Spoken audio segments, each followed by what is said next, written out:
All right.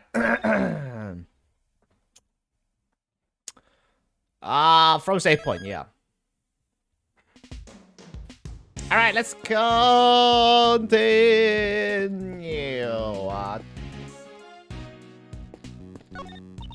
Hey, John. Guess he's not here. This package looks pretty suspicious to me, but certainly does. Huh? What's wrong, Mr. Edgeworth? Are you touching the truck? The truck's body is cold to the touch. It seems to have been parked here for some time. You figure all that out just by touching it? Considering the length of time it's been parked here, the driver must not have been nearby. I suppose we won't be able to ask them any questions until they return. Okay. Hey buddy, what's wrong? Your face looks so serious. Have you picked up any passengers here today? Oh, I sure did, but there was only one group. What did they look like? It was a pair of men. They were both wearing black. Did you happen to see a small boy with them? Here's a picture of him. Nope, it was just the two guys. I understand, thank you for your cooperation. I was hoping he would have some more information for us, but I guess not.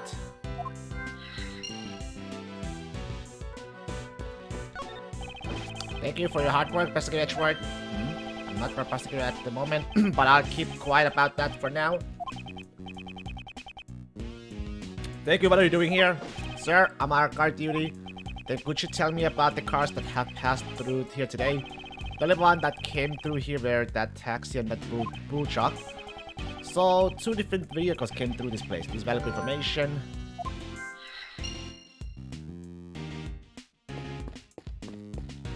Hey, there's somebody here. Long time no see, Mr. Edgeworth. Hey, you are... This is Will Powers. He's an action star I met in the previous case. He's also played the role of the Steel Samurai Warrior of Neo Tokyo. It's been a long time. Pleased to meet you. I'm Kay Faraday, a great thief. Some stuff has happened, so now Mr. Edgeworth is my assistant. Nice to meet you, but a thief. Mr. Edgeworth is your assistant? Please pay no heed. More importantly, I'd like to ask you some questions about the case. Okay. I don't know if I'll be much help though. He's an actor who has been working with John. Maybe a bit sudden, but let's hear what he has to say. About the case. I had heard that you were handling the investigation for this case, but... well, that's... I'm not the prosecutor in charge though. But if you're the assistant, then does that mean you're that case in charge? No, this is just a simple miss. We got a good eye on you, you're completely right. She jumped at the chance.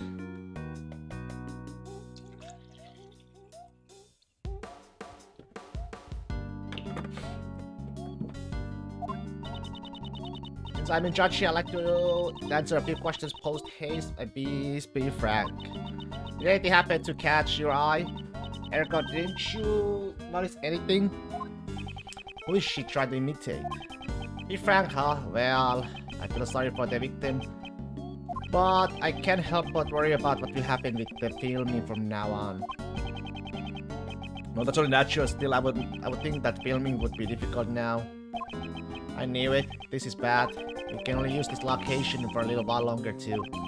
Is filming almost complete then? No, but construction will begin here soon, so we won't be able to film here anymore. We only use it this way a lot until construction begins, so the rest of the movie will be filmed at Global Studios. Things are looking good.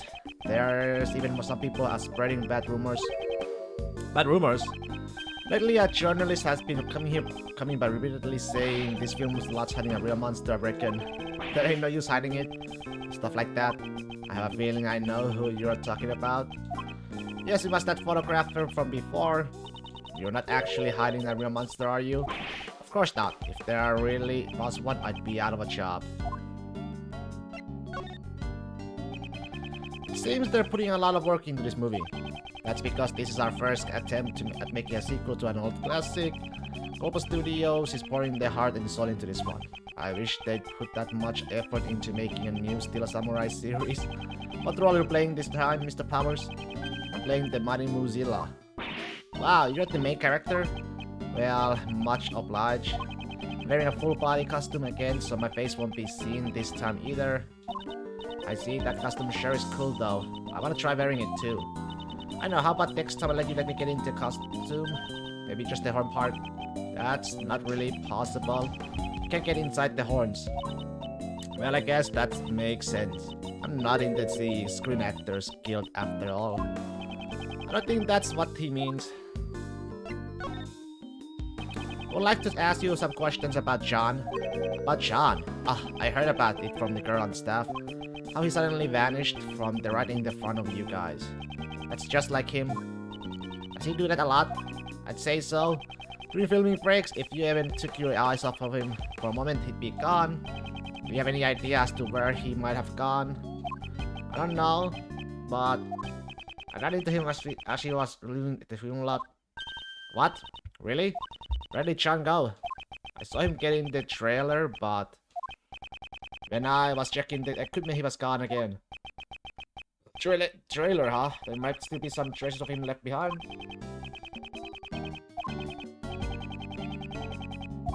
Let's take him up on his offer and examine the inside of the trailer. This one? About John's seat. Ah, it's over there, where that backpack is sitting. Something is sticking out of the back. This is a tape. Huh? It's a tape for filming. Let's John have one? Did he film something? There might be a clue. Is there any way to check its content? We have a monitor to look over the footage that was filmed. We can use that. Now let's see what's on the tape.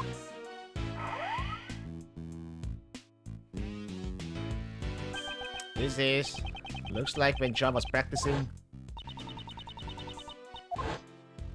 The monster's footprints can be seen as well, so this must have been recorded last night. He does that sometimes. When he's not happy with his performance, he'll sneak onto the set to practice by himself. Wow, he really is hardworking. He sure is, although he's young, he's a real pro. He never rests until he's satisfied. But again, I can't say that I approve of him using the equipment without asking. John is able to operate the equipment at all by himself, more or less, if it's just basic filming. Huh? What's wrong? Why isn't John on that screen anymore? I think he ran off somewhere just a few seconds before this. Did he go somewhere while the camera was still recording? Tape ends here. Looks like this was all that was recorded. No one else was on camera except for John.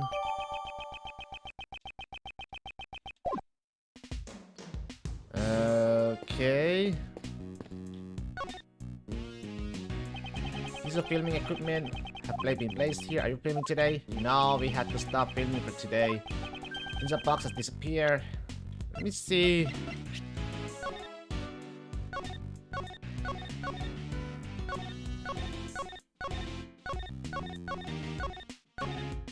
I see no difference. Okay. It's the same outfit. Okay. Box? What is he talking about? Yeah, there was some equipment in that box. I took my eyes off of it for a few seconds and look what happened.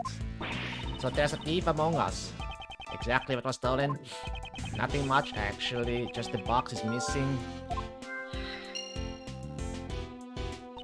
Why would someone steal a box? Personally, I would have taken the stuff inside. They probably wanted the box more than whatever was inside it. They planned to put something inside the box.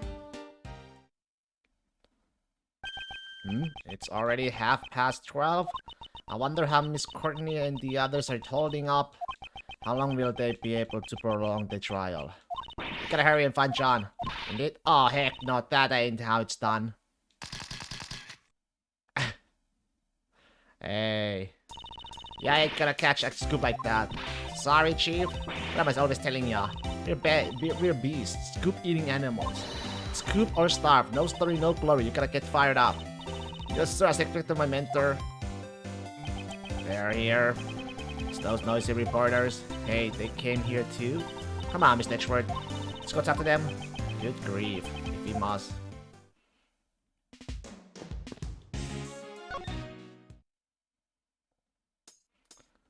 Nicole Swift. Did Miss Swift call you here her mentor just now? She shared it. Nicole is my #1 people. She says she fell in love with the photos from my scoops. Even if our jobs are different, our passion for scoops is the same, let me tell ya. Ever since then, she's been all cute like, calling me stuff like master and chief. So she fell in love with Miss Hart's photos. Guess you could say like teacher, like student. She's still kind of aged to go in gathering information, but her passions are matched for mine. Seems like she was trying to catch the scoop about Mozilla's appearance. She's been shirking around these parts all day long. Circling around this area? Maybe she witnessed the kidnapping. Instead, looks like we'll need to hear what she has to say. Indeed, we need more information about John. Let's show Miss Swift that piece of evidence. Ask her about him. Now that the black market auctions are over, what are you aiming for the next? It's obvious, the mighty Mozilla. I'm going after Mozilla. The mighty Mozilla's footprints would show up right next to the tower. Is there really a place to publish a story like that? Don't treat me like a fool. I've got 1 or 2 valued clients lined up. Actually, there's a newspaper company here at the Grand Tower. Me and Nicole go there all the time. Well, we always get turned down way at the door, but still. Own hacks are called that a valued client.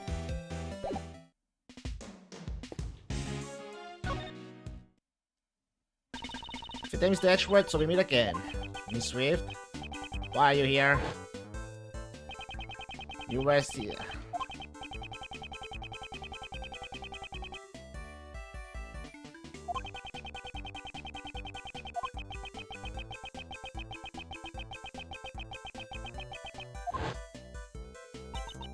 For some reason, my questioning was stopped all of a sudden.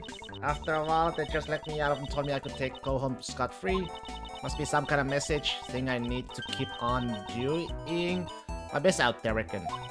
Objection overruled. Hold it. Hold it. Well, they did give me a pretty stern warning not to reveal anything about the case. In the official statement released out to the public about the assassination attempt. How am I? Kinda tired, can lie. I slept kinda badly. Miss Sweet was not involved, that must have been the reason why they let her go. But Mr. Edgeworth attempting to silence Nicole like this. It's like trying to block a leaky dam with your bare hands. She was quick to say something so harsh. I got a small headache, to be honest. I quickly put together the full details of everything I knew about the case, sprinkled in some of my own dramatizations, and brought the article into a publisher. But for some reason, I haven't gotten any replies yet. Are there pressure to keep quiet over her dramatization simply too much?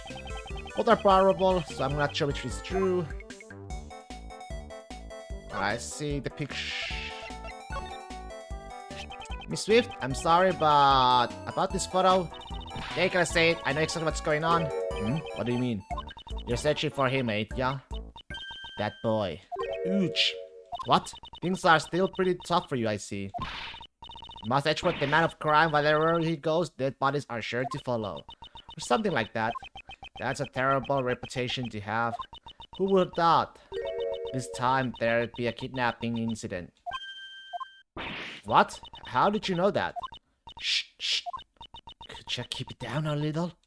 This material is top secret. I haven't even told my mentor about it yet.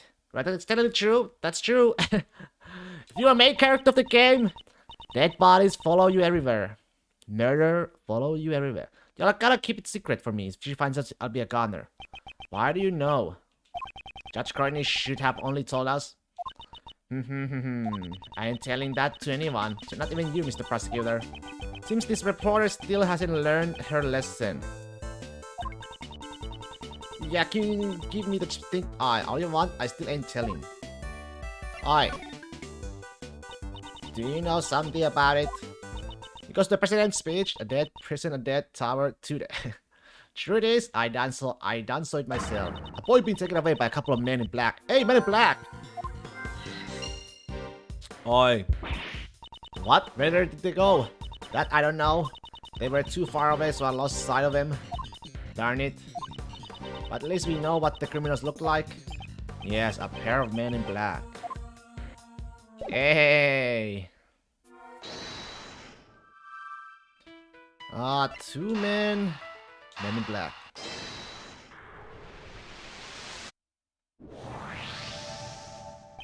We have now collected some testimony regarding the culprits. Miss Swift says she saw two men slip away with John. Furthermore, the taxi driver says that he picked up two men in his taxi. They must be the same guys. It seems likely, however, there's still a problem. According to the taxi driver, the two men were alone. John wasn't with them. Yeah, you're right. That is a problem. My guess is stolen box and John, yeah. For sure. What if the kidnappers stole the box? You mean they... Exactly, they took it in order to carry John inside it. John's tiny kid after all. Then the reason the taxi driver didn't see John was because...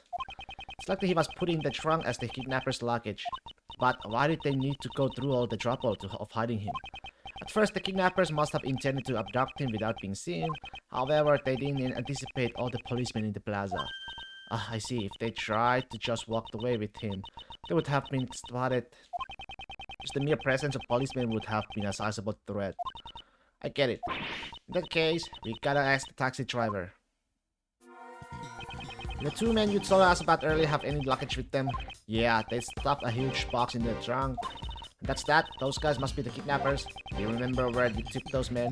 Sounds to me like something serious has gone down here. If you like, I could take you to the same place I took them. Let's do it, Mr. Edgeworth. Yes, thank you for your help. No problemo, just leave it to me. Hew.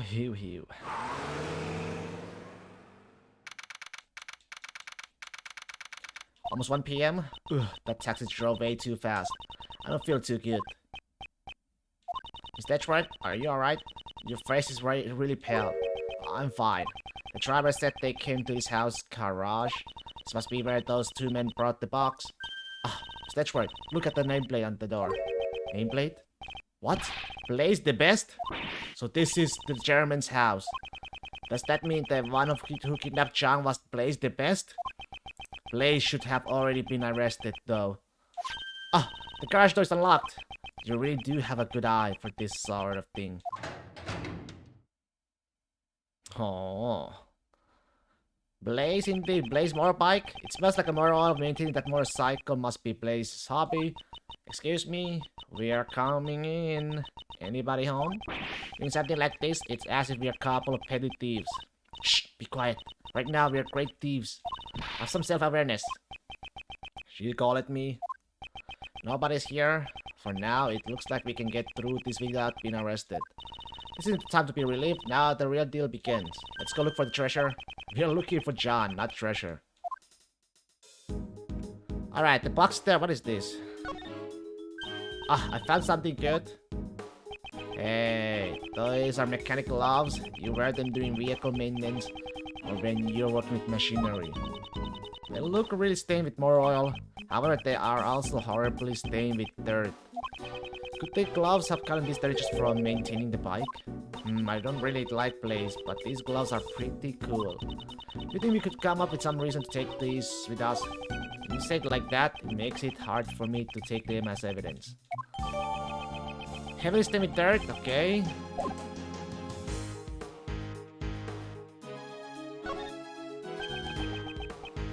This large box, this must be it. It's probably the box that Mr. Powers said had been stolen. The job was stashing this box and then transport all the way here. Please don't talk about people as if they are objects. There's also a possibility that John is still somewhere in this garage. Let's go look for him. Our honor as the great thief and her assistant depend on it. Good grief.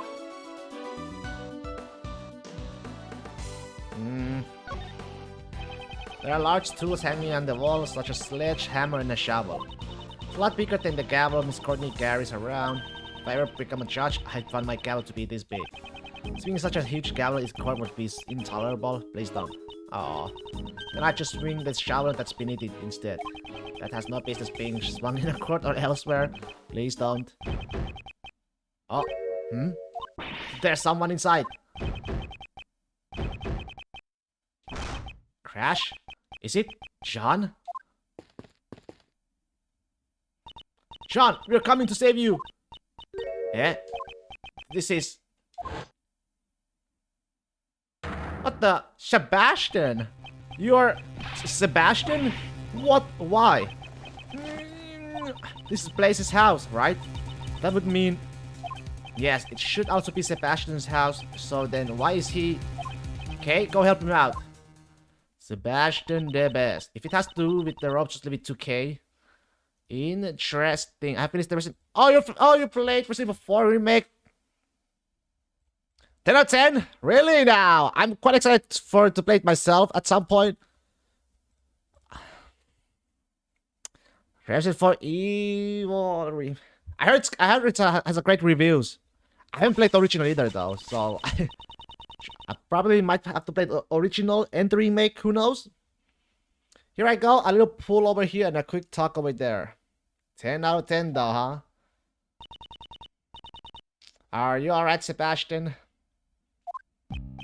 How about the scary side? Is it scary? Horrors? It looks a little worse for wear. Why were you tied up in a place like this? How should I know? You guys don't know anything about me. I am planning at some point to do a Resident Evil series, you know. Playing Resident Evil 1. I got the remake 2, 3, the remakes 2. Maybe the originals 2. And then at some point when 4 is going on sale, I'll buy the 4. Because they don't know anything about me. It's pretty scary and Ashley was less annoying. The little character could. Yeah, I heard in the original game, in the original Ashley was kinda annoying. Not. It's because we don't know. That's why we're asking you. I'm glad to hear. I'm very excited for myself at some point to play too. He's completely shut off his heart. Indeed, if it's come to this. I suppose I have no choice but to use that. Ah, you mean I had to do this when he's in such a fragile state? It's like kicking a man who's down. So what are you gonna play next, Ariel? What are you gonna play the next then? So far, there's been a lot of good remakes so far. He's my mic break if you cover him too much, you know. Yes, I am aware of that. I'm gonna try to be careful. In the original, Ashley was Resident Evil. Get it? Was she evil? No, I don't. Good grief, I wonder how this will turn out. I never held back against anyone before.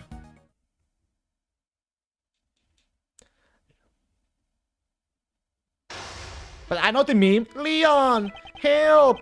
Leon! Leon!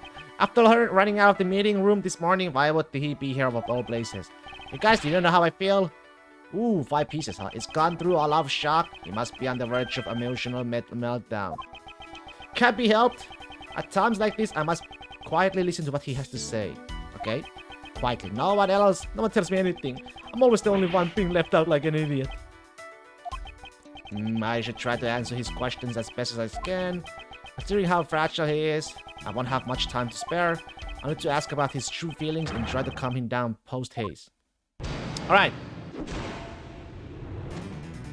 What's on your mind? Would you please tell me what's on your mind? I don't wanna. It's not like you'd listen to me anyways. Wait and see. What's wrong?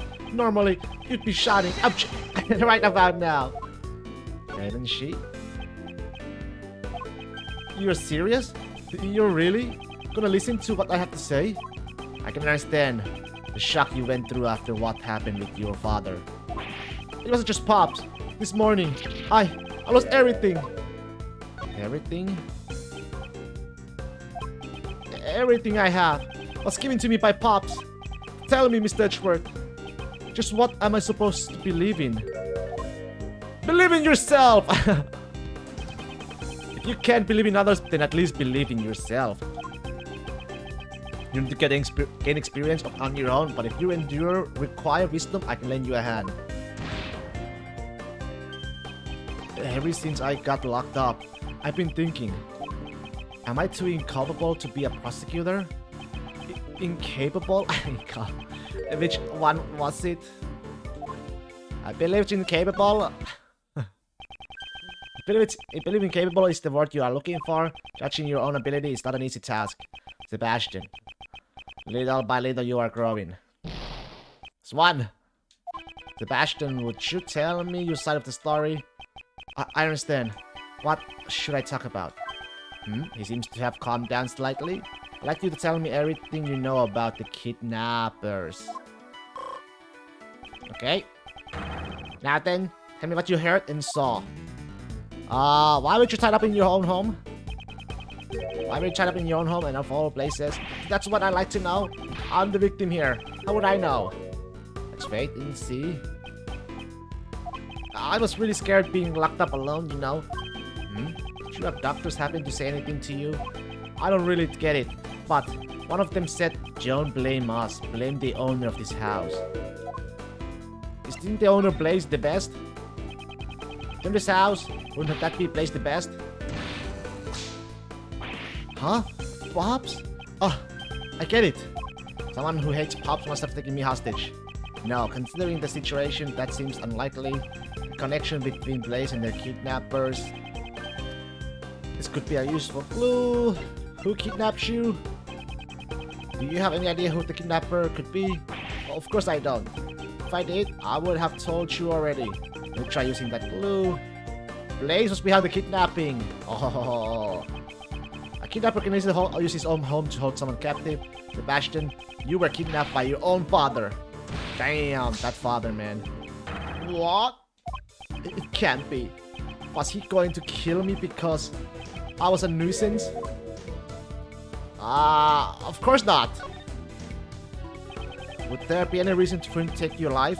If his son was found dead in his own garage, Blaze would be suspected immediately. I see. Then, why was I kidnapped? Kidnapping his own son? I'm pretty sure he wouldn't be after any ransom money. There must be some other reason why Blaze ordered the kidnapping. This could be a useful clue. Do you know the kidnapper's objective? Do you know any... what they're saying? What else would I kidnapper want besides a ransom? Let me try using that clue. Blaze another objective.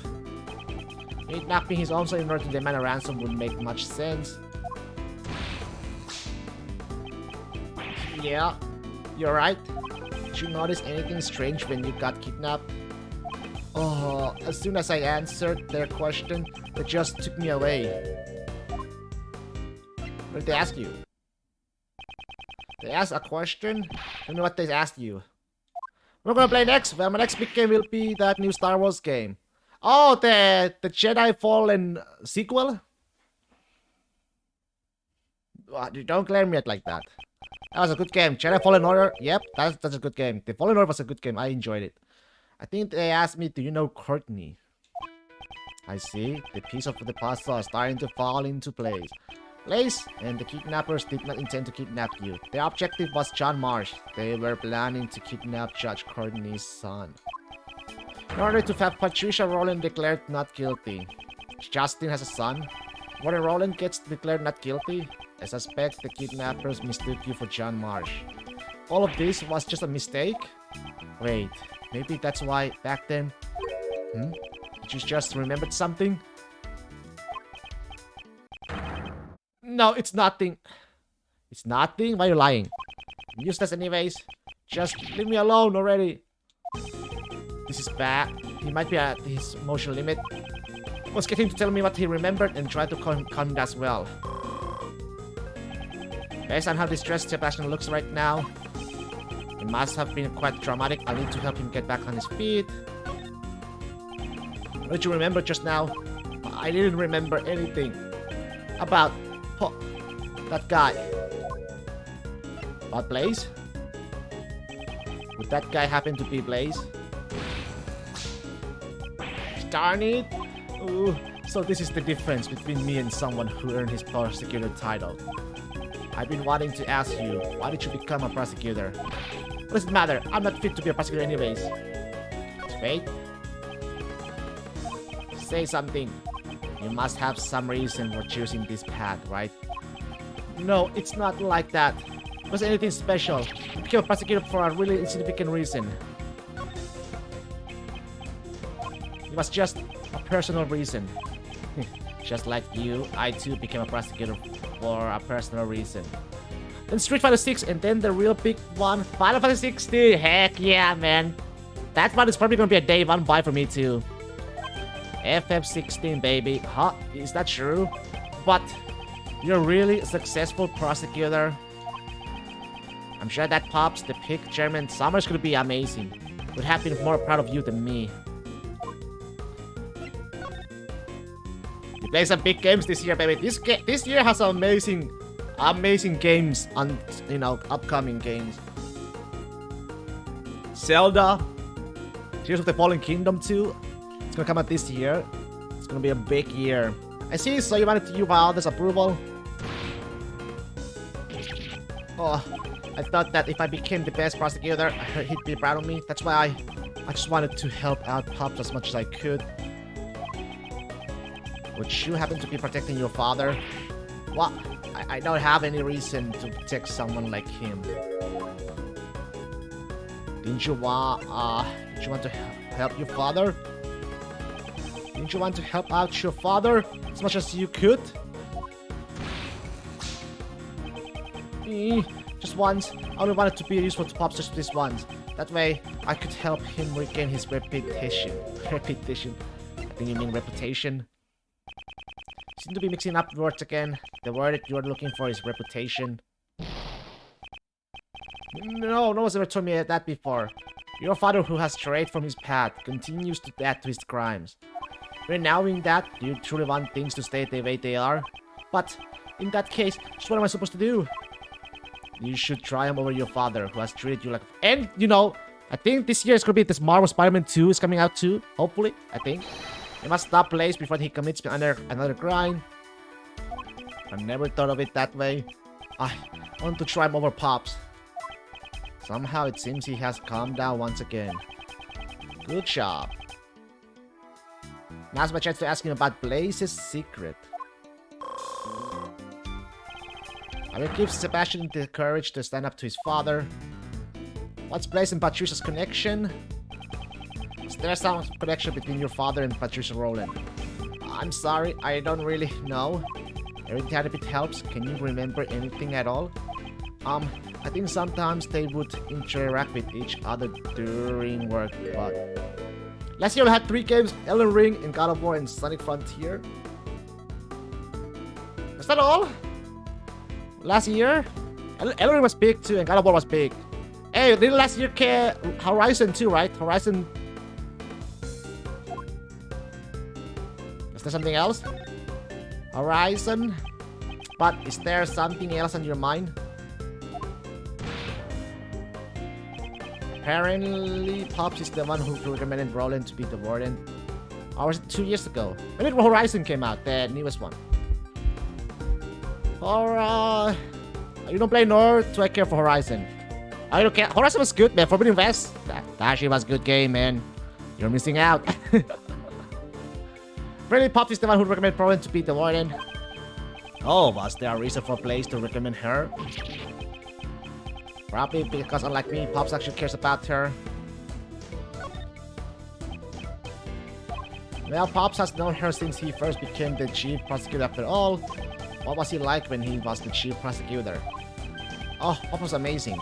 He looked over every single piece of evidence that went through the prosecutor's office. He looked over every single piece of evidence.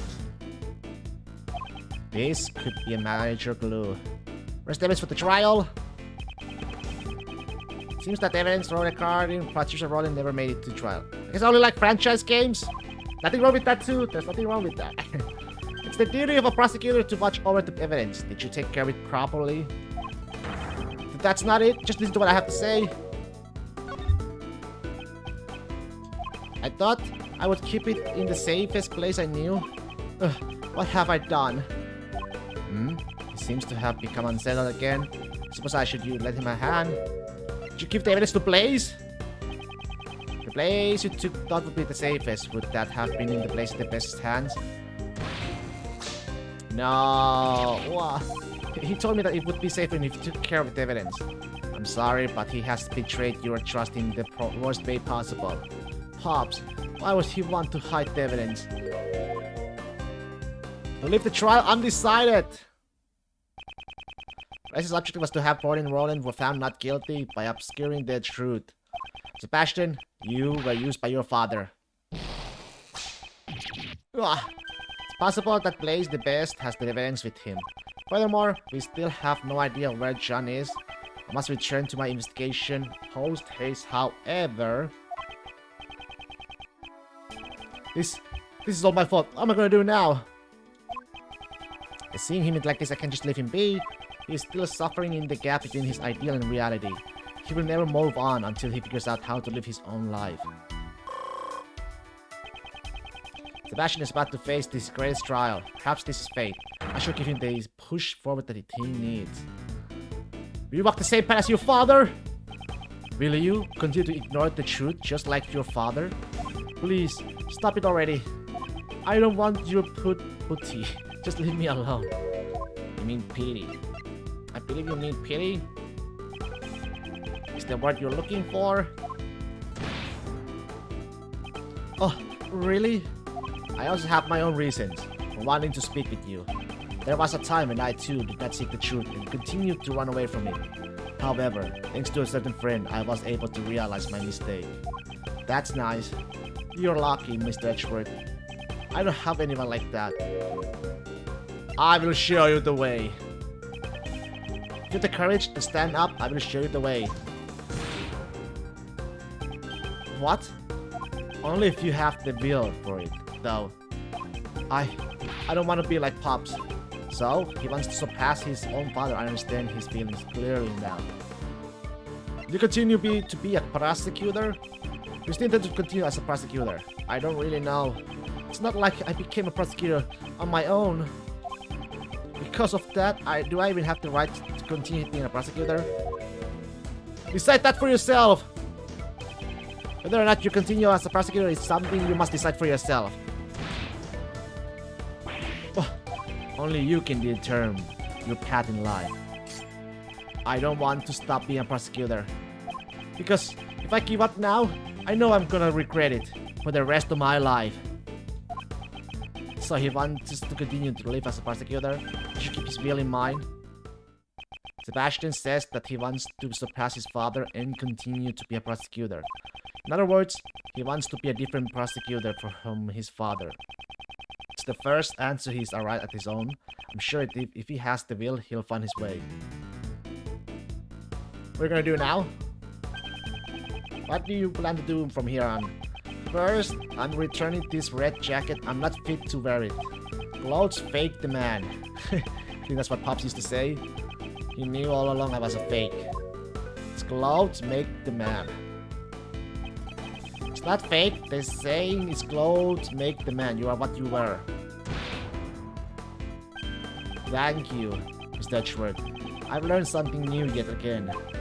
Yes, all you have to do now is become the prosecutor who is fit to wear the jacket. Yeah, do my best. That way no one will ever find fun of me again. But how can I get people to accept me? What do I do? I don't know what to do. For goodness sake, don't you remember your own words? Perhaps his own will can show him the way.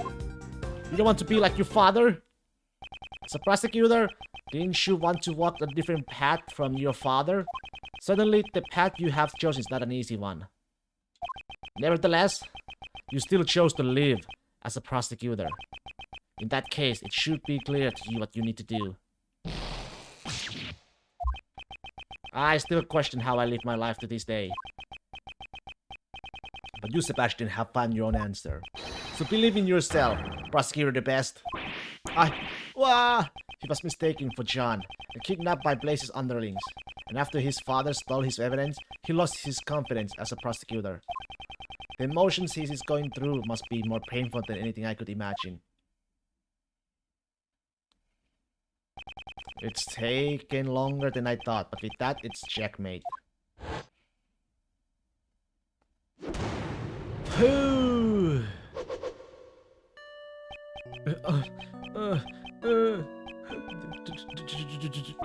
Darn it! He dashed out of here at full speed. It seems if there's one thing he's the best at, it's running away.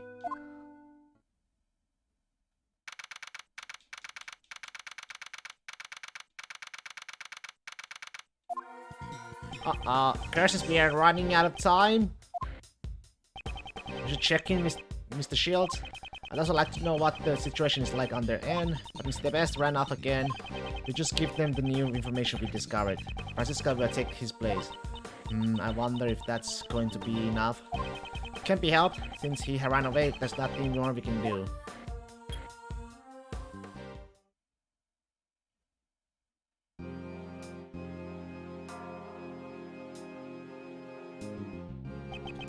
I guess I'll just say it again. If there's no murder weapon, you can't prove the defendant is guilty. Just because we don't have the murder weapon doesn't mean the defendant is innocent. It seems you wish to taste the sting of my whip. Mr. Attorney, this trial, how much longer will it take? Because it feels like it hasn't gone anywhere at all for a good while now. Oh, sorry, but that stubborn prosecutor over there just doesn't seem to understand. Until I'm satisfied, this whip will lash out at you as many times as I will see fit. Right now, she's probably whipped me once for every year I've been alive. Miles, what's taking you so long? Even though we're just stalling for time, Uncle Ray can't keep up this up much longer. Oops, excuse me, phone call. Mind if I take this? I will allow it.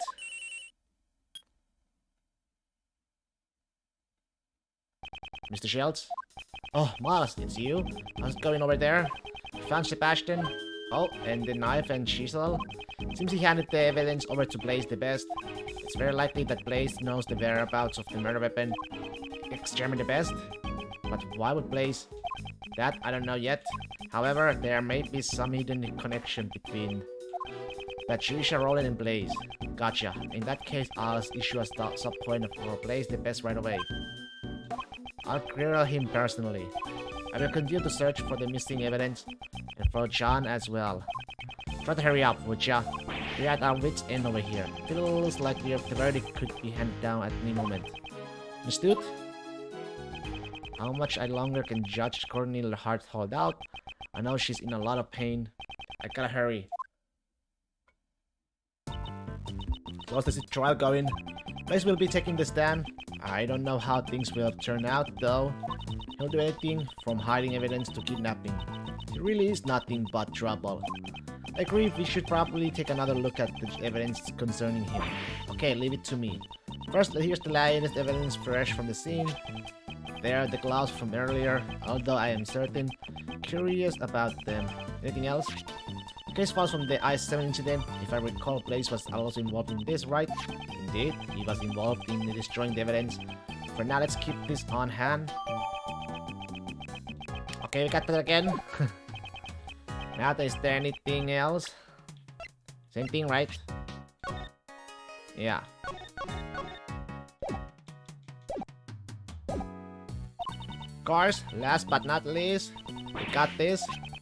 This is the Yatakarasu's badge. Okay. I'm talking about things related to Blaze. Please be serious. But aren't you always going around presenting random evidence to Mr. Detroit? No? Well, that's...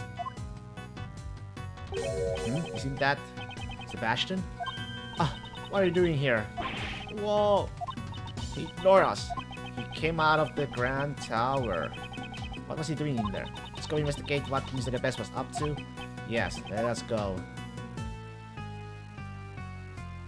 Hey, the hatch is open. Might be Mr. The Best who opened it. Okay, so Sebastian come in here. Mr. Edgeworth, over there. Safe's open. Did he come here to open that? Let's examine it thoroughly. Hey! There's something inside the safe. Hey, that's the chest! Let's go ahead and have a look. There are some documents in here. It's just a bunch of papers and... Huh? There's a photo here too. Huh? There's a picture of... Huh? That's Mr. Knightley. Horace Knightley, the president's bodyguard. Why is he picture here? And what are all these papers for? I don't know. We will have to read the documents to find out. Small but certain there is a connection between Knightley and Dawkins. Dawkins' chess partner, whose identity remained unknown until now, was actually Knightley all along. That is proof enough.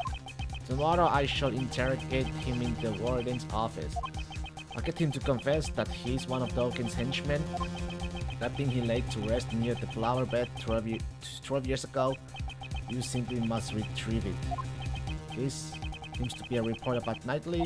Not to mention it was apparently written before Knightley was killed. Horace Knightley was murdered while he was being interrogated in the warden's office. Judging from the contents, this document was probably written by Patricia Rowland. I knew it. The question, however, is who this report was addressed to. The owner of this safe is the Crown Doctor, Blaze the Best. So this proves that Miss Rowland and Blaze are connected. Indeed, however, it's not just the two of them. Huh? Blaze the Best and Patricia Rowland were searching for Dawkins' henchman, Sirhan Dawkins, that dog-loving assassin. This means that there is a hidden connection between the three of them. I wonder what it could be. I don't know, but it must be related to this case. Okay.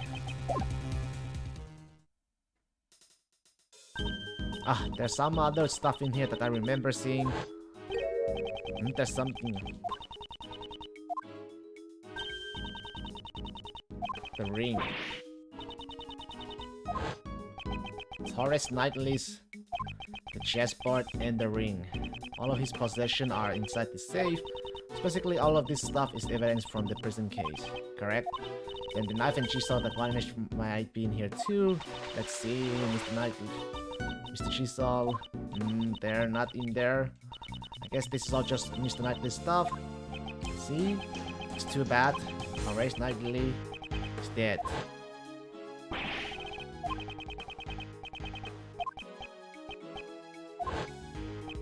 However, the game is not over yet.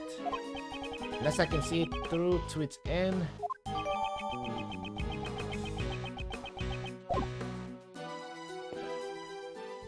What's that green? Young lady, good sir. Might I interest you in some cotton candy? Huh? Oh, the killer! There's also an ice cream if that is what you prefer. The killer. You. Shelly the killer. It's good to see you, Ariel. Mr. Edgeworth. What are you doing in a place like this? As you can see, I'm selling cotton candy.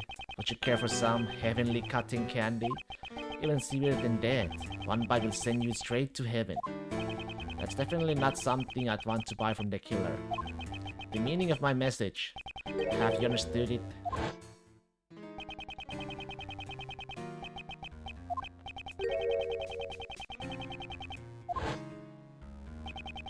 You've been spying on us this whole time? Spying? Heavens no, I was simply watching over you. While disguised as a cotton candy salesman. Is that the exact same thing? What is this man's objective? Were you the one who murdered the president? No, the contract with my client has already expired. President Huang is a bit of celebrity in the world of assassin, you see. Over the years, many attempts of his life were made, and yet he stubbornly lives on. He's a robust man surrounded by flawless security. He even employs body doubles. Robust, that's President. Proton seems more apt. However, it seems this time the President's security wasn't exactly flawless. Mr. Rook has only just prevented your previous assassination, but this time, do not kill him. It is not my principle to kill needlessly. I'm also grateful to Rook, a worthy adversary who was connected to me by fate. Thanks to that man, I did not kill a target who had no value to be killed. Thanks to Rook preventing the assassination? What does he mean? Well, I kind of deliberately gave me a false target. It was a betrayal most foul. I'm now searching for my client. In all likelihood, it is the same person you are looking for. Is he saying that his client murdered the president? Just who is this person you are referring to? I myself am not allowed to say. It would be a violation of the rules. I can't disclose the identity of my clients, for to do so would create a problem of trust with my other clients. This is precisely why I am personally searching for them myself. What are you going to do when you find your client? Of course, they shall be rewarded with a punishment the most befitting of a traitor. What? That person? What happened to them? I will leave that up to your imagination. It certainly won't be anything pleasant. Oh yes, I will tell you just one more thing. 3 days ago, Sir Hadoken escaped from prison. What? Oh my. He escaped? Nice. Nice, nice, nice. 3 nights passed, Doken's solitary cell was found vacant. It was almost as if he knew if I would come pay him a visit. You visit Doken's cell? Could it be that the person the killer is searching for is... Well then, if you'll excuse me, I must get going. Let's both do our best in tracking down that person. So the killer and Doken, these two assassins.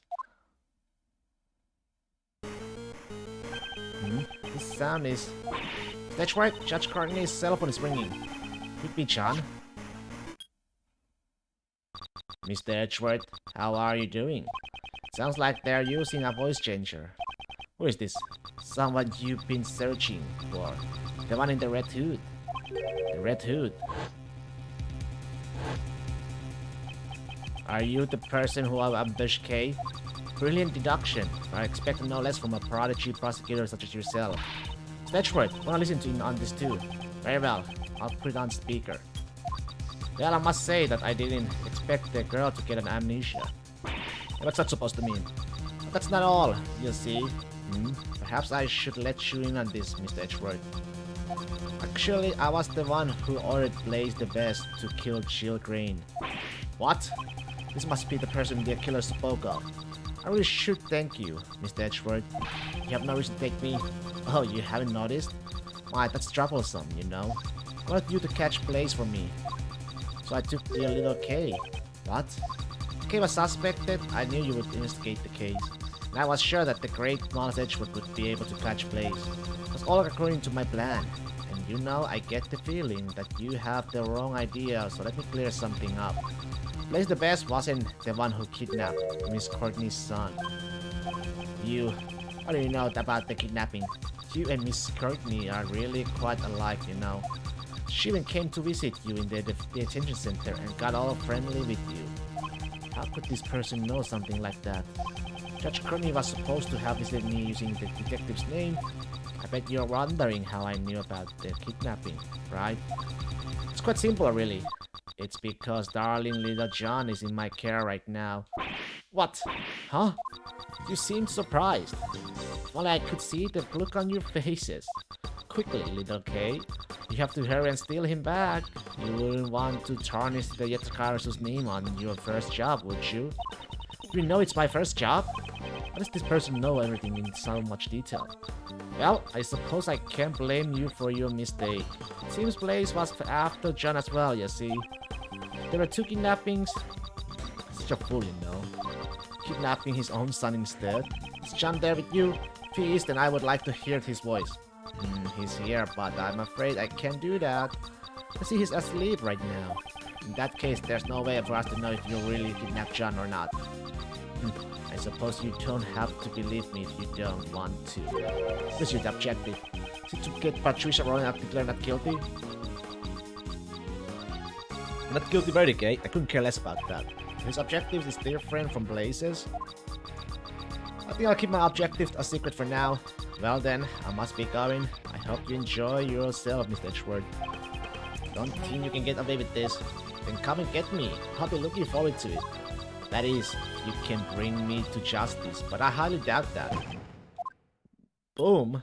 There's a boom. Who in the world was that? I don't know. We don't have enough information. Darn it, we're totally clueless. Meanwhile, they seem to know everything about us. Know everything about us? Okay, you're right. Thinking about it, is it strange? How does the culprit know so much about us? It's so weird. I mean, they even know about the kidnapping. We must figure out how the culprit was able to obtain that information. I must recall. What exactly did that person know?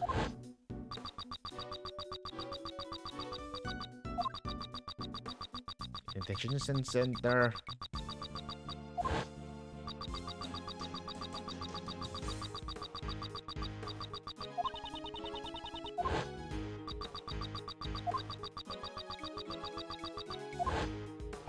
That's it.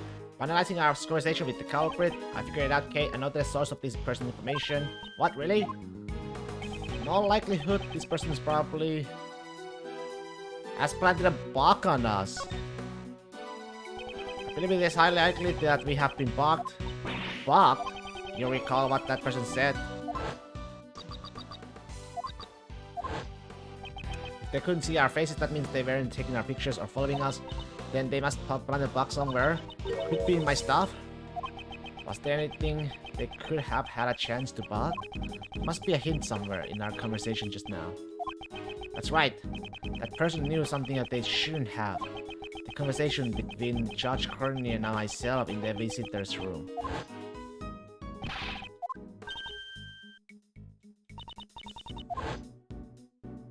The only evidence I had with me at the time was... It's this one. Okay, may I see your badge? Mayata Karasu's badge? No way.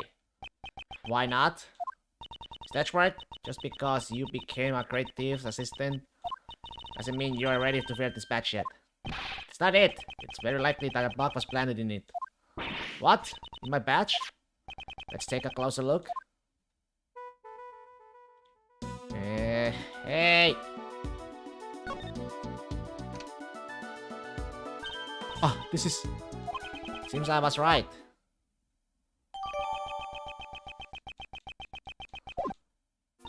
How did you know? The person had been in contact with you? You mean when I was knocked unconscious? Yes, that's why I thought one of your possessions must have been bugged. However, that person also overheard my conversation with Judge Courtney. Even though that conversation took place in the visitor's room with just the two of us. Ah, so you were holding on to it at the time. Exactly, all the other evidence had been taken away from me. Only the Yatakar's badge remained with me. So these creeps been listening in on us the whole time? Indeed, that must be how they knew about all the information we collected. Does that mean they're also listening in on this conversation? Most likely. Hey, Buster! Okay. Eavesdropping is for cowards. Why don't you come out here and fight us fair and square? What was that sound just now? Ow. Huh? That's Nicole? Honestly, you scared the bejesus out of me. Your voice was so loud there, little missy. I was so surprised I done fell flat on my behind. I'm sorry. What were you getting so right up for? Yeah, here it is. It really grinds my gears. Yes. Okay, please just leave it at that. Unless you want to make tomorrow morning's headlines. Ah, that was close. Oh, shucks. Don't be such a stick in the mud. What's wrong with letting a gal open her heart and spill the beans? For now, I'll turn the buck off. So, did you find the kidnappers? Miss Swift, was the body you saw being kidnapped? This boy in the photo? Nope, they ain't nothing alike. He had a more stupid looking face and was wearing a colored school uniform. But that's so. Yet again, we were led astray by this woman's testimony. We will have to conduct our investigation all over again. So we're back where we started. Are there any new leads? Uh-oh. There's only 20 minutes left until 2 o'clock. Will we be able to make it in time? Sledgeworth? Sledgeworth, about that phone call just now, wasn't there a strange sound at the end? A strange sound. There's a boom.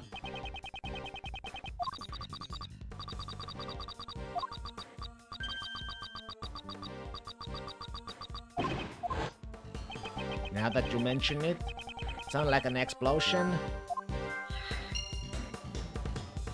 Might be a hint to establish the culprit's whereabouts. I see. The sound of an explosion, eh? I would appreciate if you would stop eavesdropping on us. Mr. Prosecutor, you're as stingy as ever. First, let's see what she has to say.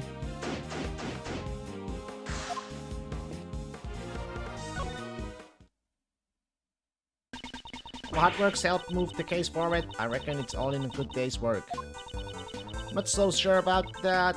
You've been chasing after an entirely different person. Indeed, it seems she did not properly examine the photo earlier. But now, was my photo really all that bad? Now, some of the blame also falls on us for truly relying on dubious information source. It's time for us to regroup and start over. Could you hold on a second? I'm staying quiet after being called dubious source. I got another thing coming. Fine then, guess I'll just have to tell you about the scoop I've been saving.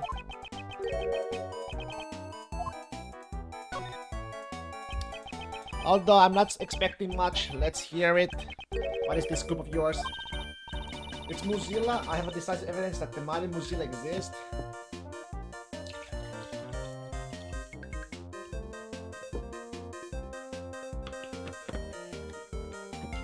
Okay, let's go. Okay.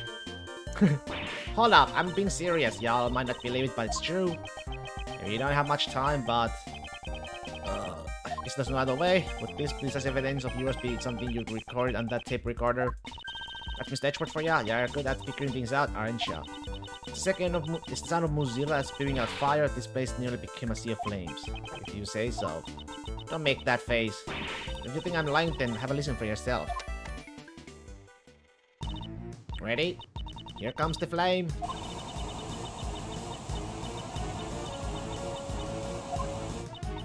How was that?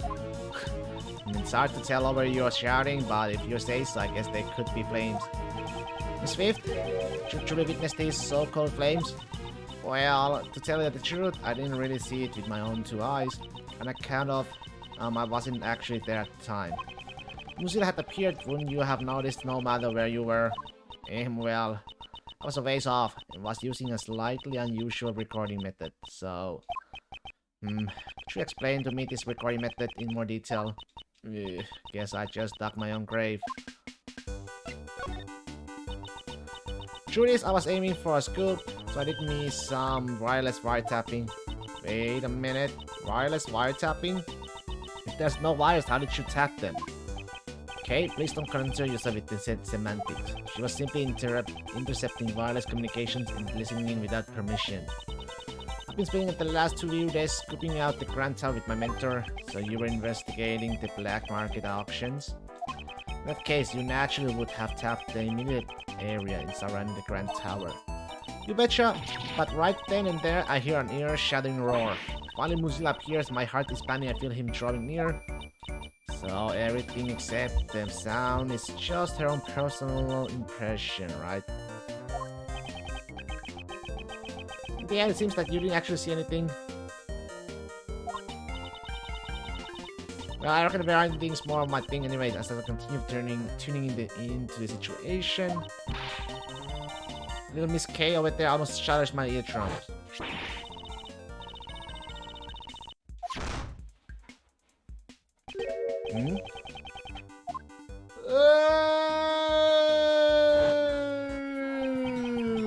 I see, Miss Swift. While you were eavesdropping, you were surprised by Kate's voice and fell over. In other words, you did not hear her voice directly. You heard it via the radio waves emitted by the bug, did you not? What? Then does that mean you, the one who planted the bug on me, was? I was just eavesdropping, I never stole to bugging nobody. Miss Swift, do you mind if we borrow that tape for a while? I just do what you please already.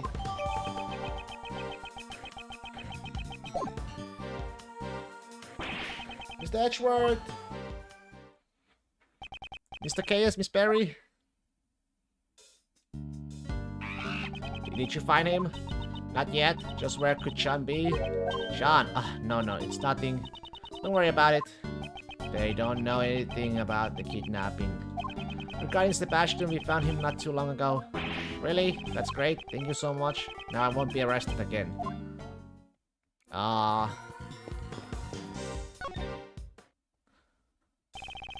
As expected, Mr. Edgeworth, how did you find him? Actually, it was all thanks to his powers of logic and reasoning. Actually, it was just a coincidence. I guess we weren't any help at all, were we? Don't be silly, of course you help. Really, thanks a lot. Where were you guys searching, Simon? It was a bit far off, but we searched around the Sunshine Coliseum. Sunshine Coliseum? So they were by the shore. Hey, the balloons.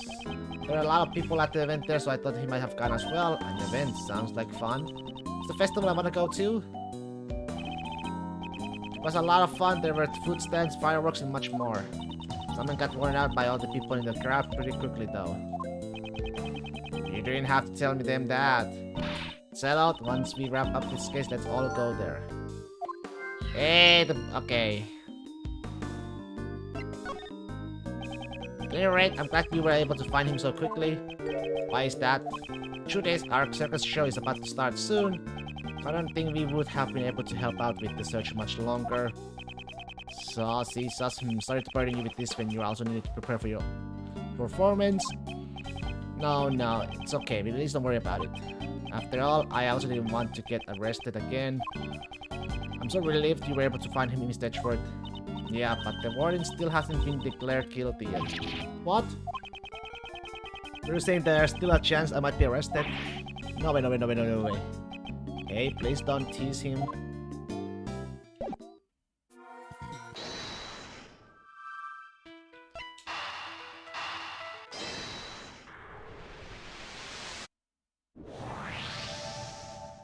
Mr.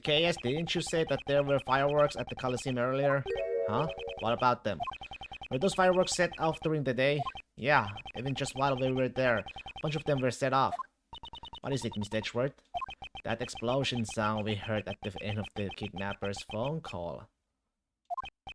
Could very well have been the fireworks. Ah! Don't think you can get away with...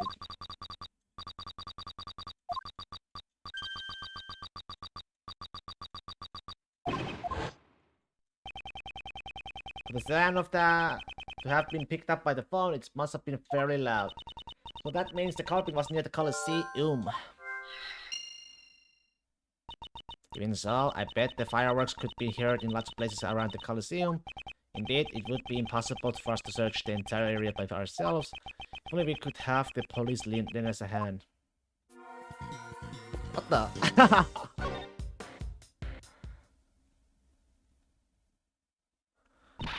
Gummy, why are you running away? Oh. Detective Gumshoe? When Mr. Edgeworth gave up his prosecutor's badge, I just didn't know what to do. Poor guy, man. Poor guy. And then I began to think, if Mr. Edgeworth isn't a prosecutor anymore, does that mean I'm no longer a detective? But that's not true. And without Mr. Edgeworth, I'm still a detective, and investigating is my job. Detectives don't investigate just for the sake of prosecutors, pal. That's why, even if I'm on my own, I won't stop investigating. So, you've been investigating by yourself? Then perhaps at the time.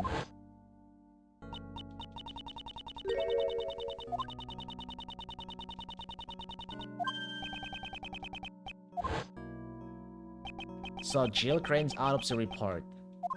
I went to a detention center to see how Kay was doing. That's when I heard...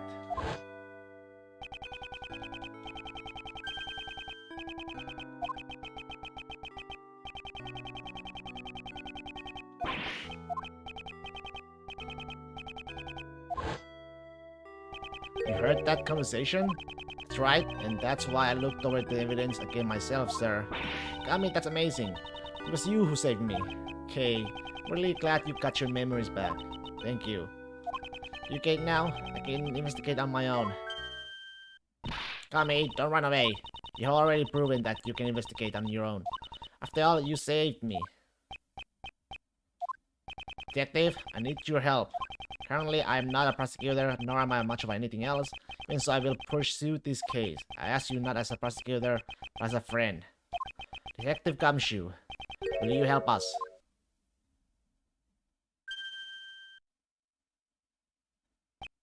Oh, please cut it out, sir. Gummy?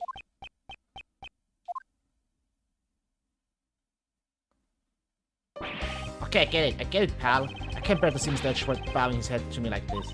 Gummy. Thank you, detective. What do you want me to do, sir? Detective Gumshoe, please tell me what you have found in your investigation so far. Well, Roger leave it to me, so I have three things to report. First up is about Case Clothes, the first sent to a crime lab. Traces of an extremely powerful sleeping truck called Sleepy's were found on them. So that means after Kay was struck at Court Lake, she was brought to the roof of the Grand Tower. That's right, sir. Now for item number 2, footage from the security camera at the Grand Tower's elevator. The footage that captured President Huang and Judge Courtney going up to the roof. The elevator is generally the only way to get to a rooftop, and if the elevator was used, the person who used it would be caught on camera. Exactly, in other words, if you look over at the footage from a couple of days ago, you should be able to see an unconscious cave being carried up to the roof. Then Gami, does that mean you checked out all the footage from before the incident 2 days ago and fast forward? I see, and the results? Well, actually, nothing came up, sir. Kay never showed up on the tape at all. Wasn't expected. I guess it won't be so easy. How was Kay brought up to the roof of the tower? I should take a moment to carefully consider the possibilities. Rather, let's hear your third and final report. Yes, sir. Last but not least, the most important thing to report. I'm so happy to be able to investigate my view again, Mr. Edgeworth. I'm gonna give it my all to arrest the culprit. That is all, sir. I apologize for putting you through so much, Detective Gumshoe. However, that was your most important report. It had nothing to do with the case at all. I would have preferred something that's actually useful. That merciless attitude. That's how the Mr. Edgeworth I know. It's the Mr. Edgeworth I know. Young boy has been kidnapped. I want you to help us search for him. Kidnapping, sir? The victim is a boy by the name of John Marsh. Ah, that kid with the horns. Yeah, do you know about him? I saw that boy myself, sir. Was that this morning? That's right, he came out of that trailer over there, and then he walked towards the garbage pickup area. The garbage pickup area? It's right over there, pal. It's where all the trash from the Grand Tower's office is collected. I don't know what happened after that, since I left the place around then. Seems we must investigate the garbage pickup area. Mr. Chan headed towards the garbage pickup area. Indeed, there might be some traces of him left behind. Hey!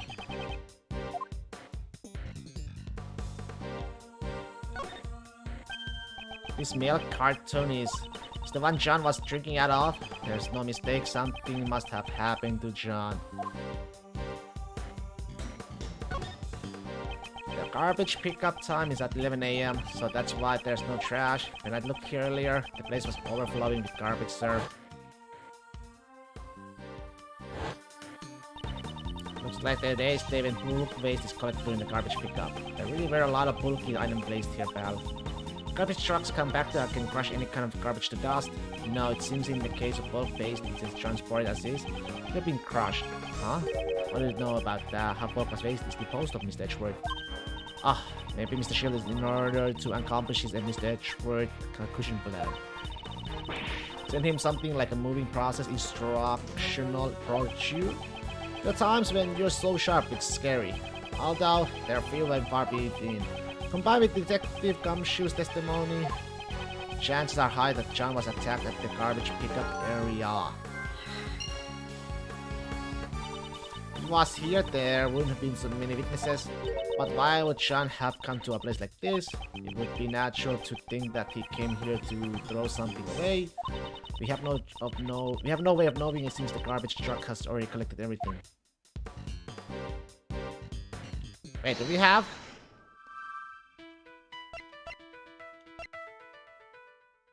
Blue truck. Hey, maybe.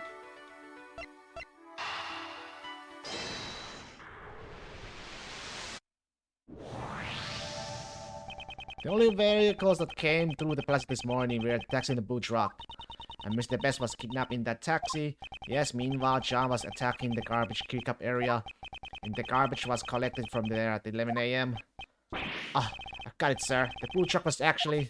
That's right. The blue truck that came through the plaza was a garbage truck.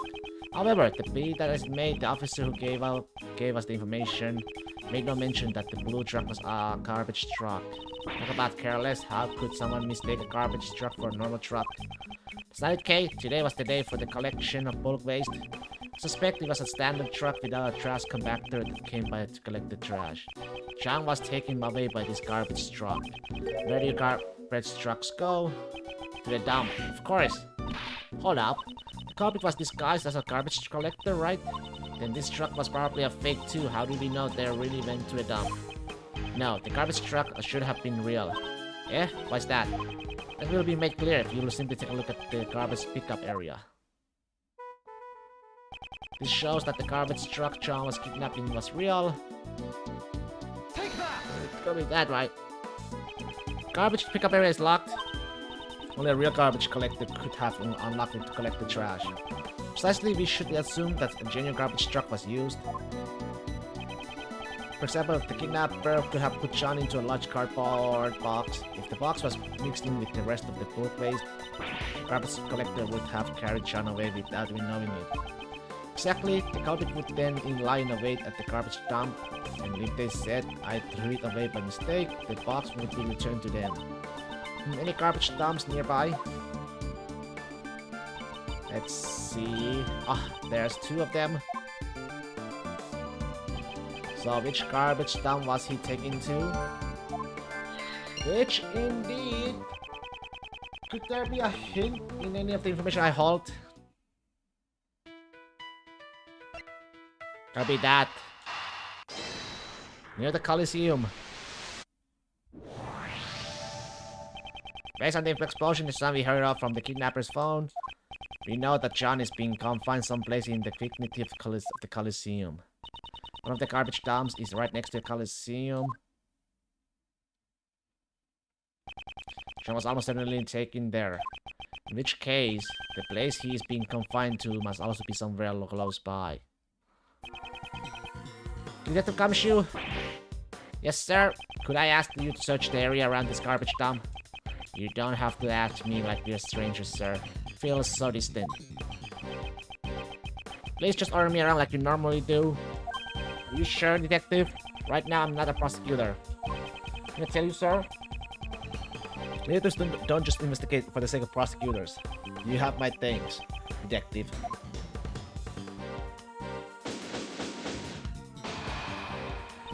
Where's that threat? Look, it's almost time. Yes, it would be best if we hurry. They should also be at their limit.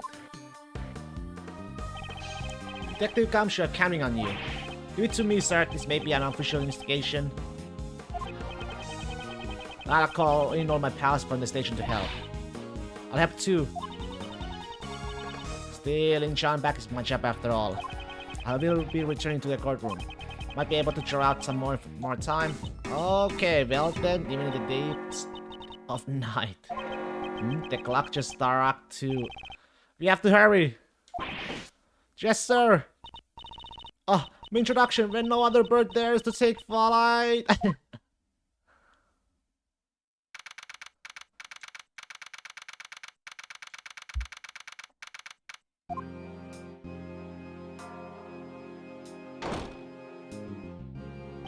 Well, if this informer Prosecutor Edgeworth plays the best. Witness, face forward. You're not done talking yet. But like I said, you see, why exactly would I have needed to help that person out, Your Honor? You know, it's a crying shame having a beautiful woman declared guilty. Honestly, it brings tears to my eyes. You see, there's no reason for me to go out of my way to hide evidence just to save her. However, we still have the testimony of your son, Prosecutor Best. He testified that he handed the evidence over to you. Well, I haven't the slightest clue what he was talking about. Still, we can imagine why Sebastian would have said something like that, you know.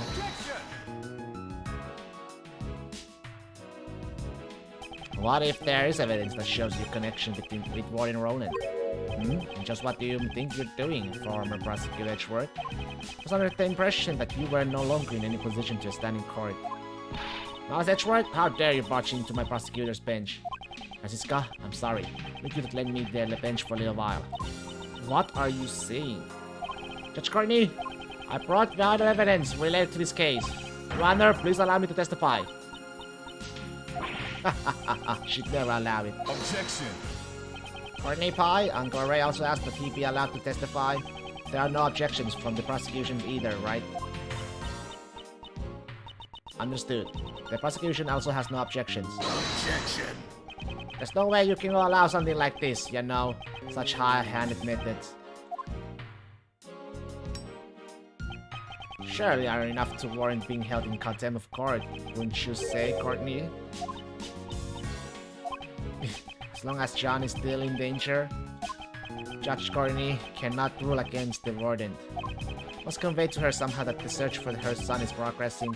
Judge Courtney, I ask that you have faith in me and my assistant. Now that you mention it, where exactly is she? She's currently out searching for the most important piece of evidence. Objection. It's a waste of time. There's no way such evidence. Are you stalling for time? How disgraceful. Objection. Most important piece of evidence, huh? Courtney Pie? I don't really know what that evidence is, but I think we should have faith in her. After all, even if she may not look like it, she is still the great Divya Takarasu. Somehow, it seems that Mr. Shields understands. Judge Courtney, we have already determined the general location of that evidence. It's only a matter of time before she steals the evidence back. I understand. Then I shall give you special permission to testify. Thank you, Your Honor. This is ridiculous. This vital evidence that you have found, please present it to a court. Praise the Best and Patricia Rowland are somehow connected. Allow me to present the evidence that proves it. Alright, I got the evidence. Him again. He's never done, man. This one. This document that contains a detailed report regarding the interrogation of a certain man. Certain man? That man being the late Horace Knightley. And the one who interrogated him was the defendant in this trial, Patricia Rowland. So that means that was the interrogation where... That's right. Patricia Rowland murdered Kim Knightley in the aftermath of the interrogation. The very interrogation has been recorded in this written report. That definitely sounds like what evidence? Stetchworth, just now you referred to that document as a written report. Now, just who in the world was that report written for? I thought you might ask that, Francisca. And that's precisely what is most important about this report. We found this document inside the safe in the storeroom on the 51st floor on the Grand Tower. 51st floor? The storeroom for the black market auction? Indeed, and the conductor of the auction was you, Praise the Best. We received a report about the victim from Warden Rowland. In the face of this evidence, can you still say you have no connection to this case? In regards to that, I refuse to answer. What? It has yet to be proven in court that I was the conductor of the black market auction. Oh, have you already forgotten that the events of this morning? I believe I had already proved it back then, did I not? I will not deny that I was bested by you. However, that was at the crime scene. Who knows if the results will be the same in court? An acquittal is still possible, you see. And it's been proven in court that I am the conductor of the black market auction. Just take off your fucking wig, man! I mean, and everything. You can't prove that document was addressed to me. Your logic is twisted. That's not very nice, you know. My logic isn't twisted, is it, Courtney? Don't you feel the same way? It was quite unlike you to allow former prosecutor Edgeworth's statement just now, you know? It saddens me, you see, that you would fail to uphold the law as a judge should. In fact, I am so upset by this, it might have no other choice but to use my last resort, you know? Can you get another fake beer? Well, indeed. It's as you say, something that that has not been proven in court does not merit any deliberation. I would have to overrule Mr. Edgeworth's claim. As I thought, until John has been rescued. You see, the truth at the scene and the truth in the courtroom are two very different things. So you're saying the truth can be distorted in court as long as it's for your sake? What a horrible thing to say. I'm not distorting the truth or anything like that, you know. If I'm not guilty verdict is handed down, then that becomes the truth. That's all it is, you see. It's useless. There's nothing we can do unless the missing evidence turns up. Now then, Courtney, why don't you deliver a not guilty verdict and let's get this over with? After all, that evidence isn't gonna show up anytime soon, you know. That was Sebastian. That was Sebastian. Oh, not. Wait, yeah. Who raised an objection just now?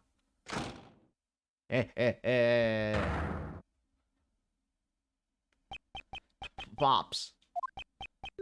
Sebastian. Why did you come back here now of all times? Sebastian, what is the meaning of this? Just where were you and what have you done? Have you been doing since you abandoned your own trial? I'm sorry. I was, such an actress and becoming of a prosecutor. You should be ashamed. Well... Sebastian, you still don't get it, do you know? This court has no place for a sniveling child such as yourself. Pops. I've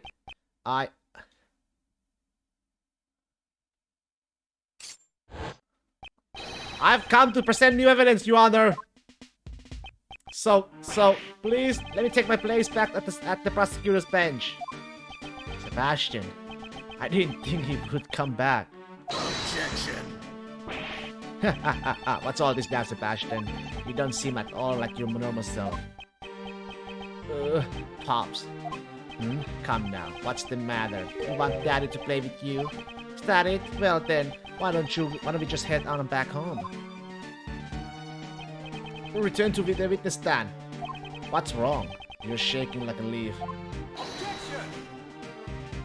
Your Honor, the prosecutors are officially in charge of this case has just arrived with new evidence. The trial is still in session. In light of this, shouldn't we continue with the proceedings? Naturally, the defense has no objections, Your Honor. I'm sure the defense attorney originally in charge would say the same. The prosecution has no objection either, Your Honor. Continue with the proceedings? That won't be necessary. Isn't that right, Courtney? Blaze still believes that he was the one who kidnapped John. As long as John still hasn't been bound, Judge Courtney will remain bound by Blaze, and nothing else will change that.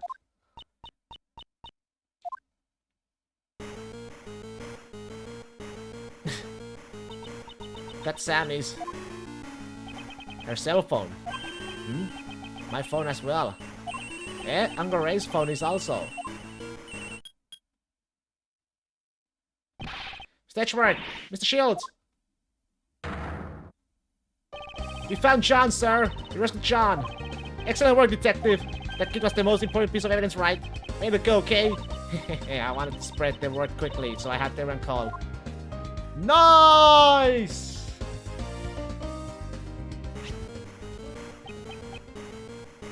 Judge Courtney, it's for you.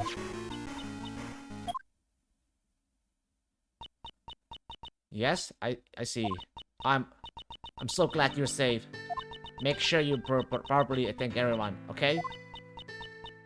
Be careful and come home safe.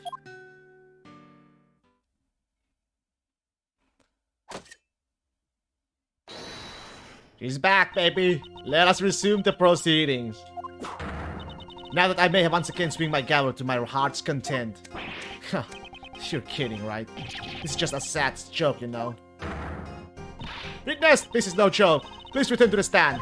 Prosecutor De Best, as well, promptly return to your seat at the prosecutor's bench. Yes, Your Honor.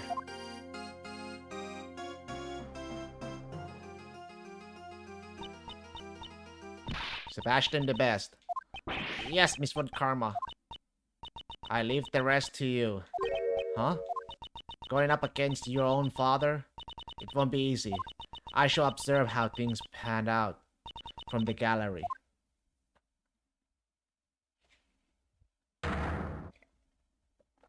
Now then, allow me to ask once more. Is the prosecution ready? Prosecutor De Best, what is this new evidence you wish to present? The missing knife and chisel, Your Honor. You mean they finally been found? Prosecutor De Best, is this true?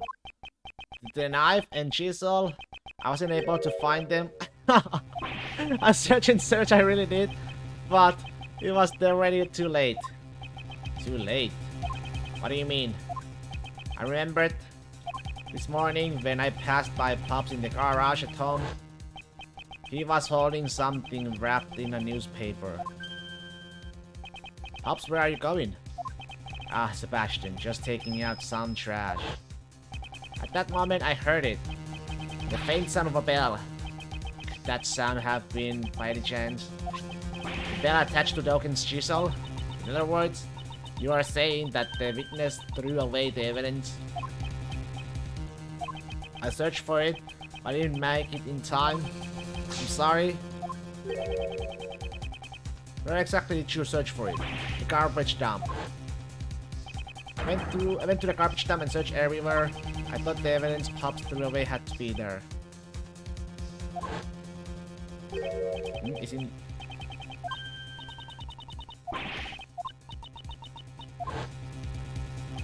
So at that time, he had gone to the garbage dump. But, this was all I could find. It smells rather peculiar. Now that you mention it, there's kind of funky smell coming from you as well. What do you mean? What do you expect? I was digging through garbage. And what of the knife? I think it's buried somewhere in that giant mountain of trash. But I couldn't find it by myself. I understand. I shall accept this into evidence. Well done, Sebastian. You never betray my expectations, you know. You searched so desperately through the garbage and that's all you have to show for it. Oh, what a tearjerker. I'm tearing up already. Objection. It's a bit too early for tears, don't you think? We haven't examined the evidence properly yet. I think it's just a pointless waste of time, you know. I'm counting on you, Sebastian. Miles. Show him that the truth can be exposed in court and take him down. Mr. Shields is backing us up. Now all we need is a breakthrough.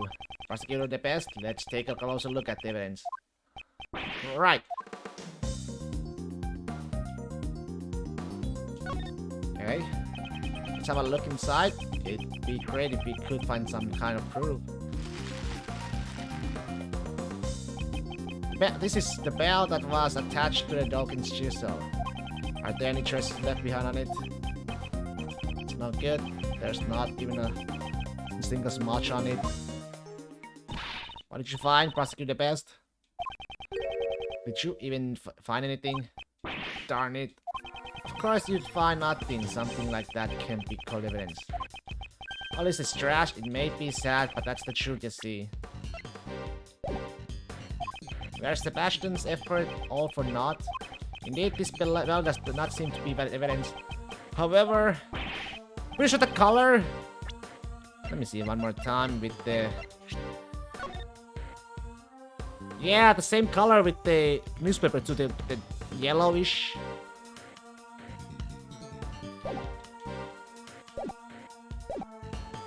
Calm as always, Edgeworth. Quite unlike Sebastian here. Well then, it's the prosecution finished with its argument.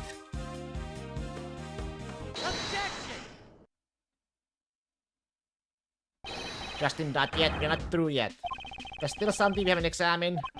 You're still not giving up? Struggling in vain's not cute at all, you know. Seems Sebastian hasn't given up yet either. I was just thinking the exact same thing. The last item remaining. Is it trash or is it evidence? If you don't examine it, we'll never find out. The item I'm thinking of is... the newspaper, yeah. We're still not done examining the newspaper that the bell was wrapped in. Seems that Sebastian has the same idea as I do. But it's just wonderful, you know? So wonderful, it's to cry for. Is it desperation or simply reckless abandon? Are you really going to pin all your hopes onto an worthless scrap of newspaper? We won't know for sure whether or not it's worthless until we examine it, will we? Sebastian, let's examine it post-haste. Come on, it's gonna be... Oh! It says the dead! Dead, just like the gloves. Is this a handprint? There's something greasy on here too. Is it the oil? Judge Carney, we'd like to request a fingerprint analysis on this paper. Could you please summon someone from the forensics? The request is accepted.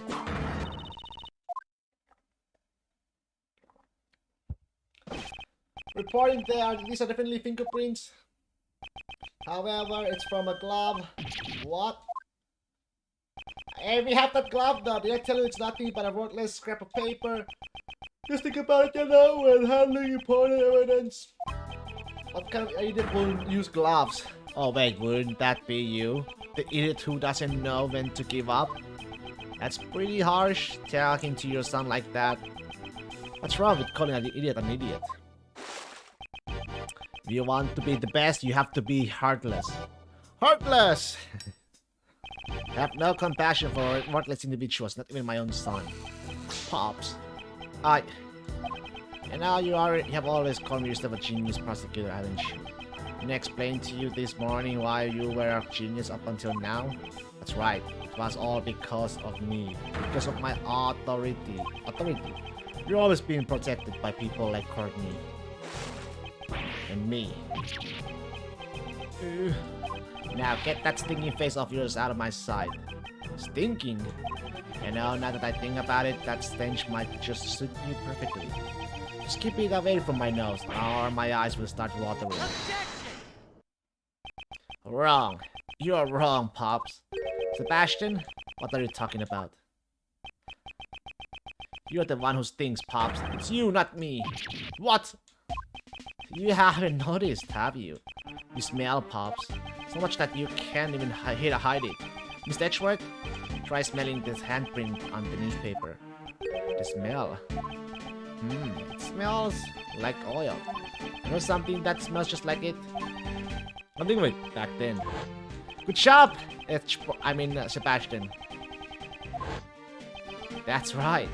The smell proves it. It proves that the culprit who hid the evidence was. It's no good. I guess I can't become the best after all. So I'm too soft. I could never be so heartless. I just can't bring down my father with my own hands. Prosecutor the best. Summon your courage. Become a different prosecutor from your father. Wasn't that what you decided? We are prosecutors. And as a prosecutors, we are standing in the courtroom. In that case, isn't it our duty to shed light on the truth? Exposing crimes and bringing criminals to justice even if the criminals is your own father. That is your duty as a prosecutor.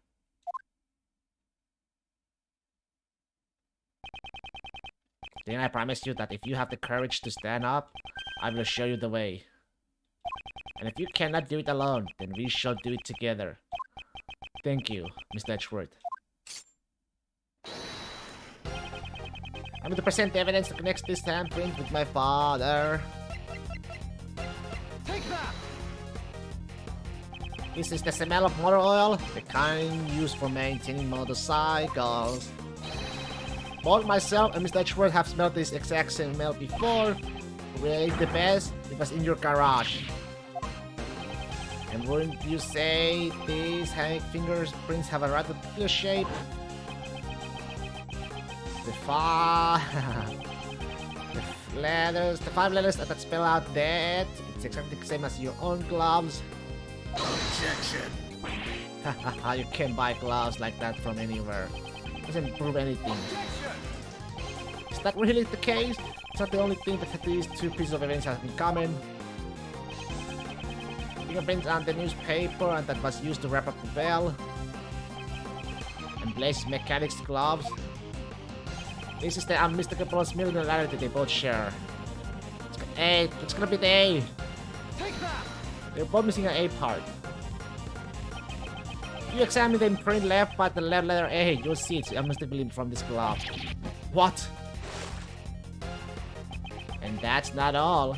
There's one more item you must take note of, namely these dirt stains. I suggest that we do a comparative analysis of the dirt stains from the newspaper and the glove. If the contents match up, then it will prove to be a decisive evidence. Bailey, please have these dirt samples sent to the forensics for analysis immediately. Gah, that's work, Sebastian. Lovely prosecutors, do you have any idea who I am? Perhaps you can't run away anymore. It's been proven in court that you concealed evidence. and that you tried to cover up from the defendant. You're saying that I'm guilty? I'll be sent to prison? Me? Plays the best? A couple of snot-nosed punks are gonna make me disappear? There must be some mistake. Be a man and admit your crimes. Objection. You really think you can survive if I'm not around? I'll be fine now. I thought I wanted to become the best prosecutor so I could get your approval, Pops. But when I was kidnapped by your men, stuck in that dark room, I started thinking, I am truly powerless. I despaired and averted my eyes from the truth. But at that moment, Mr. Edgeworth stepped in and showed me the way. And now, I am no longer just a child chasing after his father's approval. I become capable. I can find evidence all on my own. What? My men kidnapped you? Where were you? Pops, I'll show you the truth you never knew. Through this trial. Sebastian, how dare you speak to me like that? You should have just stayed as an idiot son. You may have hated me to the very end, Pops. But I have always looked up to you. Thank you for everything up until now. And goodbye. Since when did you? All you ever been able to do was depend on me. Sebastian!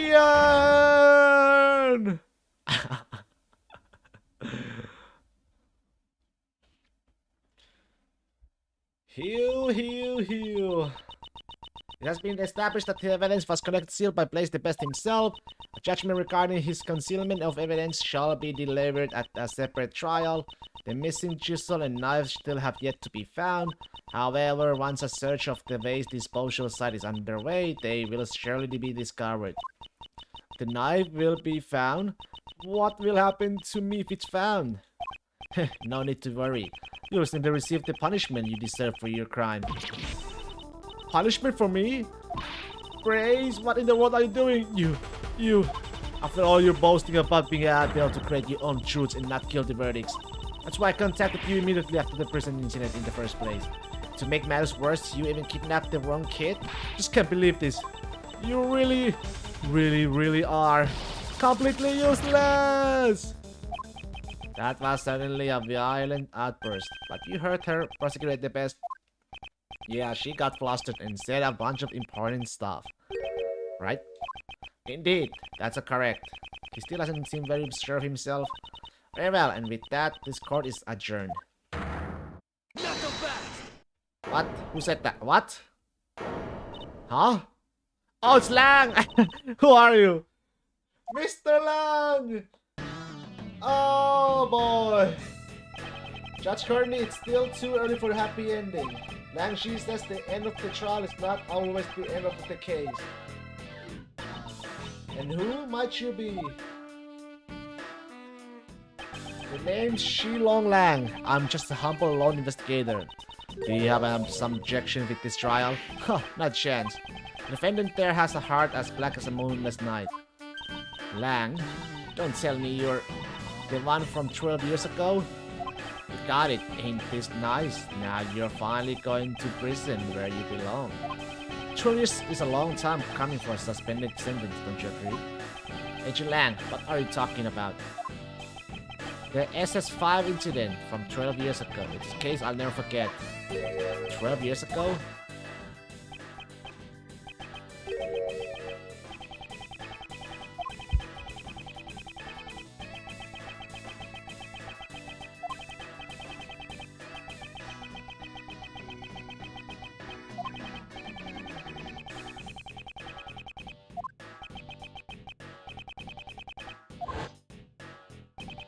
Might have been something to do with Lang's father and President Huang. Patricia Rowland and you Blaze the Best. Back then, the two of you killed off the Lang clan. Were you involved in the incident 12 years ago? That's right, I was. However, I'm not here to chase after the ghost of the past. I'm here for you, Justine Courtney. Me? You and one another.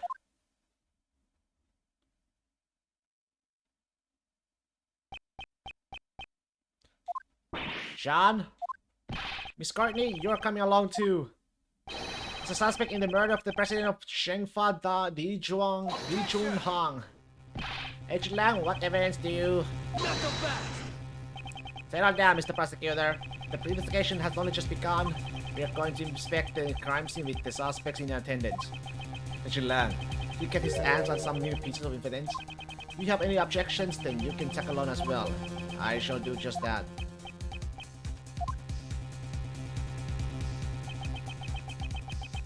The end of the trial is not always the end of the case. There are still many mysteries yet unsolved surrounding the murder of the president. Namely, the true nature of the giant monster, and the true killer!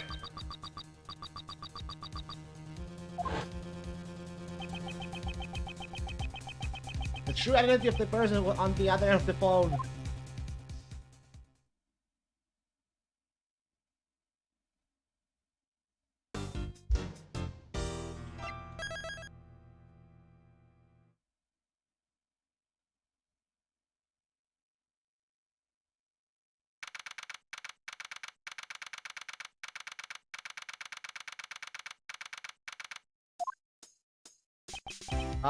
Could you please give it a rest already? The heck, I'm telling y'all it's best for y'all's sake to come clean. The staff has their lips sealed shut as the reporters continue their tenacious negotiations. If you're not here to cooperate with the investigation, I must ask you to vacate the premises. Well, put a sucker in it, copper. Y'all couldn't even stop Muzilla Nation. I know they typically raised the giant monster, but now the staff is trying to cover it up. Like I said, we haven't been raising many monsters here at the film lot. But I just said you had done so. Done so, Gordy yourself? Sure, I saw it, but it's not like we were keeping it at the film lot. Mind if I butt in?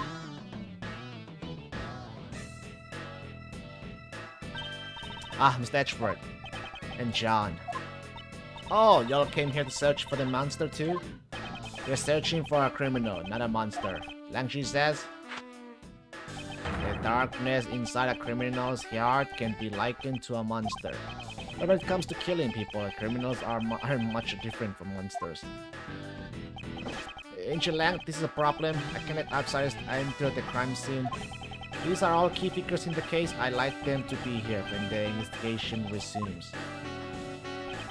Agent Lang, regarding what you said about resuming the investigation, where do you intend to start?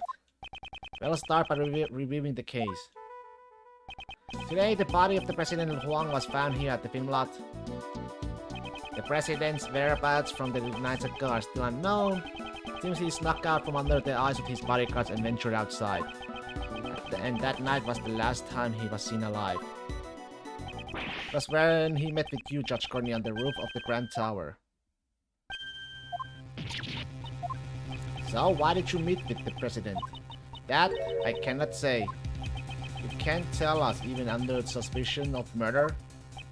Can't say. Why not? Miss Courtney, if you don't say anything, you'll only be more suspicious. Huh, she must have solution to clam up. I think you're somehow involved in the President's assassination.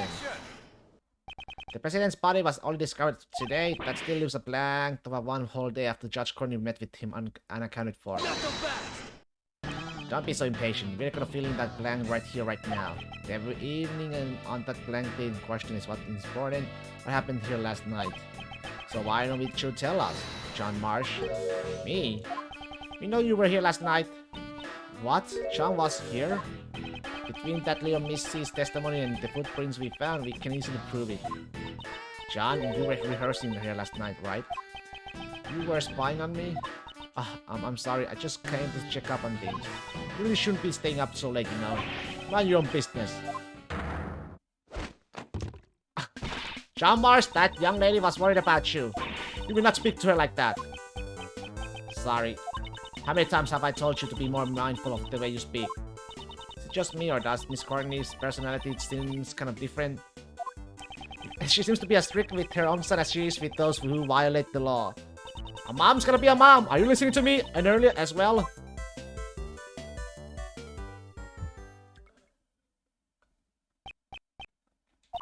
You should always bear that in mind, no matter the occasion.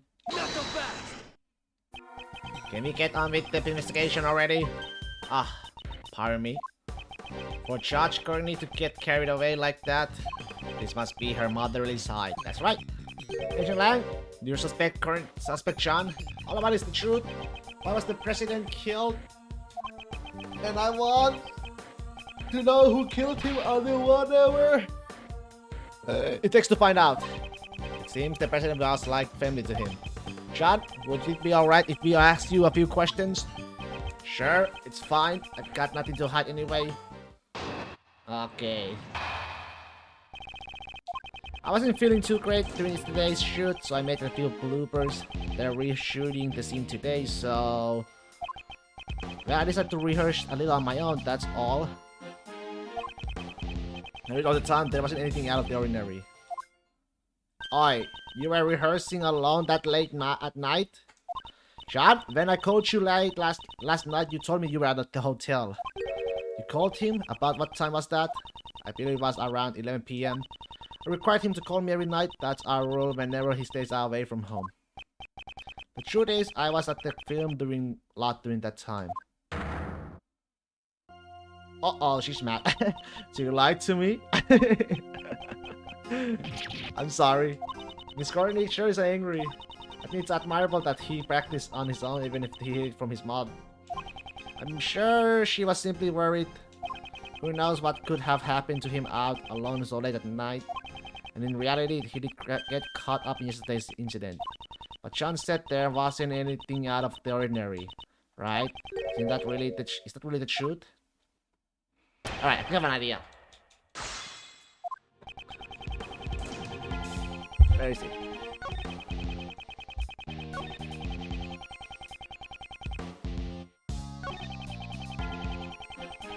After, okay, stop lying. Was it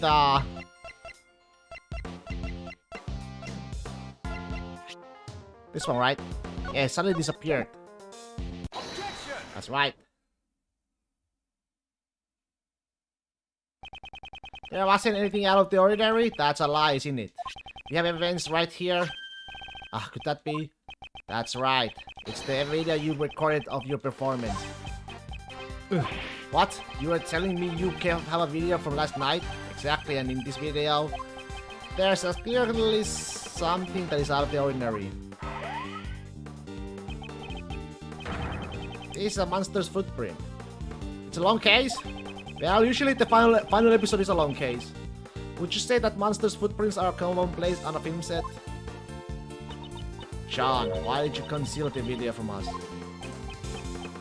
No reason, really? Not so fast. Hey, Pop, this is no joking matter. You had a reason to hide it, right? John Marsh, answer him clearly. But Mom! Well, I didn't want anyone to see me rehearsing.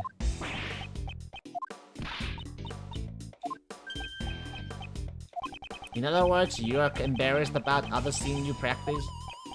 Yeah, got a problem with that? Not so fast.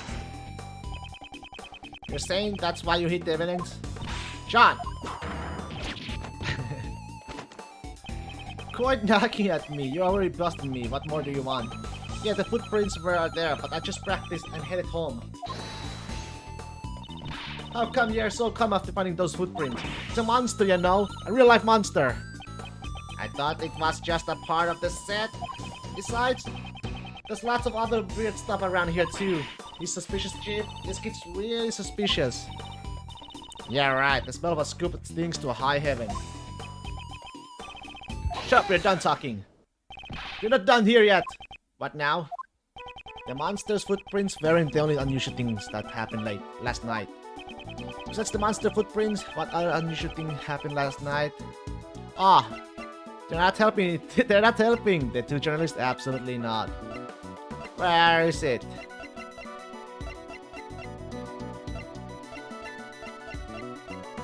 Yeah. Take that. Monster's head fell from the roof of that building. Surely you must have known about that. I don't know anything about it. Is that true? I told you I just practiced a bit and then I went back. I don't know anything about Mushila's head falling or anything like that. Or do you have evidence to show that I know something? There certainly isn't any evidence of that. It's also possible that he fell after John had already gone back. There's no evidence then, like I said, we're done talking. Seems that John doesn't really want to talk about last night. Could he be hiding something, after all? Wait up. Agent Lang? It's as I thought. Thank you, Mr. Prosecutor. This video was backs up my logic. Huh? Is there something in the video that's related to the case? Yeah, take a good look. A good hard look at the monster costume in the top left. Mucha costume. Okay, try to compare with the one over there right now. It looks like it's just hanging there limply though. And the zippers on its back is zipped up tightly. Zipper on its back? What? This is creepiness. Yeah, the difference is plain to see. In the video, the zipper is clearly open. That's right. Someone was inside. What? Mr. Powers, is the costume zippers usually? It's always zipped up tightly when it's not in use. Mr. Prosecutor, do you remember my logic from before? Oh no!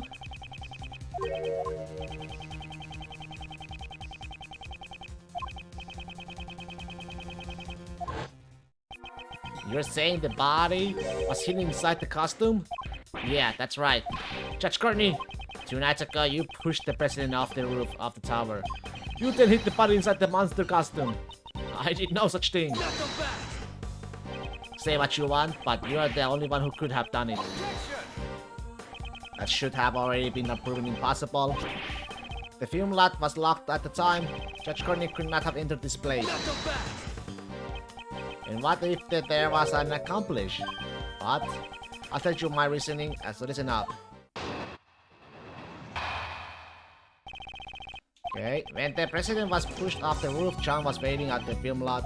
If John was an accomplice, the problem with the locks would be resolved. The 2 of them hit the president's body inside that monster costume over there. Really now? You think the scram had such an elaborate plan? To take the life of a nation's president? An elaborate plan is to be expected, don't you think? John would never take part in such a crime. Not so fast. You're the one being suspected. Your words don't carry much weight.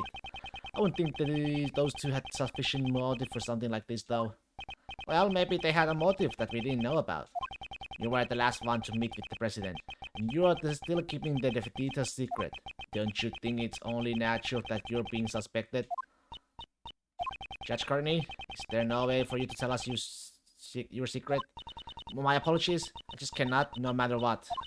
However, when the time I can talk about it comes, I will sure let you know. So if you could, please. Believe you? Is that what you wanted to say? That's what all criminals say. And you, Pop, if you have got an explanation, hurry up and spit it out. I didn't do nothing. That's all I know I'm saying. Both mother and son won't talk. You still gonna defend him like that? Like this? It's true Judge Courtney's actions are a mystery. However, we still don't know whether or not that ties in with the motive for murder. Yeah, that's right. Their motive for murder can wait. For now, let's talk about the situation surrounding the crime. The fact that these 2 are the only ones who could have done it. Okay.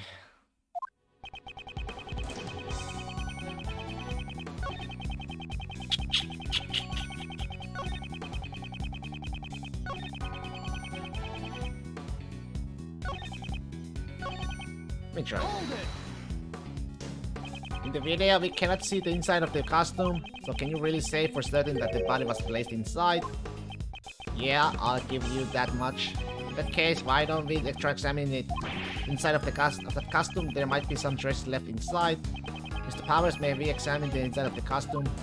Sure, go ahead. But it might be kind of stinky since I was wet a lot in the...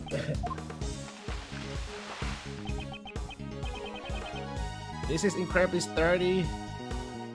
Some glass, okay. The yellow stain on the gloves. Could that be it?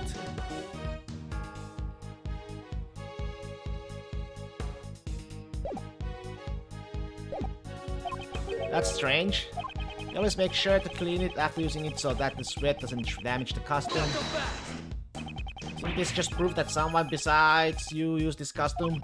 I'd say that dirt from the body probably got into the costume. There's no yellow though. The president's body did not fall on the top of the monster's footprint. That must be where the dirt came from. Are you satisfied now? Wait, this stench. Boss? Objection.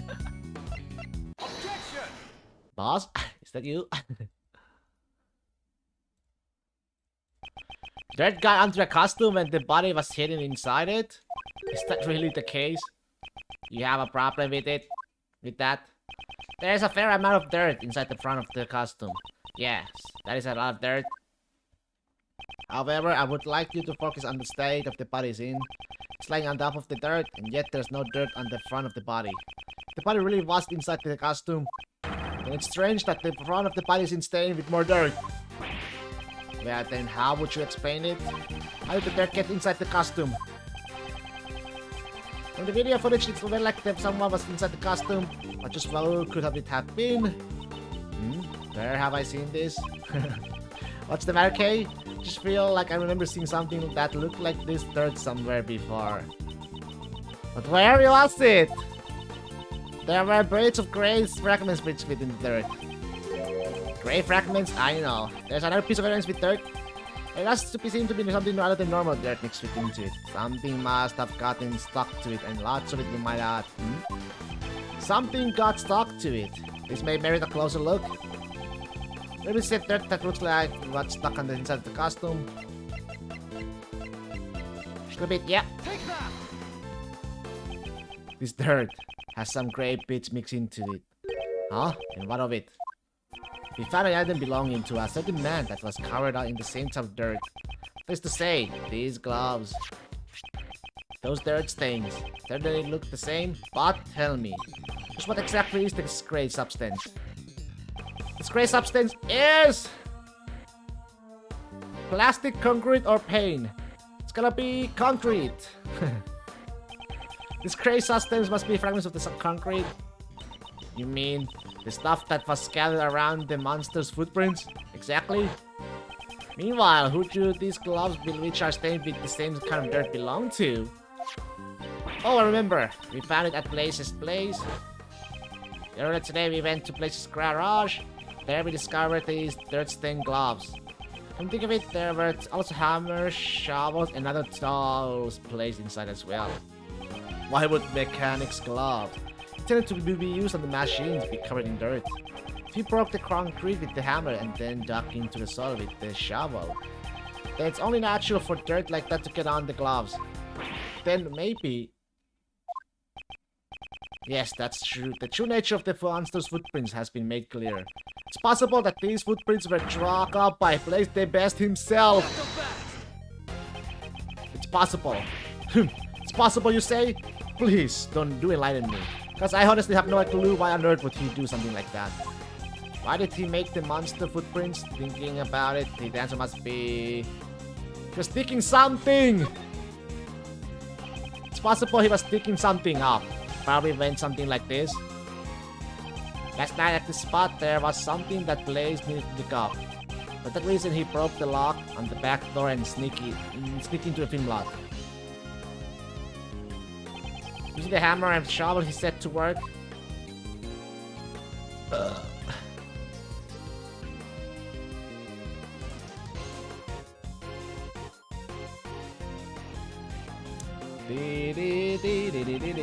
He placed the items he dug up into his back, but before he could fill in the holes.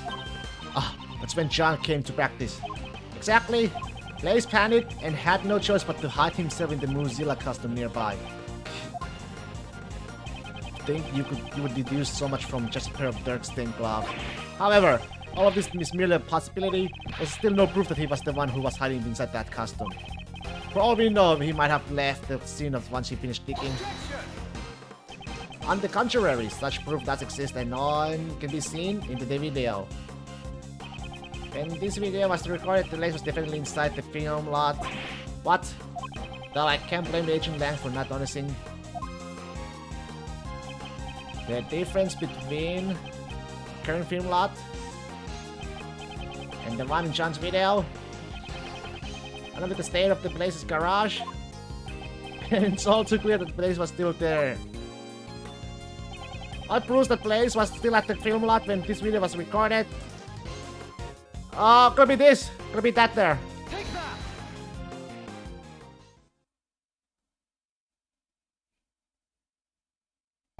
This bag placed near the costume. There was an identical one inside Blaze's garage.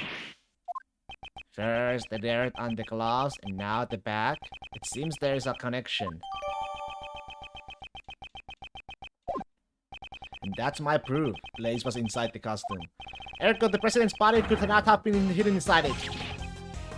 Seems I was able to refute Agent Lang's reasoning. Someone needs to go investigate Blaze's house right away, pal.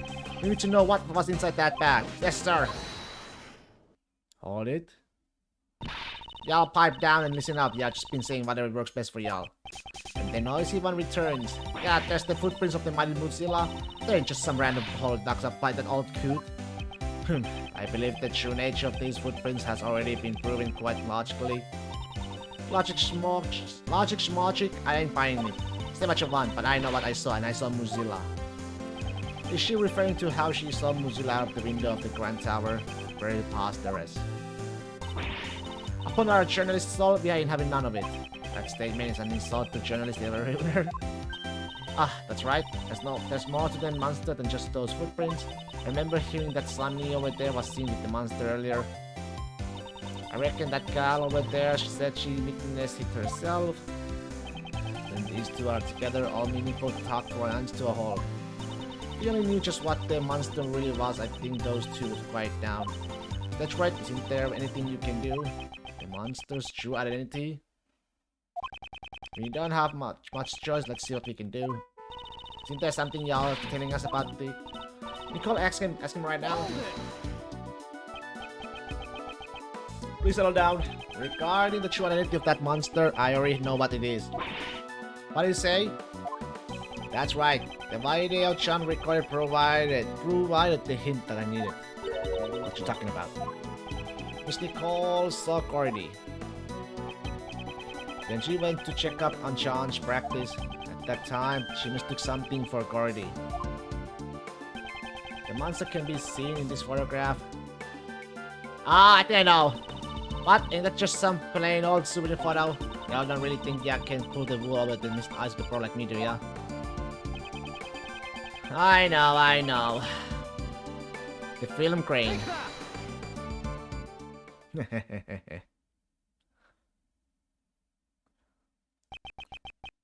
Actually, Corey's true identity was this camera crane. What? The video Chan recorded was shot from fairly high up. A shot from his position would be impossible without a camera crane. The crane. But there ain't no way Miss Nicholas would mistake a camera crane for the Cordy. I wonder about that. Miss Nicholas. Yes? Earlier you said the prescription of your glasses didn't match your eyesight anymore, correct? Yes, lately it seems like my eyesight has suddenly gotten a lot worse. So would you say that you were unable to see Corey very clearly in the dark? That's right. Silhouette was all I could make out. But remember what Miss Nicole said? I recall its skin was really scaly, almost like a reptile. Camera cranes ain't got no flesh on them, let alone skin. Just a bare steel frame. That is certainly true, at least in the case of this photo. However, last night it did have a skin. Yeah, just do whatever you can to get in the way of our big scoop, ain't ya? That was not my intention. But since I have come this far, it's time to put an end to your nonsense.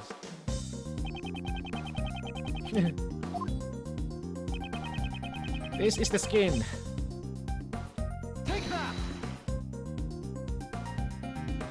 There you go. As Miss Nicole stated in her testimony earlier, it looked like it was going to rain last night.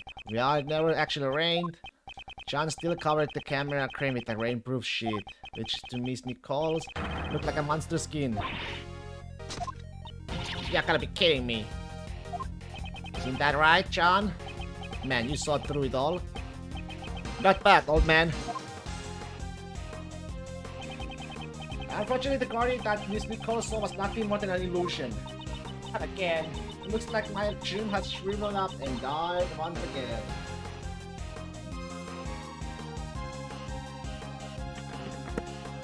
Wait, why do you have a bear trap on her back?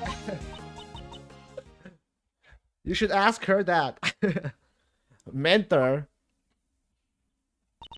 Seems like things have finally settled down. I really thought the boy was hiding something from me. Guess I had it all wrong. Now that we have figured out the true form of the monster, everyone seems refreshed. Actually, there's two people here who are totally bummed out. Agent Lang? The report is in, sir. We got the results of President Huang's autopsy. Good, show it to me. Contusions and bone fractures are found across the body resulting from tremendous pressure. So this was the cause of death. In other words, he was crushed to death. Damn! I thought as much. Crushed to death! The yellow stain on his dress is currently under investigation, but it seems that gunpowder residue was found on his right hand. Sunflower residue? I didn't know the president was into the gardening. No, gunpowder residue. Traces of it are left behind when a gun is fired. Since it has been found on his right hand, it's possible that the president fired a gun. Gun, huh? But we didn't find any guns when we investigated this area. Unexplained gunpowder residue, I'll have to look over the autopsy report later. Now that Agent Lang, seems we have our answer. The president did not die from falling off the roof of the Grand Tower. Rather, he died from being crushed under Mujila's head. I can't deny it. Looks like your logic was right after all. It seems the suspicions surrounding Miss Courtney should be cleared up, right? Yes, not only the cause of death, but the time of death proves her innocence as well. Miss Courtney met with the president 2 nights ago. However, according to the autopsy report, the time of death was around 11 PM last night. Mujila's head also fell last night. It matches up perfectly. That's a relief. Or not? Isn't it that bit too early to be relieved? Agent Lang? The president died after being crushed by the Mujila's head. That I will admit. But the problem is, who was the responsible for the falling head? Mujila's head fell last night. Last night, the one who was at the film lot was... John! What are you saying? Surely you are not implying... That's right. You killed him, didn't you? John Marsh. That pup is hiding something. He was at the scene of where the body was discovered. Last night, he also saw the footprints. Despite that, he still claims to know absolutely nothing about the incident. Isn't that a bit too convenient? Yeah, Blaze was there too. These footprint-shaped holes have not been proven to be related to the case. Just because he saw the holes doesn't necessarily mean that he's involved in the incident. You sure about that? Take a look at the pup's face. He looks pretty shaken up to me. It looks like he hit the mark, but John doesn't want to talk about it. If he doesn't feel like talking, then I have an idea of my own. Let's check it. Let's check the tape. Agent Lang, what is your intention? The police have a device that lets you analyze the video footage up close and personal. Agent Lang, you would suspect John enough to go that far? As long as John's lips are sealed, this may be the only way for us to get close to the truth. You have to come shoot. If I'm not mistaken, you have that device with you, correct? Mr. Analysis is ready to go, sir. Now we're talking. Prosecutor, is the president the great granddaddy or what? Prosecutor Edgeworth, would you please perform the video analysis for us? She wants me to do it. Who knows what kind of faults that Wolfman will find in it? This man isn't exactly my strong suit, but I suppose I have no choice. Are there any new clues shown in the video? Zoom in.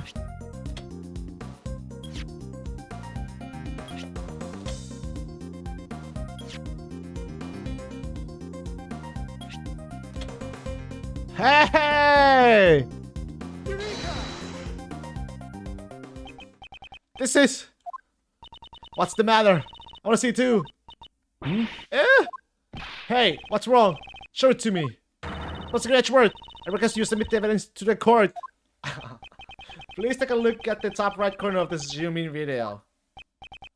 This person is... the president! Impossible! Huh? No way! Seems we have finally found it at last, the evidence that points to the true killer. This evidence places John at major disadvantage. You're wrong. That's not right. I didn't know anything about this. That's not good. That's not gonna cut it. It's clear that you and the victim were together at the time, at the same place where his body was later found. John Marsh, there's no doubt. You killed the president. No, this can't be. Why? Why would you? John, please don't tell me. Did you really kill the president? Mr. Edgeworth, is this really decisive evidence? Mr. Prosecutor, looks like even you can object to this.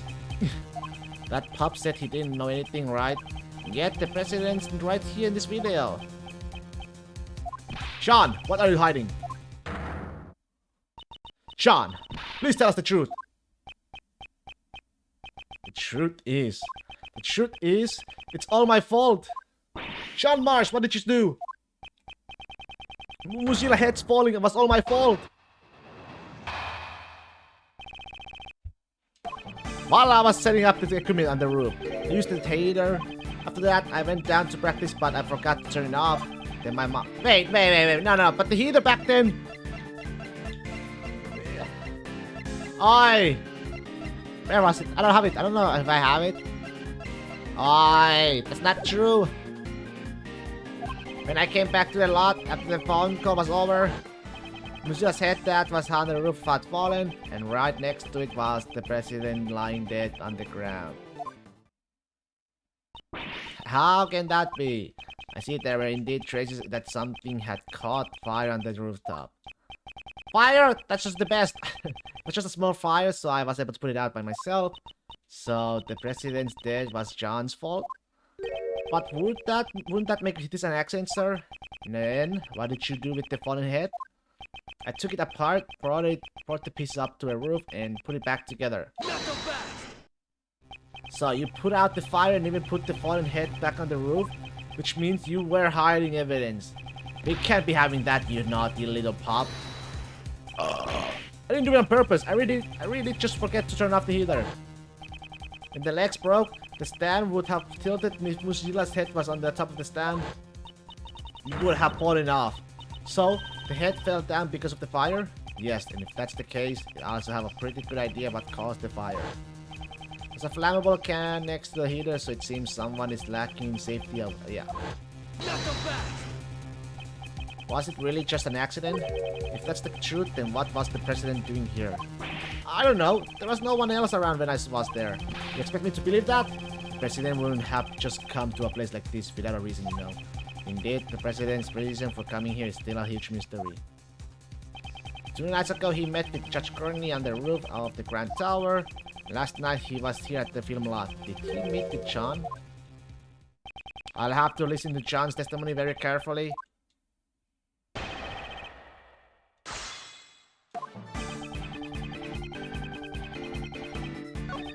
Okay, let me try pressing...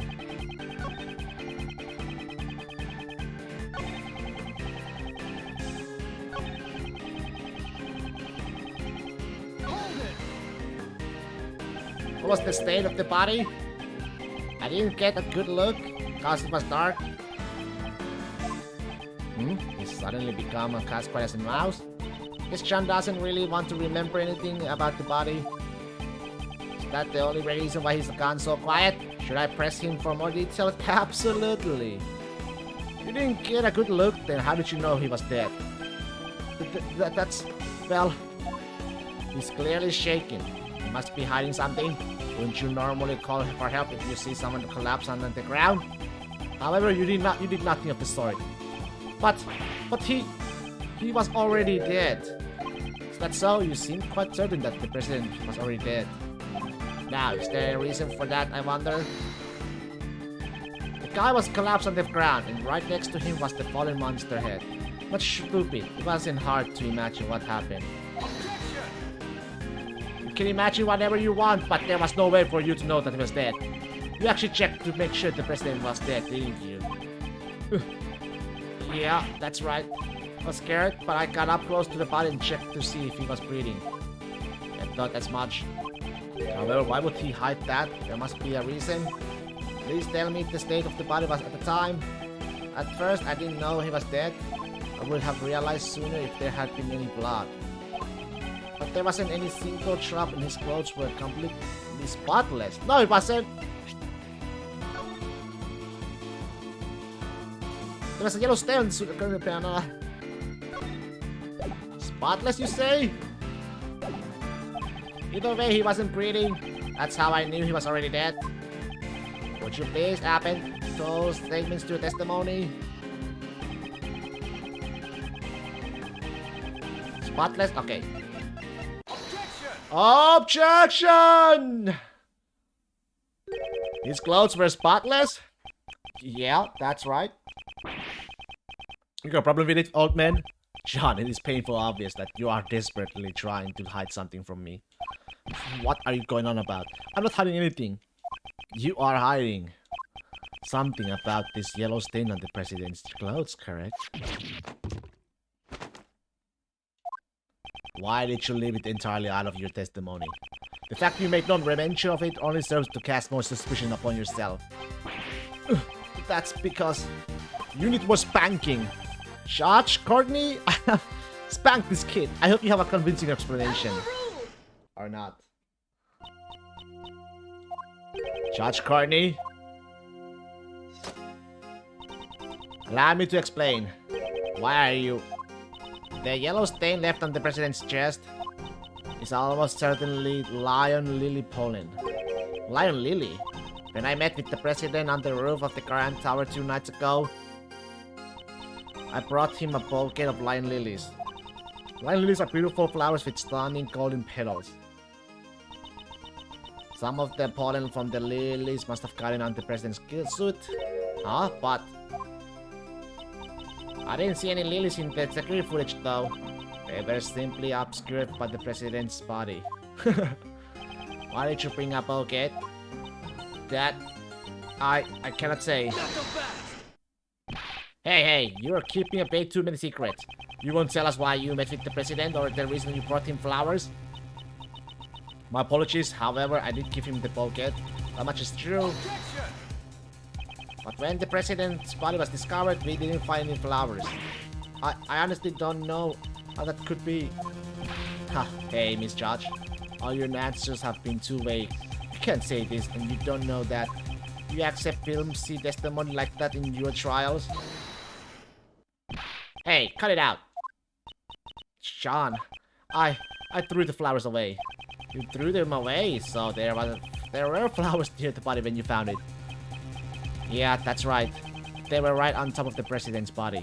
They had been crushed as flat as pancakes, though. I see. So the flowers were squashed by Mujila's head too. And a large amount of pollen got stuck to the president's suit.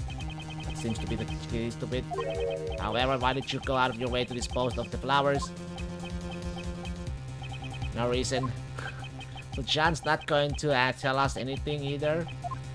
I guess mother and son both have a lot of secrets, huh? That's not true.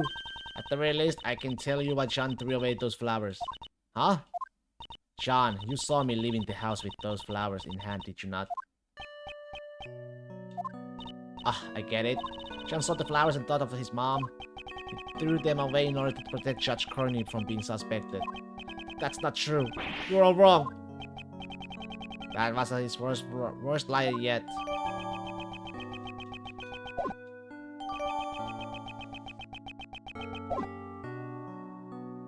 Having decorated our house with those flowers, the pocket must have reminded him of me. So the pup just happens to find the flowers from his mother's bouquet on top of the body. That's why he threw them away and kept silent about the body. That's a tiny story if I ever heard one. And what's wrong with that? I suppose you prefer untidy, messy stories, Angel Lang. Don't tell me you forgot it already, Missy. This pup confessed that he caused the monster's head to fall last night. Ugh, that's true, but he's currently the only suspect in the president's murder. It is true that there are many reasons to suspect John. However, there's someone other than John who is far more suspicious. What'd you say? John himself was kidnapped by that very person not too long ago?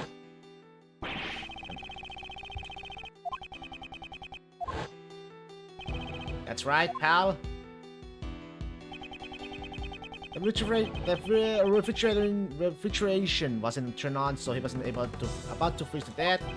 But if he hadn't yelled out for help, we would have never found him. Once the sleeping trucks were off, he was finally able to call out for help. Sleeping trucks? Huh? If I recall correctly, when you were kidnapped, that's right, there was a bottle lying on the floor of the refrigerator warehouse. It was the same thing that was used on me not long ago. That sleepy stuff. It's super powerful. Alright. How about it, Agent Lang? John is clearly a victim. There's a mastermind at work behind the scenes of this. I don't know anything about this so-called mastermind. You say they were here last night? I still don't know for sure yet. It's not like you to be so vague, Mr. Prosecutor.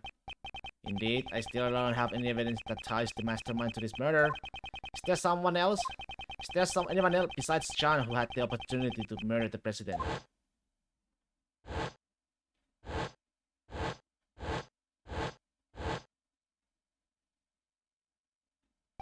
That's it! As I thought, in the end, that pup is our only suspect. Isn't there one more suspect, Agent Lang? What's this? Didn't we prove it earlier? Last night there was one more person here?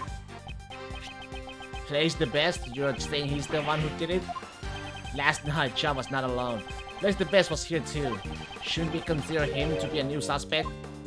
Blaze the Best killed the president? It's entirely possible. Blaze the Best. It can't be. Same guy from 12 years ago? 12 years ago. That keeps popping up. Bam bam bam bam. Bada bam bam.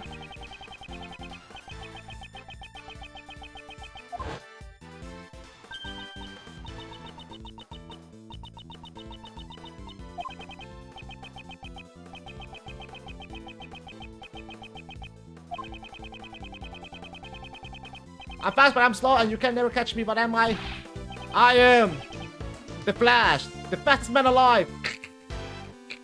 Agent Lang, what happened 2 years ago? Nothing that concerns you? No, it's yes. I am the Barry Allen. I am the fastest man alive. On the contrary, it might just have some sort of connection with this case. And I suppose you have some proof, Mr. Prosecutor. Show me evidence that there's a connection between this case and the one 12 years ago. Evidence? You say? You don't have any evidence? Then there's no point in talking about it. Is there any evidence that connects this case with what happened 12 years ago? I should have it.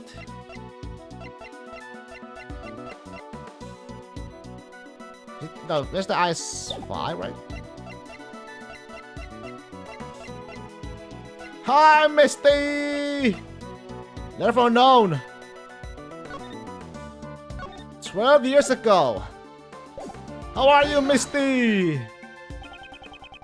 Are you tired? This letter was sent to Jill Grave, who was murdered 2 days ago. Although the sender is currently unknown. Here, it is written as follows. Please get revenge for 12 years ago. What? 12 years ago? That's not all. Take a look at this as well. This is a report written by Patricia Rowland to Blaze the Best regarding Knightley. Please read this part here. That thing he laid to rest near the flower bed 12 years ago. Agent Lang, something big is happening here. Jill Crane's murdered 2 days ago, and now the president's murdered today? There has to be some connection there. Hello! The key to solving it lies in what happened 12 years ago, does it not? You're asking me to reopen the old wounds of the Lang clan? That's right, I am. Agent Lang, I beg of you. I beg of you! Who was that just now? Shifu! Shifu! You guys, what are you all doing here? Ew. We followed you here, Shifu. We heard that Shifu was investigating the incident from 12 years ago. Misty Rosie, you idiot. I'm not your boss anymore. Get back to your own posts. Sir, we can't do that. What did you say? Are you disobeying my orders? Shifu, we also beg of you. We investigate the SS5 incident from 12 years ago. None of us could ever forget that case. We know you feel the same way, Shifu. Agent Lang, and your former subordinates decide to reinvestigate the case. And you think you can solve the mysteries of that case? Yes, I do. I do. Perhaps I can with your help.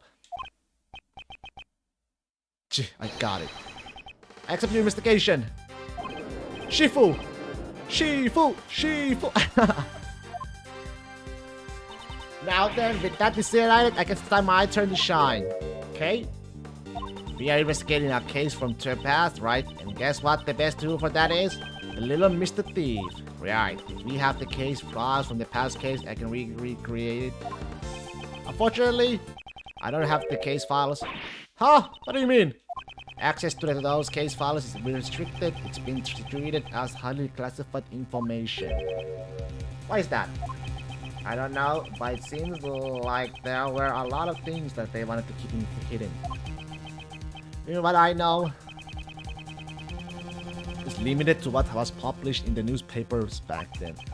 That will not be a problem. I mean, in any case, please tell us what you know. Sure.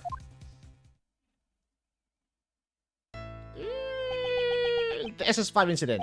The incident occurred on a winter day 12 years ago. It was the 10th of February. The police department in this country received a call from a group of kidnappers. They kidnapped President Huang, they said. Kidnapped?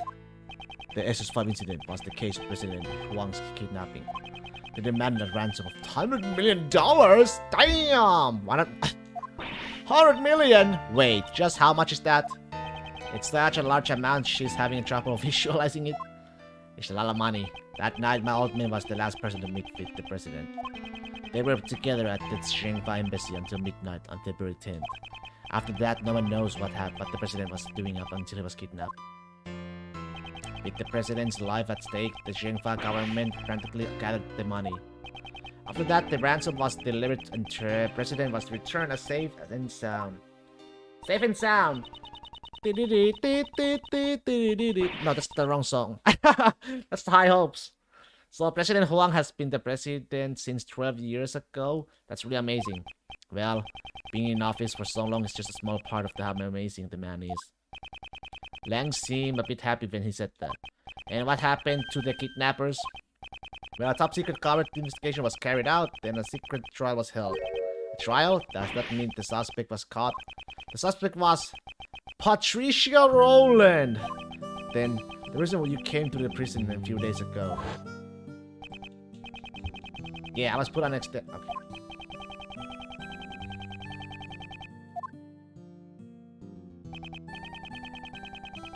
First, I look at the face of my target. So the trial 12 years ago ended with a not guilty verdict. Yeah.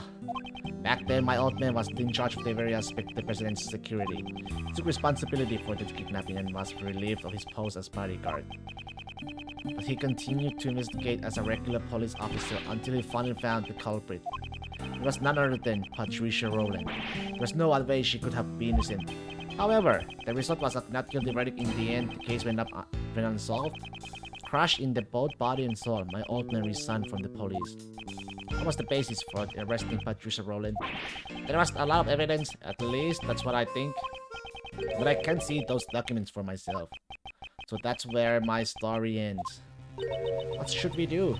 With only this much information? Even the little thief would have a hard time producing a recreation. Is there really nothing we can do? Looks like you could use some help. Who's that? Hey, everybody. The gang, the whole gang is here. Francisca. And Mr. Shields too. We finished up with the trial. And finally managed to catch up with you guys. Yeah, take this. Here, this is... it's case files from the SS5 incident, sir. Nice. When Roland mentioned 12 years ago during the trial, it caught my interest. Legion Hackman was kidnapped on February 12 to risk blah and confirming that on the evening of the incident, the president was Shengfa embassy until midnight. Prosecutor plays the best. Suspect Patricia Rowland.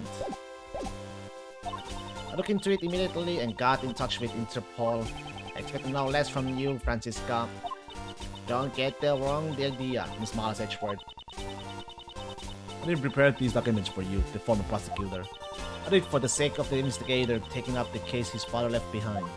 Sis, but I thought information on the SS5 incident was restricted to the public. That restriction was placed by the prosecutor in charge of the case, Blaze the Best. Blaze the Best was the prosecutor in charge? Him? However, as a result of the trial just now, Blaze's authority has been revoked. It's all thanks to his son, Sebastian. By bringing down his father, the door to this past case has been opened. Prosecutor Blaze the Best is currently wrapping things up in Patricia Rowland's trial. He told me to relay this message to you. Leave Pops and his cohorts to me. You guys just take care of the case on your end. He's become a quite reliable right before our very eyes. On a convenient thing. Truly? Alrighty then. This is the perfect. Now that we have the files, just leave the recreation to me. Indeed. Well then, let us begin.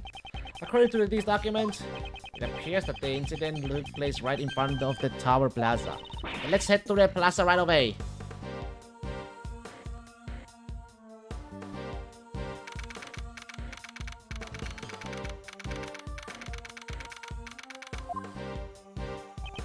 Okay, would you please activate the little Mr. Thief? Right, with this case files recreating, everything should be as nav. Where should I start? Very indeed. According to these documents, it seems there was a witness to the kidnapping of the president. A freelance journalist by the name of Jack Cameron. Jack Cameron! Nice. However, more like James Cameron. He happened to be in the wrong place at the wrong time and was murdered by the culprit.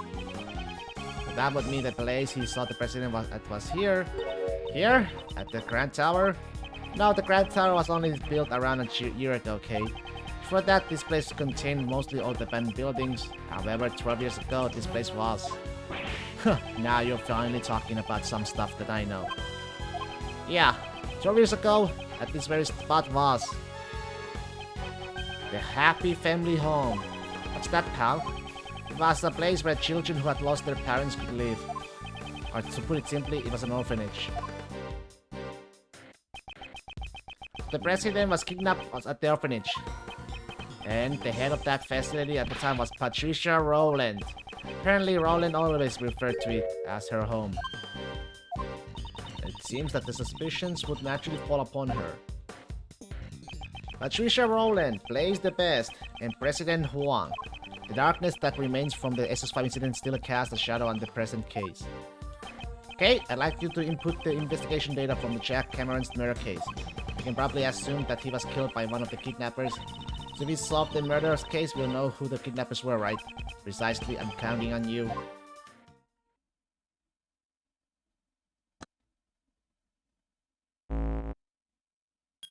It's time to duel!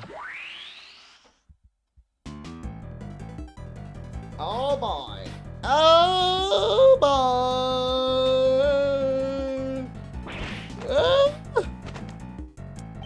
What the heck is this? Everything's green. I've come to expect such reactions. It's a recreation of the grounds of the facility that stood here 12 years ago.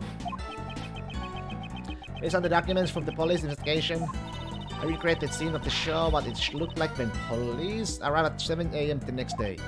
It appears a fair amount of snow had piled up here. Yeah, I heard that the footprints in the snow were a prime piece of evidence. Right now it's snowing where I live, man. I can't believe it's almost April, it's still fucking snowing, man. The snow fell during the day, on the day of the incident. The snow only fell before the crime took place, which means the footprints wouldn't have been erased by any fresh snow. I must make sure to pay close attention to these footprints. John was even born. Lang can suspect him for this case. Yes, he can. He was born. He was 1 year old. John is 13. This is 12 years ago. His footprints stopped near the body. They must be Mr. Cameron's footprints. He sure has some big feet. They look like a size fawn. What, size 11 or 1? According to data, his shoes match these footprints. Size 11.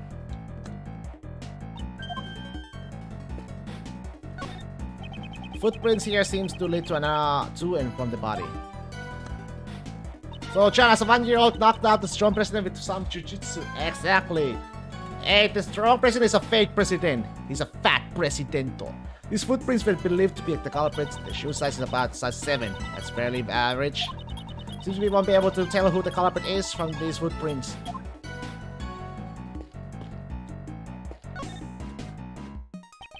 This is the eyewitness of the president's kidnapping, Jack Cameron. The excellent witness, I regret the state of the body based on the photos taken by the police. It appears he was struck in the head from behind. The murder weapon was a brick, right? It looks like the ones from the garden. Blood that flew from his head has splattered all over the surroundings. Here, take this. It's Mr. Cameron's autopsy report. Watching to death, time of death, February 10, around 1 AM.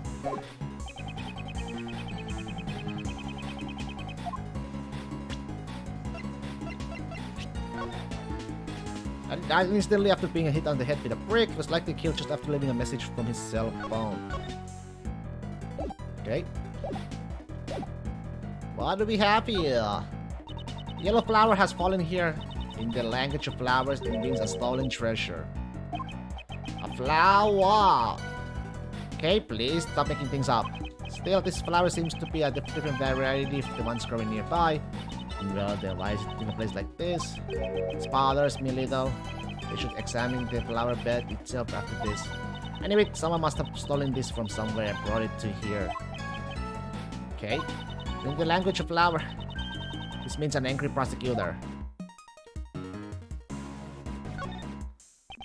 Assume this is the victim's cell phone. That's right. Apparently Mr. Cameron gave his eyewitness testimony over the cell phone. What do we mean by over their cell phone? The Cameron found the residence. It seems that he called his girlfriend, but she didn't answer the phone, so Cameron left a message on her answering machine. Tape is in this case files too. You wanna hear it? Please. Hello, Jill? Jill! Oh no! Jill Crane! Are you asleep already? I'm in front of the facility now, but something's not right. President Huang is here of all places. What's more? Crap, the light just went off. I can barely see a thing now. I can't believe it, but it almost looks like he's being kidnapped. I thought I'd let you know. Jill, huh? And boom. What was that sound of the end? Seems he was attacked while he was still on the phone. Agent Lang, may I ask? What was the name of the Miss Cameron's beloved? I'm pretty sure I heard her name was Jill Crane! So it was true. Did you say Jill? This was why she was seeking revenge for 12 long years.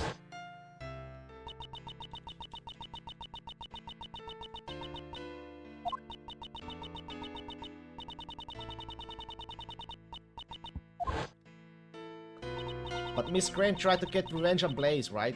She may have wanted to get revenge on him for covering up the kidnapping case. Or perhaps that she thought Blaze himself was the kidnapper.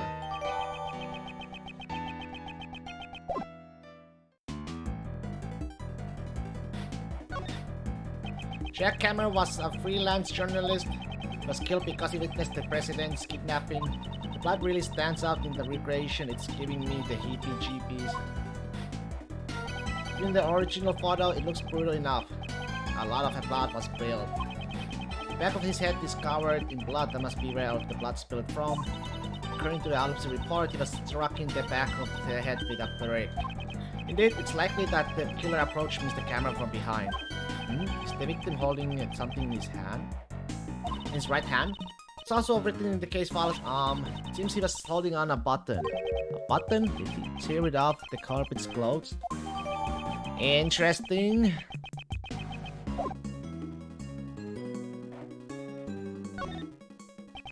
The victim was carrying a camera. Oh, according to the case files, it seems he only managed to take a single photo.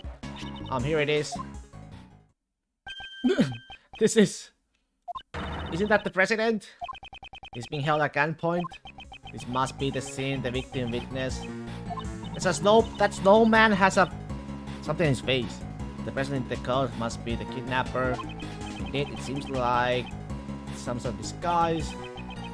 The logic of Danger Lang's father is correct. Then this person should be Patricia Rowland. There's no way that's Patricia Rowland, man. Man, actually, yeah, could be. Or was there only one photo? Perhaps she was killed before he could take any more. Patricia was kinda slim under that coat. That furry coat, man. Jacket. She was kinda slim. This is the brick that was used to cast the murder weapon. You can find bricks like this all over the garden. They must have used some of them as a weapon. I checked. Flower bed. According to the data, this facility has 3 gardens. And each of these gardens obtain 3 flower beds. Okay. The way these flower beds are lined up, have I seen this arrangement somewhere before? 3. This was during the winter.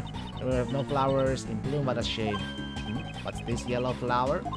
Huh? Why is there a single flower here? There's a lion lily. It's a very red of lily. Did you say lion lily? That's the flower Miss Courtney gave to the president. What's it doing here?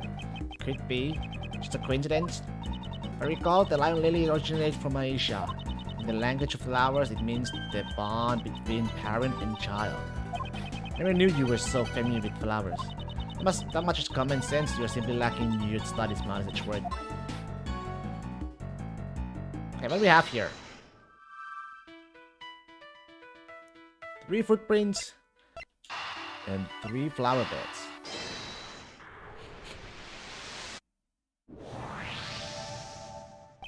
Perhaps this is the true nature of the monster's footprints.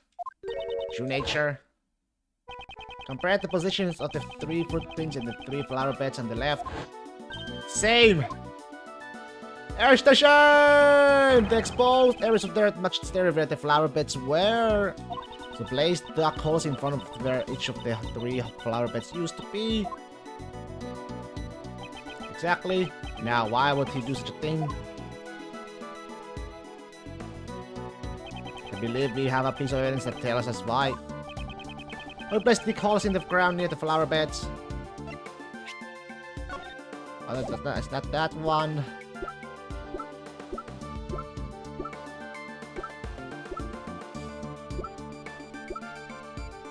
Last testimony doesn't matter. John's practice video doesn't matter. This was this one. Report nightly.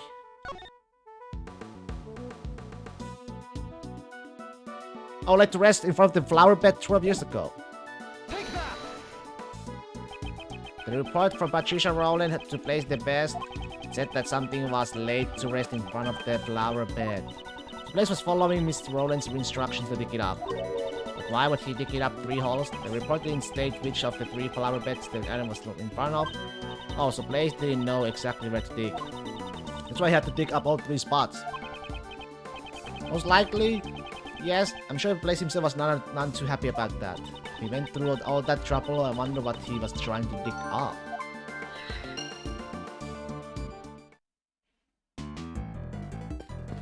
They're all here. Even those reporters. Long? 3 flower beds. Snow.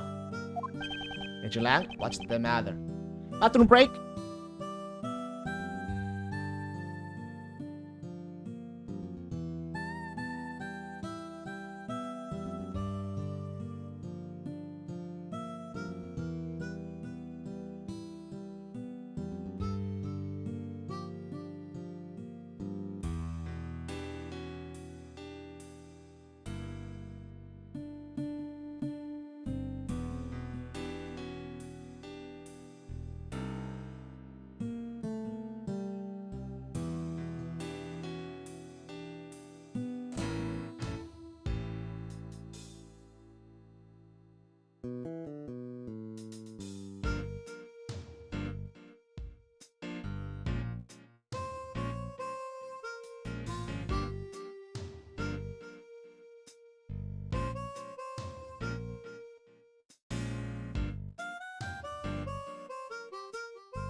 Something strange.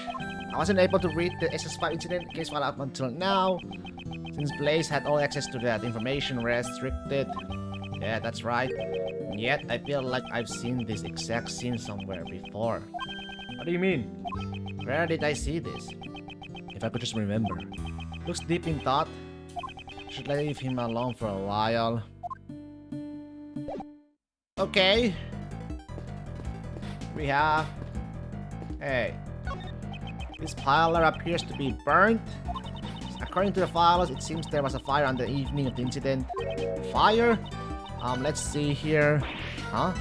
It says that one of the children at the orphanage spilled kerosene that set it up on fire as a prank. I guess that kid had far too much energy. And thanks to that, we can make that out any of the footprints near the main hall. Fire, huh? We learned pretty much all that we can about the situation at the time of the murder. Oh, in that case, is there another scene you'd like to recreate? Yes, would you do the honors? I'd like you to recreate the scene when the victim witnessed the president's kidnapping.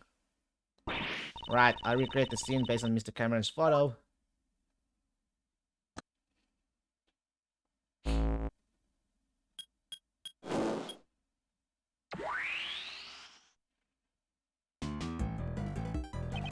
Mr. Cameron is standing in the middle of the flower beds. And the president and the his kidnapper are standing on the road. Mulder based his initial investigation on this man's eyewitness testimony. As a result, it led him to believe that the kidnapping and this facility were related. And that's how he came to suspect the head of the orphanage, Patricia Rowland. Yeah, but in court, Gray is the best treated this testimony as it meant nothing. Why would he do that? Because probably the shooter could be Blaze himself. The president and his kidnapper were not standing inside the orphanage grounds, so a connection between the orphanage and the kidnapping was difficult to prove. I see it's not like they were seen inside the orphanage after all. See, no matter how much evidence the detectives gather at the crime scene, doesn't matter a squat if the prosecutor won't use it in court. Blaze the Best had some kind of connection with Patricia Rowland. I figured they had some kind of deal going on. In other words, you think that Blaze was one of the kidnappers? Could be. However, your father was convinced that Patricia Rowland was the culprit. Your father was a highly capable investigator, I presume. Might he have had some other basis for his conclusion besides the eyewitness testimony? Yeah, I figured he did, but I have no idea what it was. Nolman never really talked much about this case. Agent Lang's father, Die Long. Die Long? Die Long? Die Long. President Swang's most trusted confidant. The truth he discovered was suppressed by Blaze the Best. First, we must find that hidden truth. Let's see, I think I got... Was Blaze a kidnapper? What did Blaze dig up? Yeah. If we suppose that Blaze was one of the kidnappers, it becomes more likely that what he dug up yesterday is connected to the abduction. What is it? I figured it out. It was a treasure. Couldn't Blaze have dug up the ransom money? The $100 million ransom? Buried in the ground until the heat had died down? Certainly possible. I know, right? Could be the...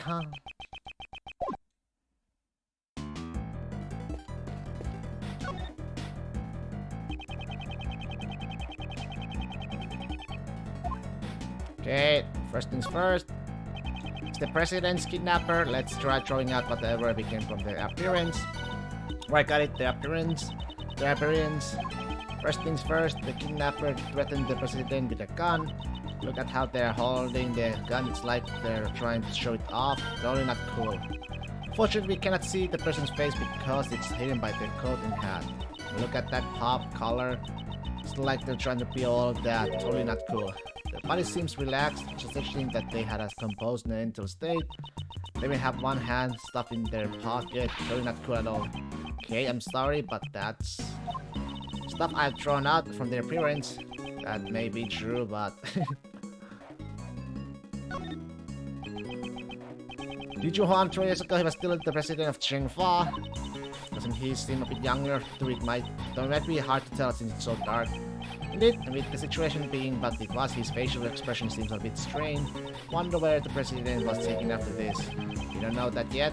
However, if the answer to that question lies here, it should become clear when we continue the investigation. About this snowman, when we recreate the scene where Mr. Cameron was killed, it already melted. His scarf was all soggy and one of his button eyes were missing. Indeed, at this stage, it appears that most of this original form was still intact. Although there's one spot that looks unnaturally lacking. Poor thing, I bet some naotic kid must have blocked off. Although from a thief's perspective, that kid does have some promise. It's blocked off by one of the children at the orphanage. No, perhaps it was taken by an entirely different person altogether. Yeah, I think I know. Okay, used right there. That and this. This document, wouldn't you say it's missing something? Its right eye is missing. Precisely, and much more that missing eye has been to be in our possession. The button that Mr. Cameron was holding onto, it's got the exact same design as the snowman's left eye. We assume this button was indeed the snowman's eye. A huge contradiction arises. This pattern is in the snowman's eye. What contradiction arises? The location of the victim. The victim was holding onto the button. Furthermore, the button was stained with blood. In other words, he grabbed the button after he was attacked. For example, if you were to picture it in this way, after being struck in the back of the head, Mr. Cameron lost his balance. As he was falling, he reached out his hand towards the nearby snowman. However, it could not support his weight and he collapsed while still grasping the button. Huh? That means Mr. Cameron wasn't near the snowman when he was attacked. Indeed, at the very least, he must have been within arm's reach, however. It's quite clear that he would not have been able to reach it from his current position. But Mr. Cameron's footprints only lead towards the flower bed. Can we be certain that those footprints really are Mr. Cameron's? It seems we'll need to investigate them one more time. Understood? I'll recreate this time the body was discovered, but seeing one more time.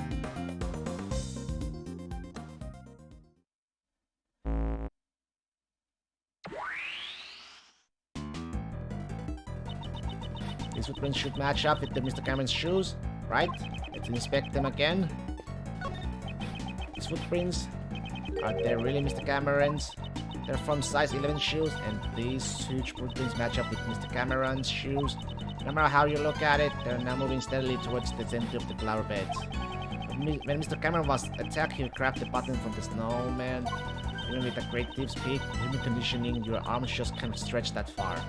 No longer an ordinary civilian, it would be completely impossible. The footprints come from the shoes from the victim, just as the case flyers say. However, does that mean Mr. Cameron was the owner of these shoes? We should re-examine Mr. Cameron's shoes.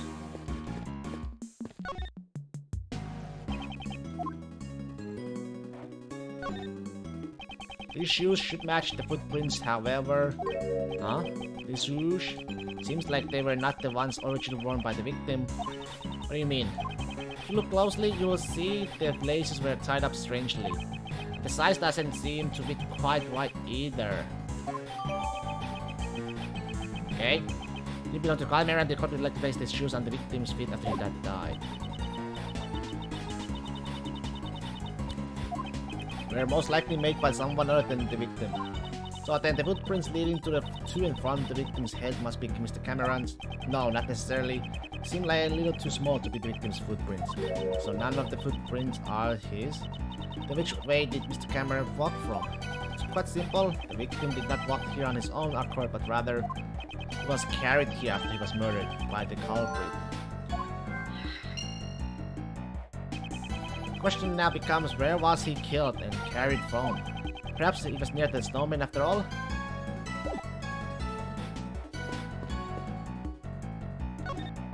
Mr. Cameron's body was moved if we consider the button he was holding on to. It It's highly likely that he was killed near this moment. I should take a closer look.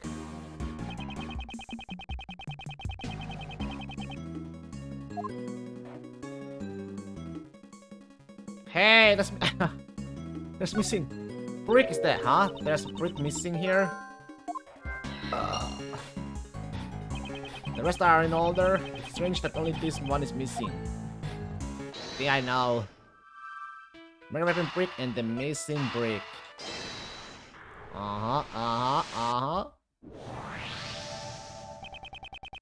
Perhaps the missing brick was the one used as the murder weapon. Yeah, it seems to be just the right size to fit into that gap perfectly. Could be these two too. As I thought, it seems the murder actually occurred near the snowman. Both the button Mr. Cameron was holding and the murder weapon came from there. Indeed, as if we assumed that the killer picked up the brick near the snowman and then tried to sneak up behind Mr. Cameron. Oh, Mr. Cameron totally would have seen the person picking up the brick. Exactly. Okay, please update the recreation. Mr. Cameron was not in the middle of the flower beds but near the snowman. Okay, I'm on it.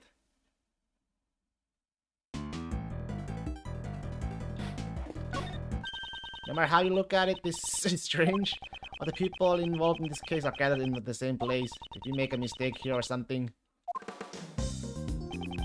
One piece of evidence this recreation is based on is odd. I had to choose which piece of evidence is fake. Which piece of evidence is likely to be fake? It's gotta be... I have an idea. They're all in one spot and this doesn't make sense. This... Was this photo really taken by Mr. Cameron? Eh? What do you mean? They have proven that whoever killed Mr. Cameron also moved the body. What reason would they have to deliberately move this body? Perhaps the culprit wanted to falsify the scene that Mr. Cameron witnessed. That's why they took a fake photo. They made the president stand under the straight light and took the photo with Cameron's camera. It would have been quite simple. Now that you mention it, Mr. Cameron camera only had one photo on it, right? Indeed, in no likelihood, the original roll of film had been removed from the camera. After loading a new roll of film into the camera, the fake photo was taken. I see. This photo must have been taken after Mr. Cameron was killed, right? Fake photo. Exactly, this was not the scene Mr. Cameron actually witnessed. It's likely that this photo was forged evidence. And why did Mr. Cameron witness the president and his kidnapper? The photo isn't the only piece of evidence that indicates what Mr. Cameron witnessed. The testimony he left on the answering machine. Precisely, we should listen to the recording one more time and confirm what was said. Where else could the president and his kidnapper have been?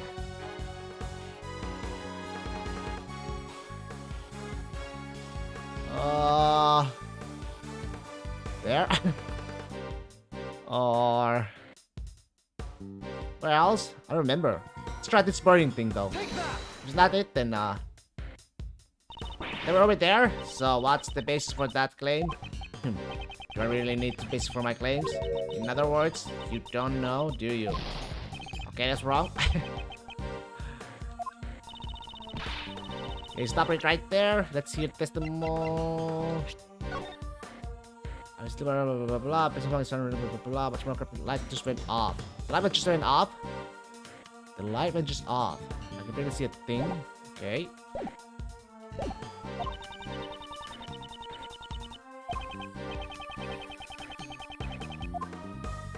Lights went off.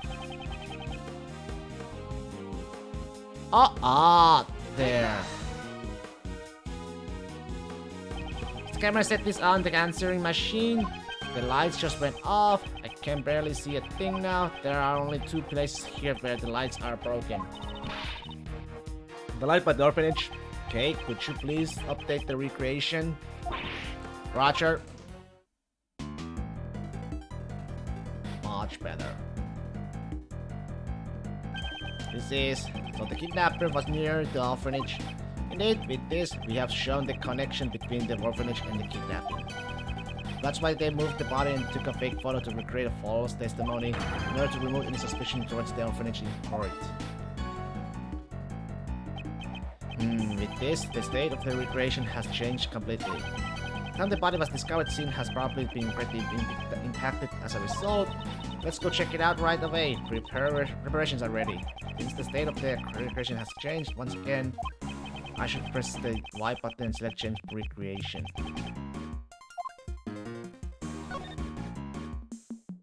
Yeah, what's up? Change recreation.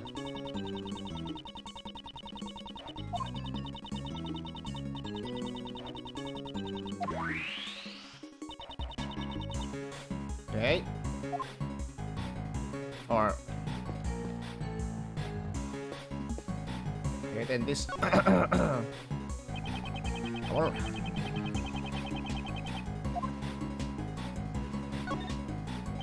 blood splattered above the nose. There certainly was a substantial amount. It's almost as if the murder was actually committed here. But Mr. Camera should have been attacked near the snowman. Exactly, in that case this blood must belong to someone else. What? But the police report said this was Mr. Cameron's blood. The one in charge of this case was placed the best. It would have been simple for him to falsify that information, but wouldn't it be faster than to just clean up the blood stain rather than falsify the information? He wouldn't be able to do that. Think about it. Blaze knew that Mr. Cameron's body would be discovered in here, in which case the forensics department would naturally become involved. Luminal reaction. They would have discovered it with the power of the science. Precisely, it would have been difficult to completely erase all traces of blood. However, falsifying the results of blood risk tests would be much easier in comparison. We'd just have to switch the results from the forensics reports. Oh, what a bummer. I mean, those documents I read were falsified. Looks like Mr. Cameron's clothes were completely soaked in blood. And if the blood scattered here got into Cameron's clothes, that would mean that at the time the blood stain here had not dried yet. I see, so then this is certainly somebody's blood. Was splattered here just a short while before Mr. Cameron was murdered? Indeed, that's exactly right. However, if that's the case, wouldn't a new contradiction arise in the recreation?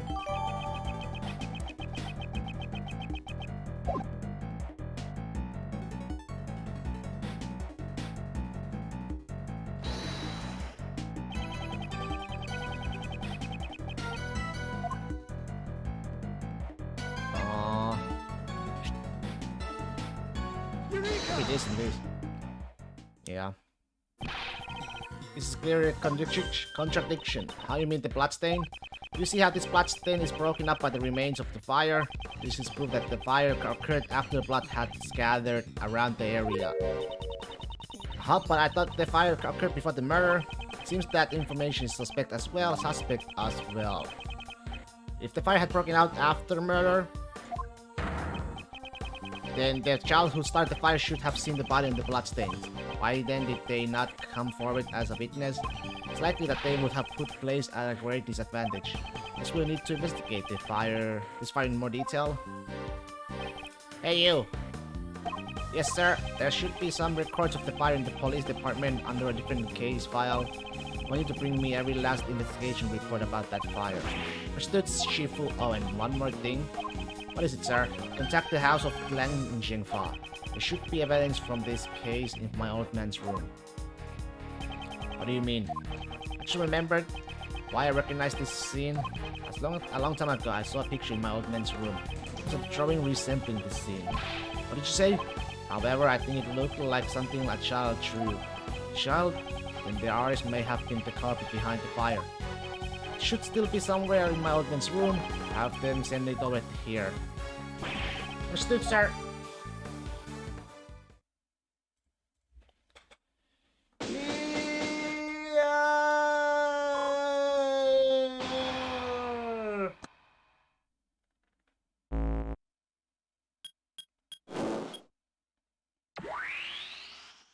Ugh. Shifu, I'm back. That's fast. I brought the info on the fire of the kid start and a photo of the drawing in your father's office. And also, I've been waiting for this. Hurry up and hand them over. Information held by Agent Lang's father. That's bald man. That's clear. Okay, that has to be the best. probably.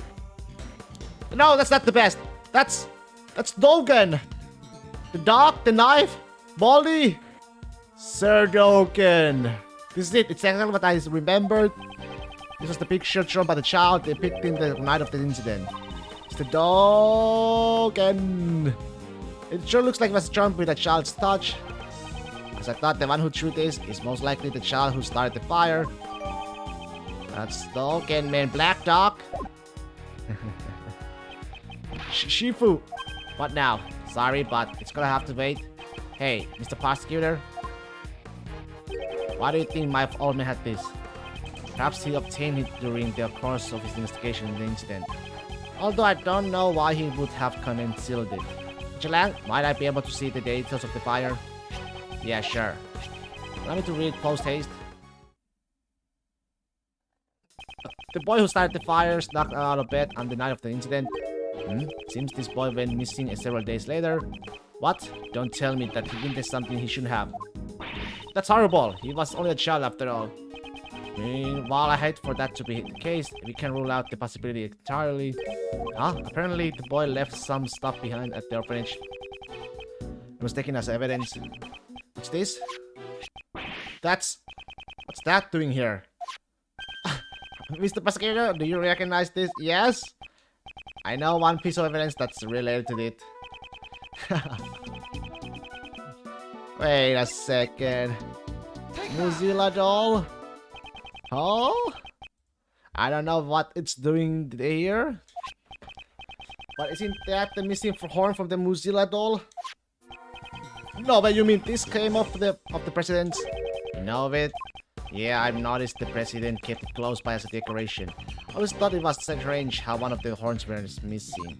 You twist the horn, this doll will play back any previous recorded audio. So if we put the missing horn back in place, you might be able to hear a different recording. Indeed, it is possible. The doll is currently on the 51st floor of the Grand Tower. Hey you heard that, right? Yes sir, I'll be back, right back. Should have got it, the mighty Mozilla doll. Well done, give it to the prosecutor over there. We insert the horn found at the orphanage into the doll. It's perfect fit. Well, can you hear anything? Mr. Huang, it's Amy. It's been a while. Amy? I saw the news that you would be coming to this country. I was really nervous about doing this, but I decided to send you a message. Please stop the playback. Hey, no. Judge Courtney? What's wrong? Stop it! No! It's a boy. Your son. Just been born. I'm sorry, that's all I wanted to tell you. His name is Sean? Sean Marsh! It's a fine name for him, don't you think? Nani! Marsh? Did she say Sean? I'll be waiting in the courtyard of the orphanage at midnight of February 9th. Even if it's just once, I want John to be able to meet you. I'm sorry if I'm being selfish, but I'll be waiting. Oh no!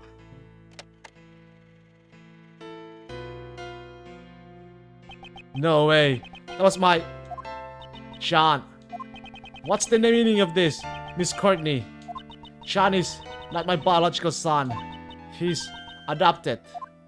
Did Sean know about this? Of course he knew. Sean's mother, Amy Marsh, passed away about 5 years ago. She and I were cousins.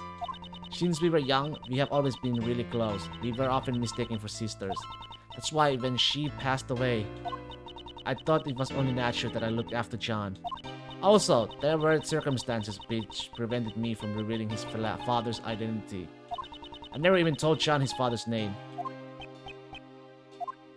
And now it's all been revealed thanks to the recording on that doll. Did Sean's mother send the doll to the president? Hey, Sean? Was he, the president, really my dad? Yes, he was. Before you were born, Amy worked as a diplomat in Zhengfa. Man, a diplomat, so that must be as how she became acquainted with President Huang. Hang on, didn't you tell me she worked at the orphanage?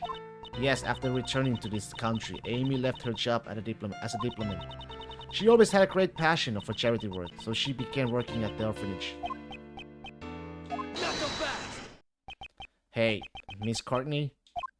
So this Amy girl, she called the president there herself, but she never showed up at the scene of the SS5 incident. What's with that? Amy couldn't make it. Apparently, someone had been following her the whole night. Perhaps it was Blaze. I can't say for certain.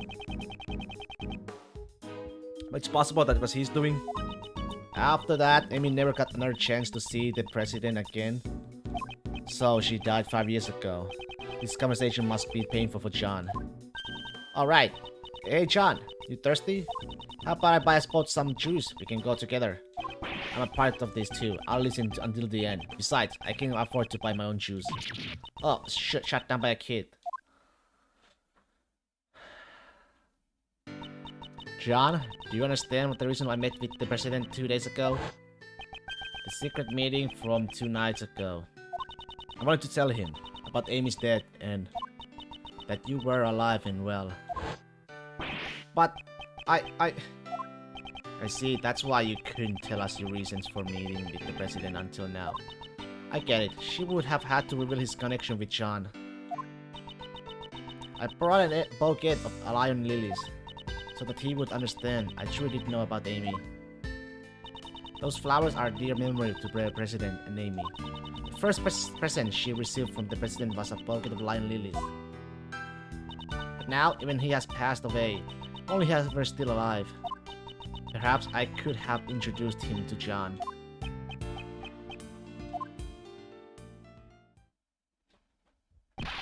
Shifu! I'm sorry to interrupt this atmosphere, but there's something I need to say. Oh, what is it now? Can this wait?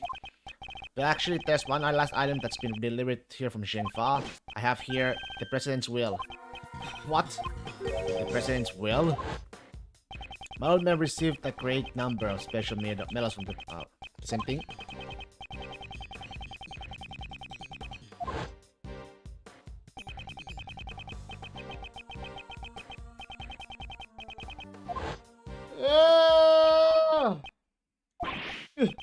This is Vigilant.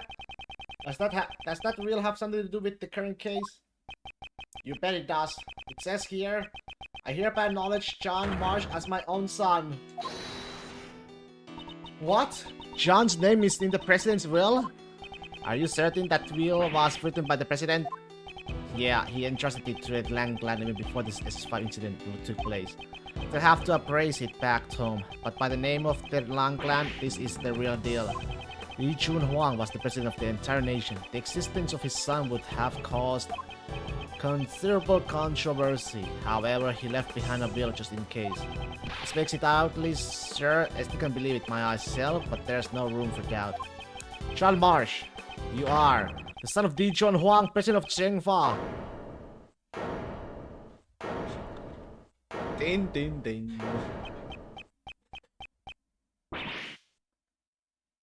John! Sean! Sean! Sean!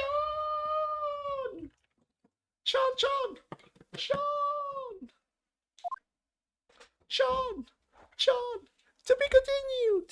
Sean! John!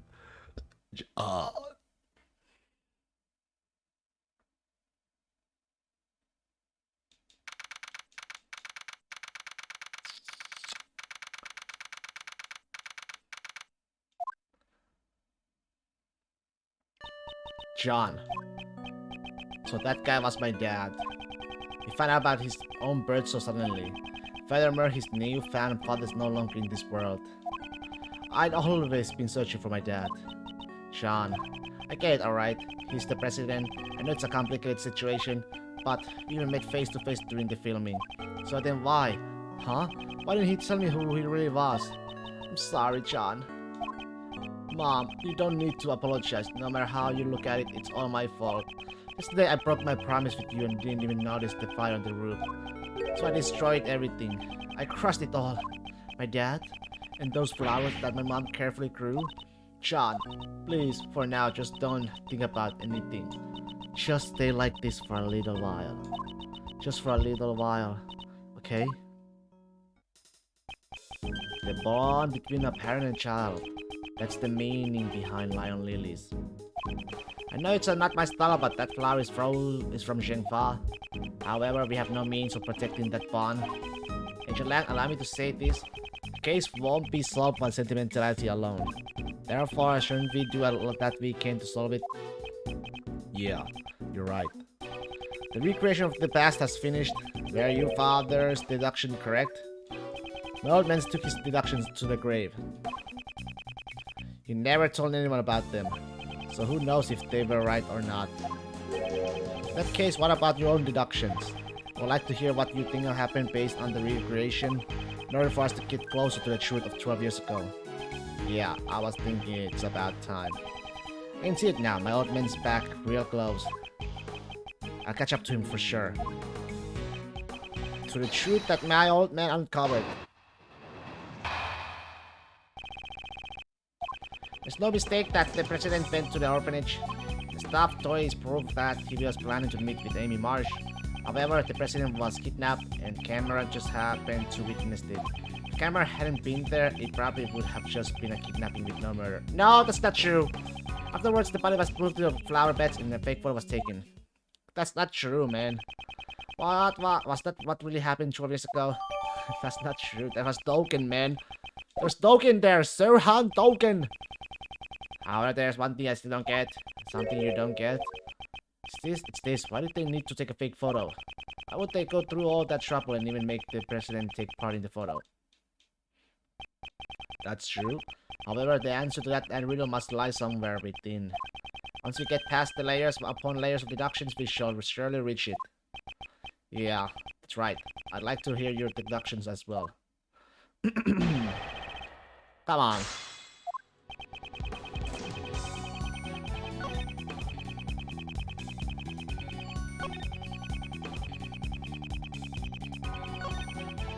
Okay. Do I prove with the picture the mysterious bloodstain? I think it's okay. Let's try. Objection!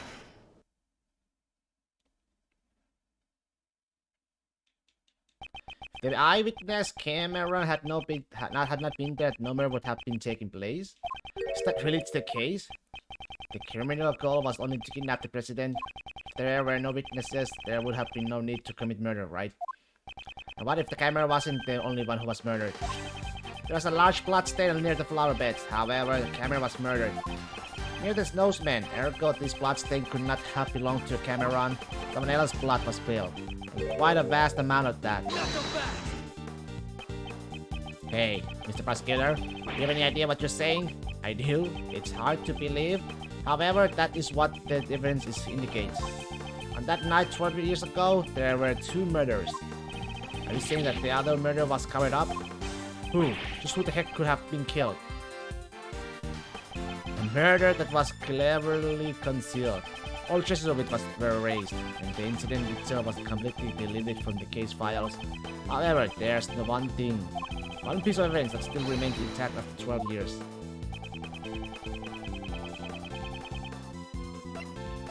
Take that! The other murdered incident was buried in the dark by Blaze the Best. However, there's still one piece of evidence that remains. H. Lang, it survived by your father's hands. My old man, you say? Please recall. There's one more thing that was hidden along with the traces of the murder. That is the existence of the boy who caused the fire. Why did Blaze make the boy disappear? It's because he saw something that he wasn't supposed to see. What was the thing he wasn't supposed to see? Everything is drawn in this picture. Drawing of my old man hat. The person shown on the right is most likely the president. The Musula doll is also drawn near him. And the person standing opposite him is Sirhan Dogen. A A man with a knife and a large black dog, he is none other than Sirhan Dogen. What? The assassin? Why would an assassin appear before a president? The answer is clear. Indeed, what occurred that night on the orphanage grounds 12 years ago was not a kidnapping. It was a presidential assassination. Then Miss Rowland and Mr. Blaze were... Yes, the two were likely partners in crime. One furnishes the orphanage to use as the scene of the incident, and the other covered up the young boy's testimony. It's likely that Mr. Cameron was murdered by because he witnessed the assassination itself. After all, the kidnapping never actually happened. Stop messing around. You're saying that the president was assassinated 12 years ago? We just found his body today. He's been alive up until now. That's right. I mean, we met him ourselves. If the president was assassinated 12 years ago, then the president's body was found today. That would imply there were two presidents. Yeah, and that can be right. Are you sure about that? There's the possibility that there were two presidents. That's right. Up until now, I've been getting a strange feeling from the president.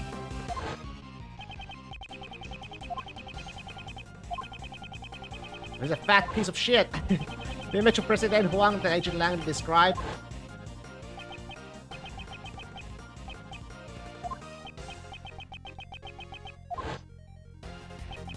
The difference far too great from the President Huang we knew. It's as if there were two entirely different people. There were, in fact, two Xiangfa presidents. Exactly how would such a scenario be possible? What would make the existence of the two presidents possible? The president had a twin brother. One of them was a body double. If we were to assume that one of them was a body double, wouldn't it be possible then? Body double? President Huang possessed immense power and authority in Xiangfa. I'm sure there were two were those. Not Misty Rosie? What the heck? Mr. Volo? Not Misty Rosie. Bruh. Bruh? Invaded his position and made attempts on his life? Just as he was attacked a few days ago. It's me, not me. It's me, not me. Bruh! Misty, what the heck is this? What is this, Misty? It's true there were those who sought Huang's life from time to time. What is this? Nah. But I can't easily believe there were two presidents. You just saw I didn't follow you with my alt account. You have an alt account? How many accounts do you have? Free follow. Thank you very much. Where's my subscribe, huh? Where's the subscription? At least not without any evidence. Do I have evidence that proves there were two presidents? Do I? Let's see here.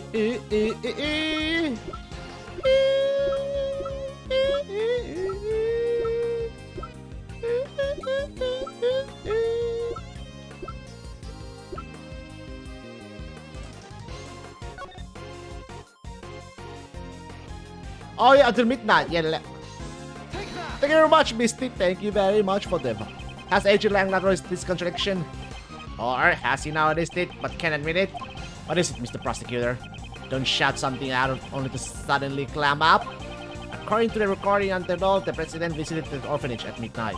However, that should not have been possible. How was that? Why? Because at the time, the president should have been at the embassy. He was together with Agent Lang's father. So, Agent Lang, you really did know this. He was in two places at the same time, ergo there must have been two presidents. Then which of the two was the real president on that day 12 years ago? Most likely the one who died. Who contracted Dogen to murder Huang. In order to learn that first, we must have a look at the evidence that we proved was false earlier. And the piece of evidence we know to be false is... It's gonna be Cameron's photo. The photo taken with Cameron's camera was taken after he was murdered. And he was murdered because he witnessed the presidential assassination. In other words, the photo must have been taken following the assassination. Given that, who is the president pictured in the fake photo? We must consider him to be the body double.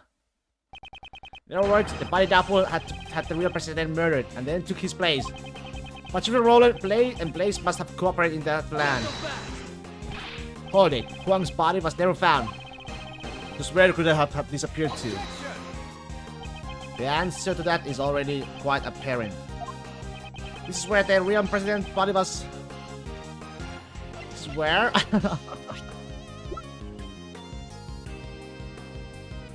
Oh, it's not the ransom money. Last night there was something Blaze had to unearth with his own two hands. That item was not the ransom. It was something far more important. So Blaze unburied the real president's body. The possibility is quite high. What did you say? The bones from the body buried 12 years ago would have still remained. According to Mr. Powers, the construction was to begin soon at the slot. That was the deadline.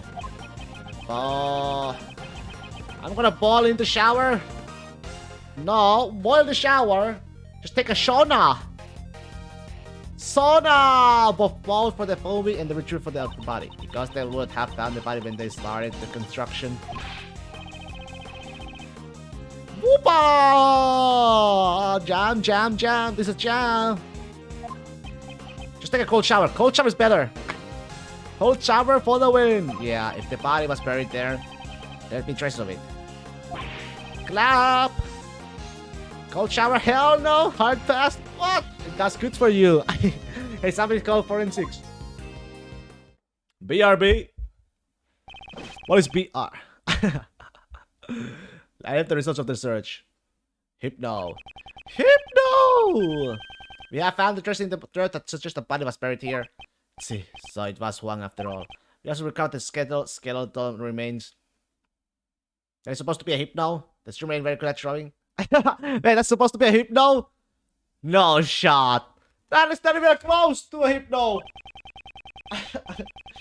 In addition, from memory? Oh, from memory? Look at Mr. Mime though. That's Mr. Mime. What have they done to Mr. Mime?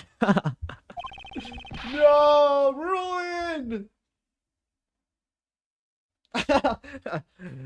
What the heck? We are back, friend. Sure. Mr. Mime, man. They ruined Mr. Mime.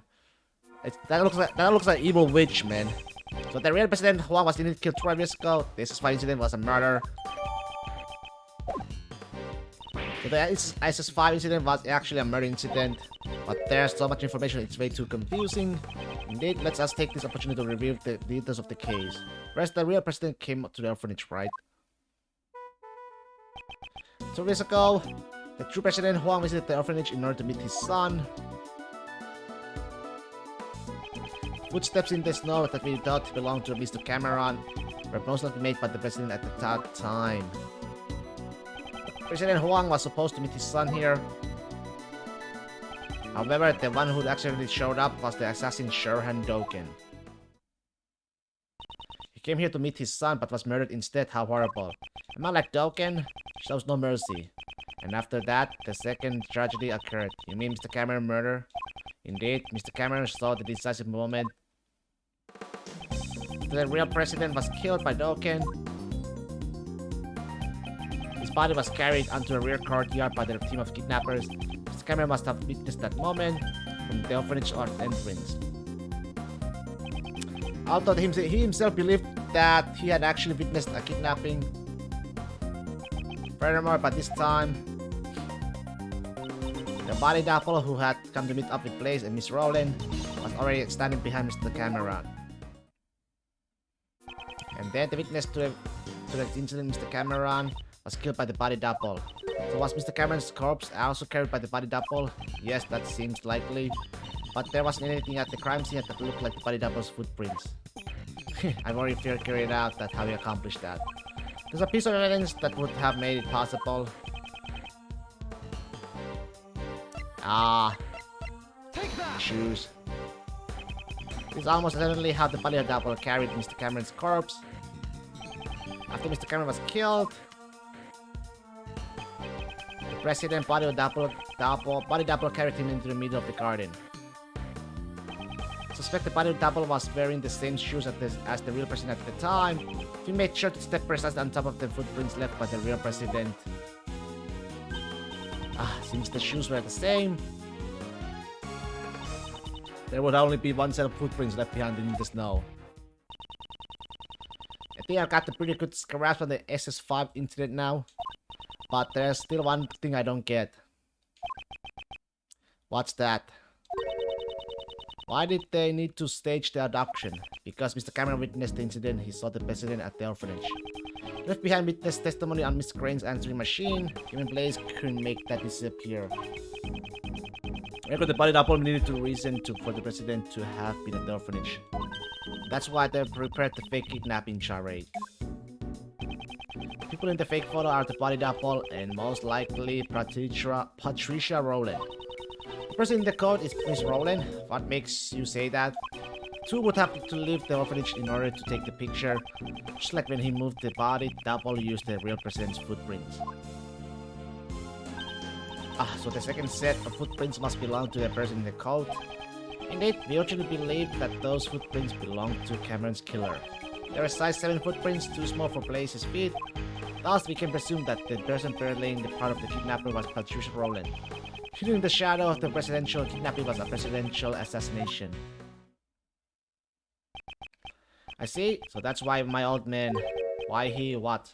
The old man must have realized that the murder had taken place. After all, he had the kid's drawing. However, that picture was never presented as evidence. Your father likely took it from the young witness during the investigation and hid it. He had to have known that Huang was dead. What if he had revealed that back then? Revealed the death of the president, then the backbone of Shengfa, it would have caused chaos. And that's why my old man took the secret to his grave. He even took the blame for the kidnapping, knowing that it would be the fall of the House of Lang. But this is the truth that Agent Lang's father hid 12 years ago. Now it's all become clear.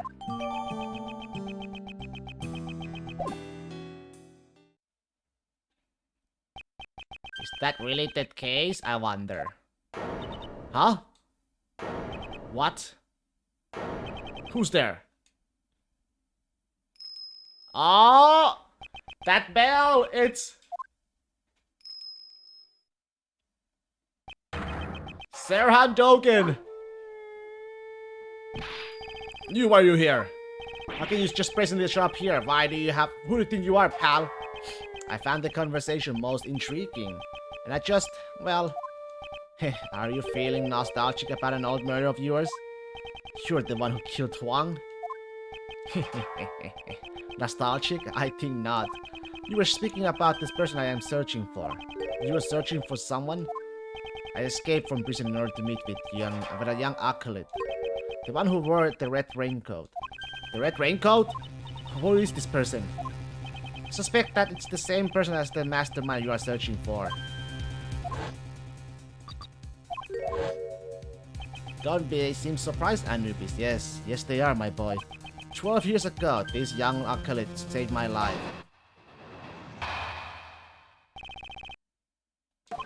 Certainly it was I who killed President Huang. However, my life was also targeted on that day.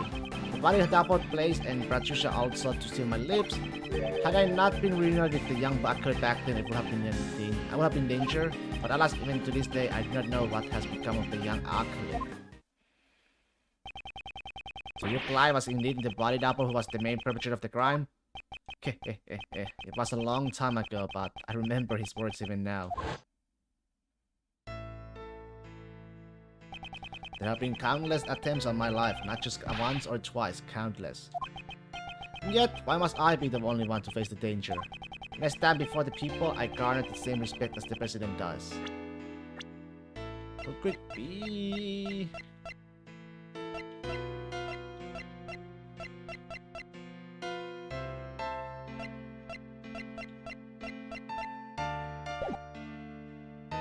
Tell me, just what is the difference between him and me?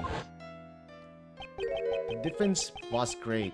While the voice and style of speech may be the same, one can mimic the body, but the heart cannot be reproduced. Suppose his own weakness cost him in his quest to become a leader. Now that Rogue's gone, I'm in charge. I'm not sure if... okay.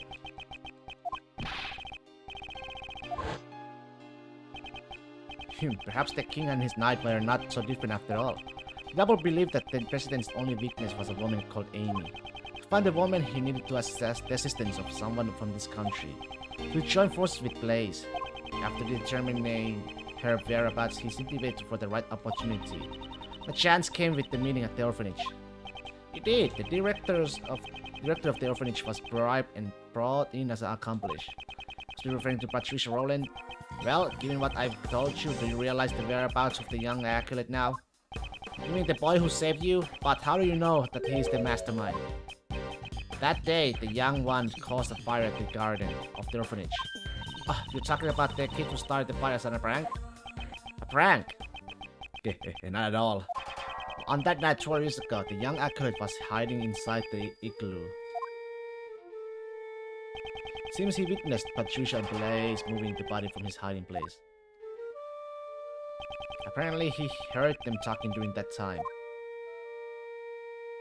It would seem that they were planning to kill me because I knew the truth. Immediately came to the main hall to tell me that. I learned that this about the young acolyte sometime later. Seems he was wearing a red raincoat at the time.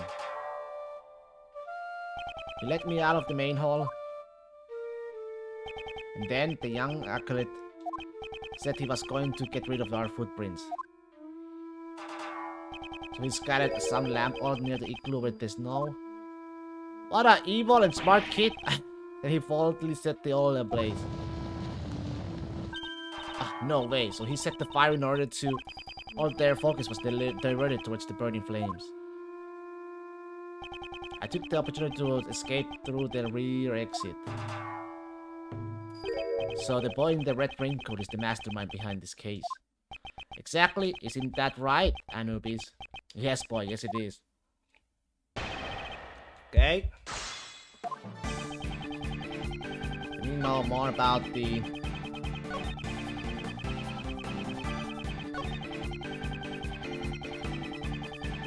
Hold it! Reunited? So when did you first meet with him? That would be 18 years ago, on the 24th of December. That is a rather long time ago. On that day, our roles were reversed. I saved the young one's life. There was an unusual snowstorm on that day. The temperature was well below freezing. I took Anubis for a walk in the snow. That's when Anubis noticed something and started running. I followed after him and found a car. I had great difficulty opening the door. It had frozen shut. In the backseat, there were two young children, shivering from the cold. Two children? No! Don't tell me! The missing childs, right? Had they remained in the car for an hour long, they thoroughly would have frozen to death. I brought the two of them to a nearby orphanage. Is there anything about Dawkins' story that concerns me? There's something? What concerns me is... date? 24th of December of 18 years ago. Are you sure about that? There's no mistake. Could that mean... I know the significance behind that date. The I-7. Take that! That day, a sudden incident occurred. A sculptor was murdered. During that incident, two young boys went missing. It's all connected, man. The sons of the victim, Isaac Dower and the culprit dying Gustavia. We never did find out where those two boys went after the case 18 years ago. Give me a sec, guys. Oh, they were the sons of the victim and the culprit. It all makes sense now. What makes sense? One of the young youths was bound so that he could not move. Mr. Dower did it so that Mr. Gustavia's son couldn't come to the contest venue. Indeed, Gustavia was using his own son as a taste tester. To think that was what transpired. Neither child seemed to recall what had happened. They lost their memories. Their acolyte told me this when we were reunited 12 years ago. The pair were placed in an extreme situation on the verge of freezing to death. That trauma led them to both suffer from amnesia. Neither could so much as remembered his own name. So they didn't even know that they were the sons of Mr. Dower and Mr. Gustavia. Indeed, while we cannot say it conclusively, the probability is quite high. However, we still don't have enough information to deduce the mastermind's identity. Doken, would you please continue testing your story? Very well.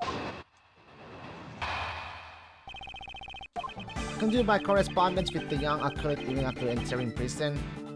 Recently, that has all come to a abrupt halt, however, it left me quite concerned. Furthermore, those involved in the crime 12 years ago were all drawn into the incident one by one. Grew more and more curious, and so I absconded briefly from the prison. Those involved 12 years ago were Patricius Rowland and Blaise the Best and President Huang's body double. Miss Rowland was the warden of Mr. Dawkins' prison. I blackmailed the warden. That woman had tried to kill me. Perhaps the good prosecutor has already deduced the reason. You murdered President Huang. However, the world still believed he was alive. You were able to prove the president was a fake. Both Patricia. Oh, hello, Spirit! What up? Both Patricia Rowland and Blaise the Best would have been in danger. That is correct, and I had heard the proof with my own ears. Howdy, mate! How are you? I'll be waiting in the courtyard of the village at midnight on February 9th. If it's just once, I want John to be able to meet you. Oh, the ding! Could hear it. Who might you be? My apologies, but I am presently waiting for someone. I am well aware of that. President Huang, so do you know who did the murder yet? I looked at this case once, so I don't really know how far. I don't know. Apparently some I don't know who the mastermind is yet. I'm not sure yet. But it's gonna be one of those two sons. The missing sons.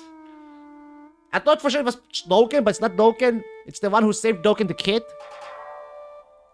It's the mastermind, I think, for sure. President Huang, I used not meeting with your son. However, I do not spill blood needlessly. You may relax. I seek only the president's life. It can't be. Please wait. I'm just about to meet my son for the first time.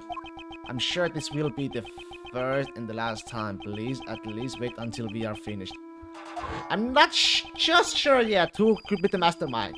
In the red raincoat, I had thought the president would beg for his life. But he was all a different story. It's me. Hi, I'm the murderer. It's me.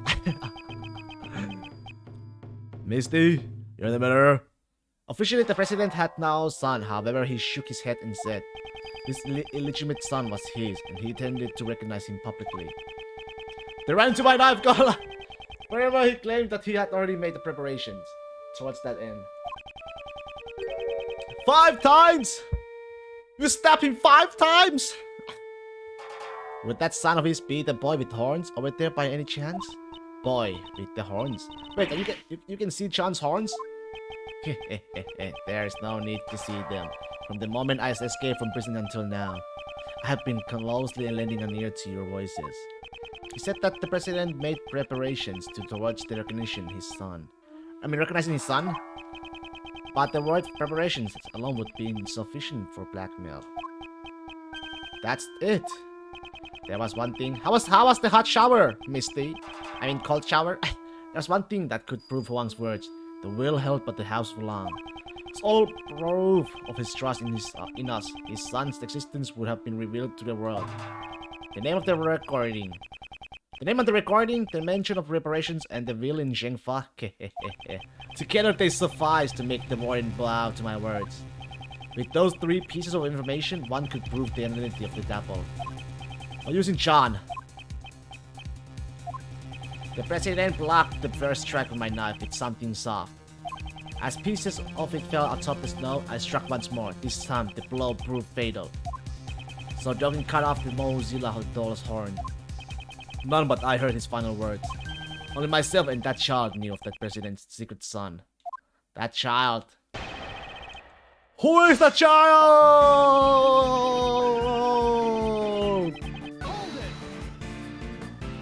In other words, you contacted him from prison? That is correct. A post office box was used. A post office box?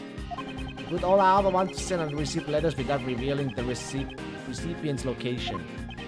But no, I could not use a form of correspondence that would reveal the acolyte's location. There was someone keeping watch over my correspondences. After all, He must mean the prison warden, Patricia Rowland. Could you be more specific about the nature of your correspondences? Well, they were mainly moves from my correspondence chess matches. Correspondence chess? If I recall, the person you were playing against.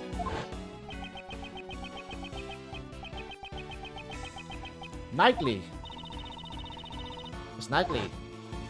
Isn't it Horace Knightley? He certainly found the correspondence chess memo in Knightley's cell. Okay. Does that mean Knightley boy was the kid from the I-7 incident? Could that really be the truth? Is there any evidence connected to Knightley to the I-7 incident? Do I have anything? Fire, bloodstain, not that, not that. Oh wait, I have that. Not this one. I got the, yeah, I got the, and it's this, I got this, the ring. The ring, right? The ring! Wait, the ring? Maybe? This was all that Knightley left behind. Could there be a clue in within? Which clue I'll investigate? The ring, right? The ring, the ring, the ring. This ring, H is... Mr. H, right. What is it? Hey, the ring! No! Mr. Shit, let's take a look at this. This pattern is... It's pure Hokage! I thought so. He had Mr. Dower's seal turned into a ring. However, why would he have this? Shouldn't it have been held by the police as evidence for the I-7 incident? Oh! After the incident, the seal was returned to the victim's next of kin. Mr. Dower's only family was his son. But since no one knew where the son had gone to, it took a while to get it to him. I heard that the police had finally found him and delivered his inheritance spot. So the seal was thereby safely delivered to his son. And then he turned the seal into a ring and wore it on his person. Wait a second. Wait a second. I don't think it's Knightley. Hey, there's no way, right? I think I know who it is. There's no way, right? The one who brought that chess piece board to Knightley? There's just no way it's this guy, right? There's just no way. Can it be? No shot. Can it be him? No, wait. Wait, so Mr. Knightley was Mr. Dower's son? Hydra? There's just no way, right? The police aren't fools. I'm sure they did a thorough check before handing over the seal. If someone involved in the I-7 incident was his chess opponent, Knightley, huh? Then that man must be the mastermind behind this. No, he's dead, man. But Knightley's dead. He cannot be involved in this incident. How about that? The only one who could be the mastermind was himself a murderer victim? But a dead guy can't be the culprit, so there's no way that's right. No, there's no way it's Simon! What the fuck? I mean, I guess it makes sense. This guy has a red hair and everything. He's a red. It's only strange in that case who is the culprit. Oh, is that recently that has all come to a rap halt, however, it left me quite concerned. Furthermore, those involved in the crime Trolinsko were all joining the incidents one by one. I grew more and more curious and so Friendless to Imperial can be a rather enjoyable pastime. This? Excuse me, but you wrote your letter in Braille. Indeed, I possess the tools necessary to write in Braille. In this... Braille?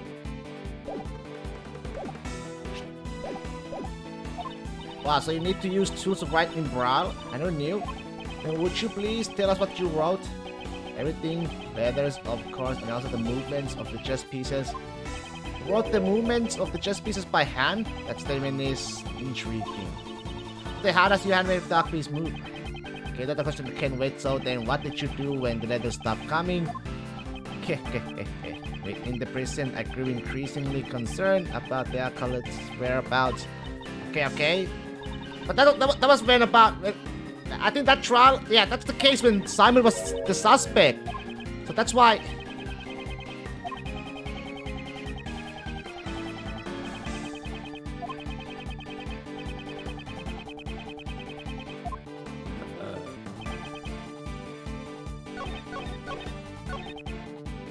No, no, not press, fucking idiot.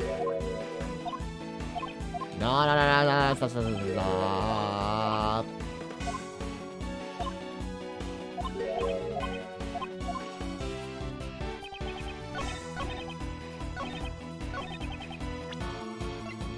Objection! I'm certain you said you wrote your letters in Braille. Braille, right? Correct. The good prosecutor must know what that I'm lacking inside, do you not? The corresponding to chess letters we found had been typed up using a word processor. What? That cannot be. What do you mean? So someone went out of their way to retype these letters on a computer? Could another person have acted as a middleman between Dokken and Knightley? What do you mean?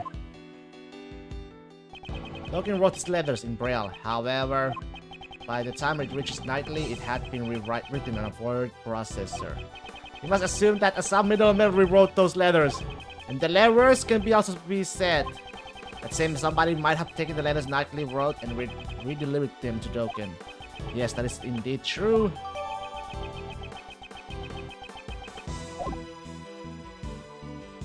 Knightley and Dokken both communicated through a certain individual. Dokken, were the letters that reached you? They were in Braille, of course. So Knightley Boy's letters must have been transposed by that same person as well. Oh, then that somebody must be the mastermind behind the case.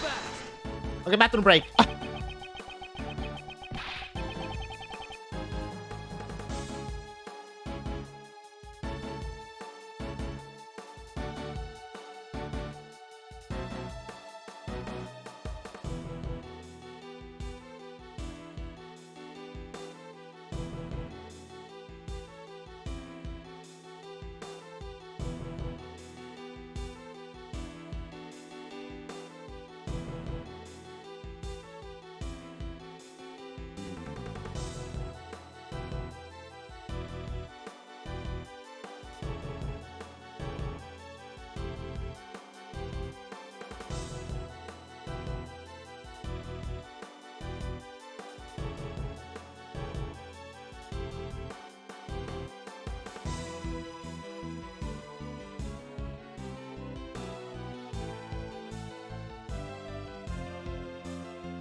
You say there's someone else who's the mastermind behind this case? Then who the hell is it?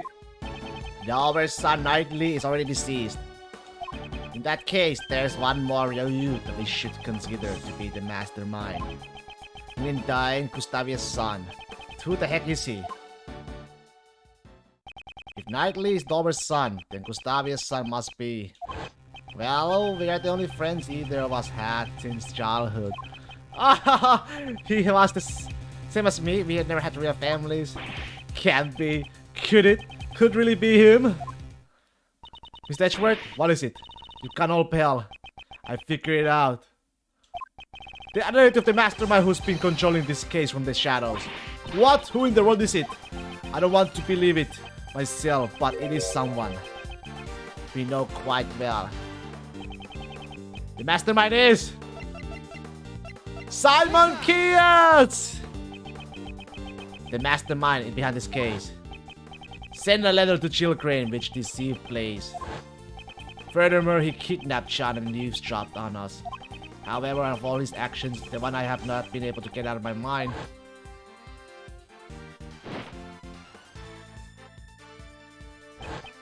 is how he brought an unconscious Kate to the roof. The giant monster. Huh? Did you just say something?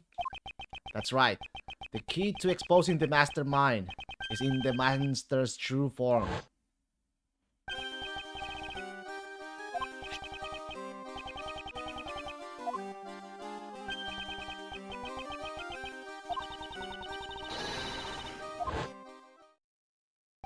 Miss Swift, there's something I would like to ask of you. What? You mean me? You said that you recorded the sound of Mozilla spewing flames.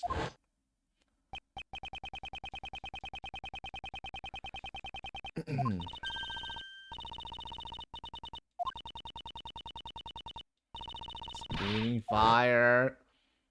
That's right. I ain't actually seen it with my own eyes though. Could you let us listen to the tape? Sure thing. There we go. The sound is as I thought. So it seems that my reasoning was correct. The true nature of the monster and the mastermind. All of my logic is coming together. Mr. Hart, you said that you captured a giant eye on film, did you not? Sure did, right here in this photo. But we cannot confirm it like this. Detective Kamshu! Yes, sir. Let us your film analyze device. Jam! Okay, but what do you want to analyze, sir? The photo, please. This photo, please. I'm on it. Is there any clue? Okay, it's gonna be this one. Ta-da! Eureka! This is... See? I ate the Mozilla's eye right where I said would be. I see. I have finally grasped the true form of the giant monster that was being controlled by the mastermind.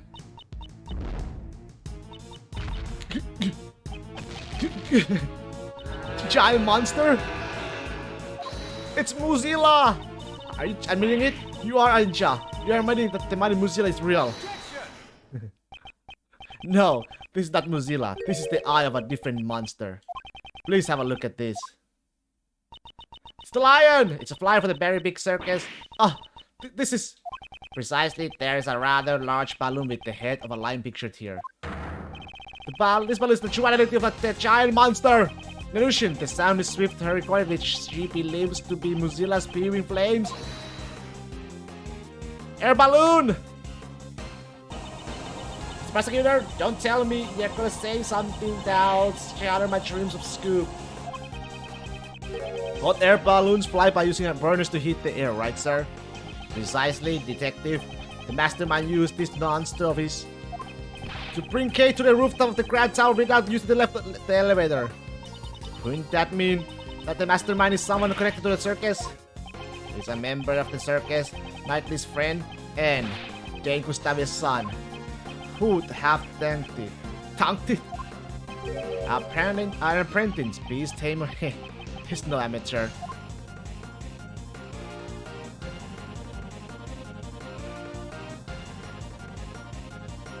But the beast he has tamed is none other than this entire case. Simon Keyes! He's the mastermind behind this whole incident! Mr. Keyes was really behind it all? No way. I don't believe it. I mean, we trusted him. How could it all have been a lie? That's just heartbreaking. Okay. What is it? Hey, you stop! Where do you think you're going?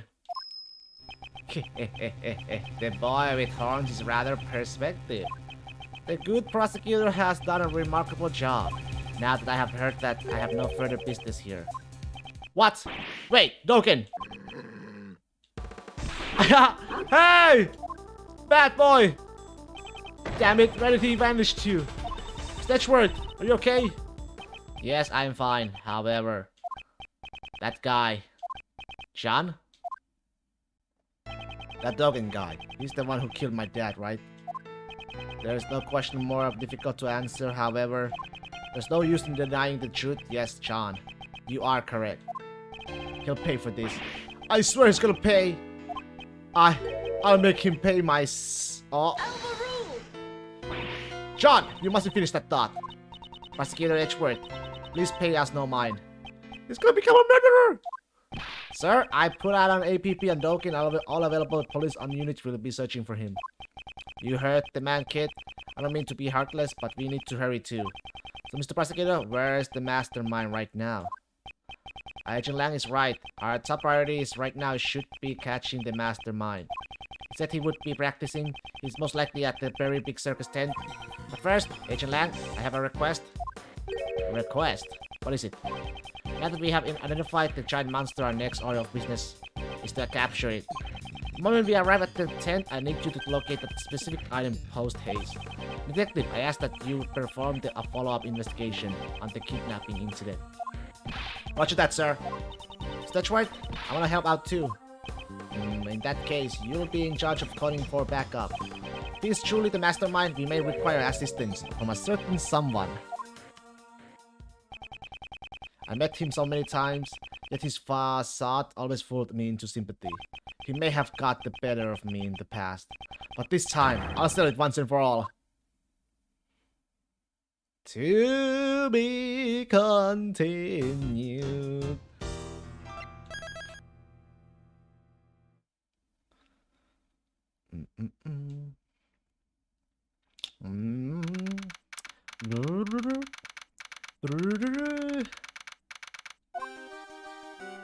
God damn, it's snowing a lot outside. Ah, Mr. Edgeworth. Hello, motherfucker. Are you guys here for the show? Mr. Keyes, Miss Berry. You're a little early. I'm sorry, but we are still getting ready. But I'm so happy you came. You remembered our promise. Yes, I remembered. You asked us to come and see the show when you gave me this. I'm so happy you came. Please enjoy yourselves. I'm sure my performance will surprise you, Mr. Edgeworth. Your performance has already surprised me, Mr. Keyes. But he hasn't performed yet. Regina, please have a look at this photo. Is this balloon the property of the very big circus? Ah, it is! Did you see it flying around or somewhere? It's highly likely that this balloon was used by the culprit in the case we are investigating. Huh? Who is in charge of the balloon? Well, that would be Simon, but... Are you saying... Mr. Keyes, you flew this balloon in the middle of the night, did you not? I do occasionally practice alone at night. I'm not much of a pilot though. I'm a little clumsy. So for practice, you'll do something as challenging as flying a balloon at night. Wouldn't that be rather difficult for someone who is clumsy and not much of a pilot? Then, what do you think I was doing, Mr. Edgeworth? You brought Kate to the roof of the Grand Tower in order to frame her for the murder of Jill Crane. A single security camera recorded Kate using the elevator. Therefore, the only way she could have gotten up there was through flight. And the only one who could have flown her up there was you, Mr. Keyes. No way, Mr. Edgeworth. How would you say that? That's not at all. You trucked John at the garbage pickup and kidnapped him. Wasn't that why you were late when you came to watch the trial of Patricia Rowland? No way, I have no idea what you're saying. There's no way I could do things like that. Please believe me. Mr. Edgeworth, please. I wanted to believe you. However, you have broken that trust yourself. That's horrible. Why would you say that? Did you once say that you would trust me? Would you believe in me? Because you're alive, but you broke that, B! I will make you pay!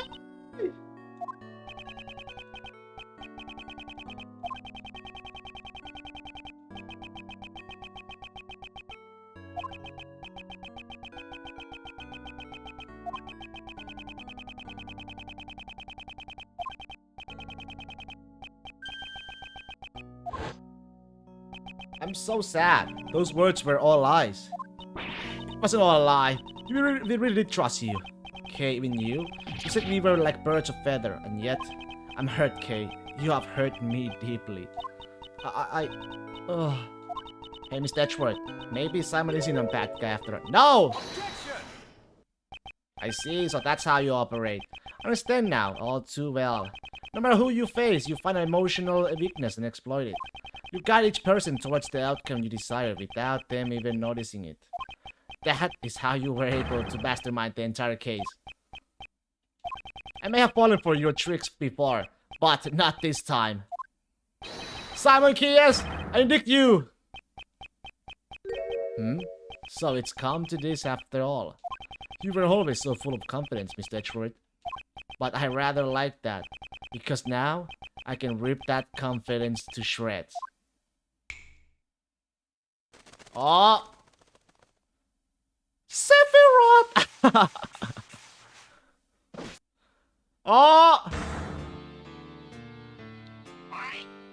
What the? Where did that pick came from? Oh! What the? Transformation time! Ha! Good work, everyone.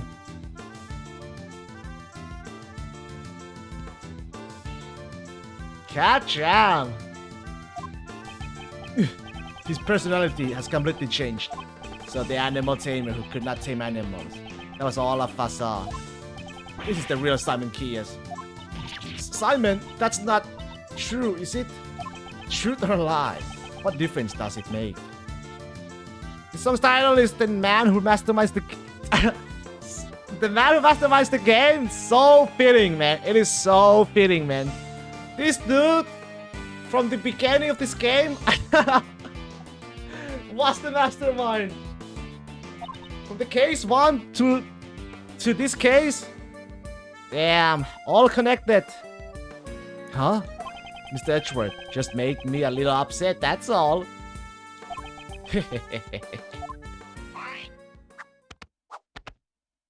Poor Peaky. You'll take responsibility for upsetting me, right? Okay. It's true, I practiced with the balloon 2 nights ago. That photo must have been taken when the balloon and I passed near the building. I often fly around that area for advertising purposes. There's nothing unusual about that, right? You often fly around the Grand Tower in the balloon? Yeah, even the circus needs to advertise. Regina, is that true? Yep, it was Simon's job to advertise using the balloon. Most people who live around here should have seen it. That balloon was used in the crime we are investigating. Like I said, it's just a coincidence. I simply happened to pass by the Grand Tower when that photo was taken. I should determine whether or not it was coincidence after I hear your full story.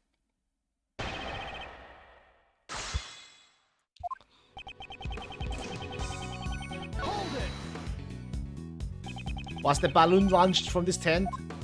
There's a nice big park near the Sunshine Coliseum. Always launch the balloon there. I see, in that case, how do you transport the balloon to the park? Well, it's too heavy to carry by hand. It weighs several hundred pounds. And yet, it can fly in the sky. Amazing, isn't it? I asked you how you transported it, now answer the question. Oh, I can't even make some small talk. You're mean, Mr. Edgeworth. I used the truck. The balloon is loaded onto the back of the truck. Truck? Yeah, the last time I took the truck and the balloon out was 2 days ago. I cannot overlook that piece of testimony. Do you have an idea? The truck gotta be... this one. Blue truck. Blue truck. The truck you put the balloon into? Was it blue by any chance? Blue? So what if it is? Today we saw a blue truck carrying a large basket. That truck just so happened to be yours. Then your claim that you last used it 2 days ago becomes a lie.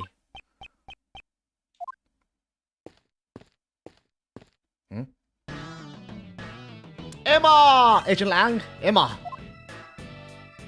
Mr. Edgeworth, I finally found you. I've been searching for you ever since the incident yesterday. I dashed right over after Kay contacted me just a little while ago. Prosecutor Edgeworth, the thing you were looking for, I found it. It was placed in a blue truck at the dressing room parking lot. Small hot air balloon used for advertising. Simon Keyes is in charge of it, placed in the truck. A blue truck, as I suspected. I guess like that. That truck is without a doubt the one I saw today. There are a number of blue trucks out there, you know. Who's to say you're not mistaking it for a different one? It's different than that one. I got a good look at it. Huh? Mr. Edgeworth? What's that? It wasn't me. Okay, words have no strength. Hey, it's copy! We have evidence to back them up. Ah, Mr. Edgeworth's voice. Evidence? Present evidence. Do I have any evidence? To prove that this was the truck I saw today.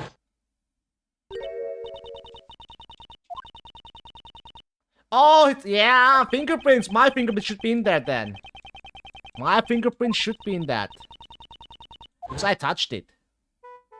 What could prove that this is the truck I saw? Asking for fingerprints. My fingerprints, obviously. Oh, that's the truck for fingerprints.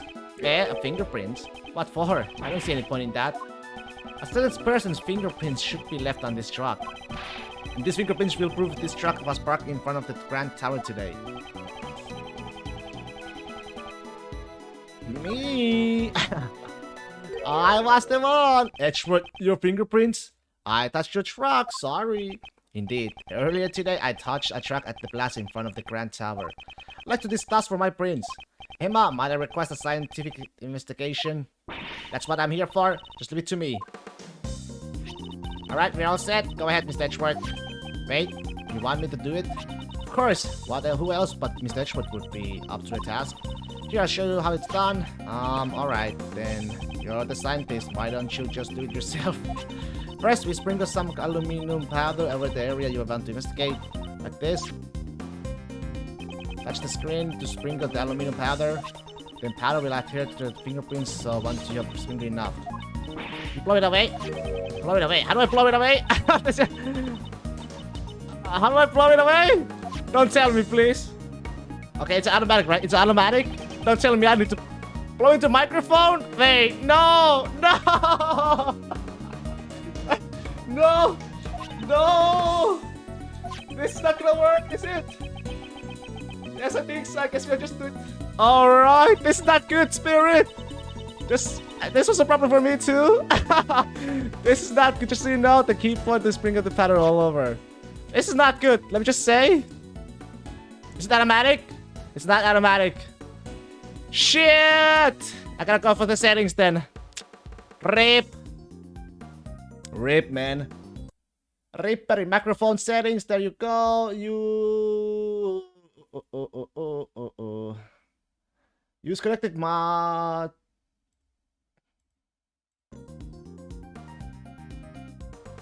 Wait, that's not the one. Microphone settings. Not sure if this is the one. Oh no, it's not the one. More microphone set.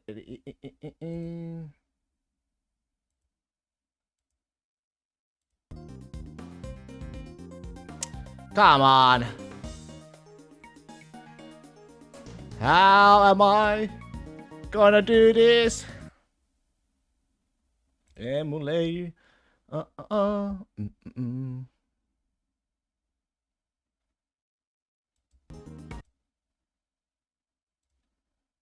Who thought this was a good idea, man? Who thought this was a good idea?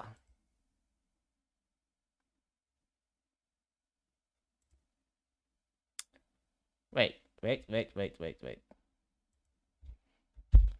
should do it.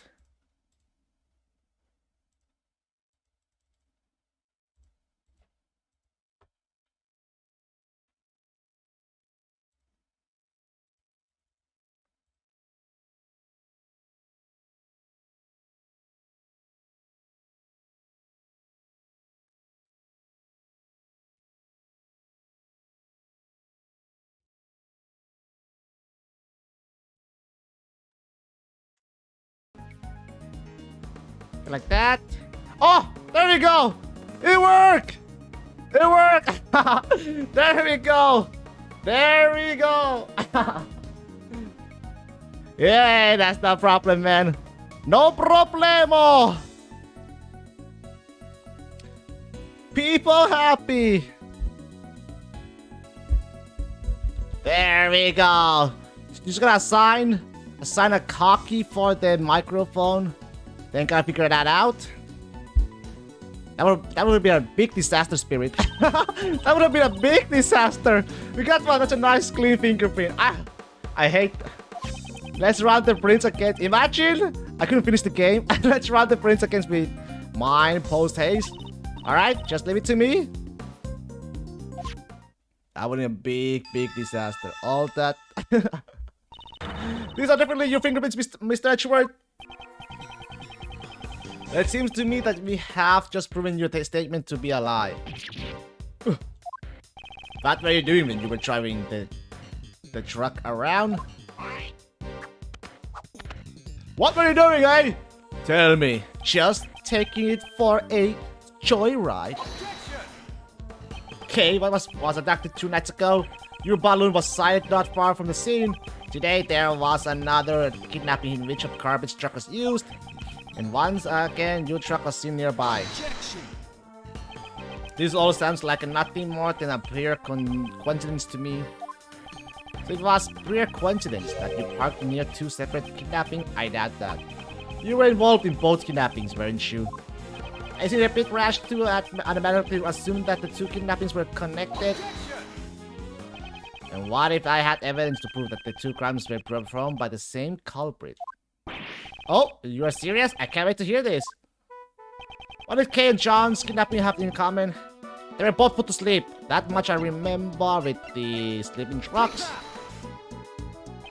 Kay was knocked out with a powerful sleeping truck, and a bottle of sleeping trucks was found lying in the place where John was confined. The contents of the bottle were a match with the trucks used on Kay. Objection! So that's all you've got, huh? And here I was getting all my hopes up. So the same sleeping trucks were used. So what? You think that connects to the 2 incidents? Surely you must realize it yourself. That doesn't prove a thing. There must be something. That's wasn't it? Evidence that proves he's connected to those cases. The police, prosecutors, and even you, Edgeworth. In the end, you're all the same. You make up evidence as you see fit, just so you can send some poor soul to prison. Isn't there someone like that here? A poor soul who was wrongly accused in the past? Objection! You're wrong. Who would do such a thing? Objection! Then show me the evidence! If you're going to accuse me of a crime, it's only natural. It's no use. I can't seem to find any other threats linking him to the kidnappings. Now then, have you finally run out of ammo, Mr. Edgeworth? I still have preparations to make at the circus, so if you'll excuse me. Objection! Objection. Now, you two. No need to get so heated. And Simon, you're looking good in that clown makeup. Hey, what's your deal? Don't just butt in like that. I'm gonna raise not so good in such a stiff environment. I mean, why so serious, right? Hey, Kay, how about a little trick? At last, my moment has arrived. The great Kay Faraday presents a Simon impression. Objection! What? Why you? You're never ready. Psst. Hey, Miles, I'm buying you some time to get all your ducks in a row. There's probably a better way to stall for time than this, but whatever. Whew, nice one, Kay. I'm not so sure about this method either. But I have to find something that connects Simon to the case. And I need to find it now. Is there evidence not related to the kidnapping that's connected to the mastermind's identity? The bell? That's it. The mastermind is the same person as the young acolyte Doki was looking for. If I can just connect the young acolyte to Simon. Okay.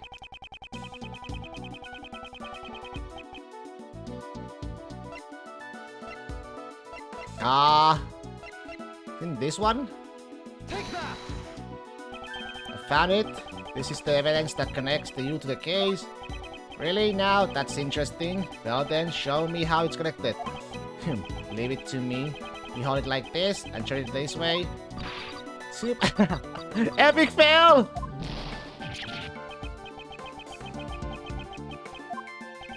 Something, I have to find something. It simply must exist. That was important in this case.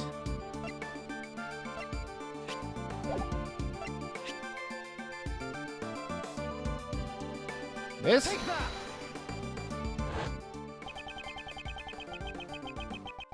Yes.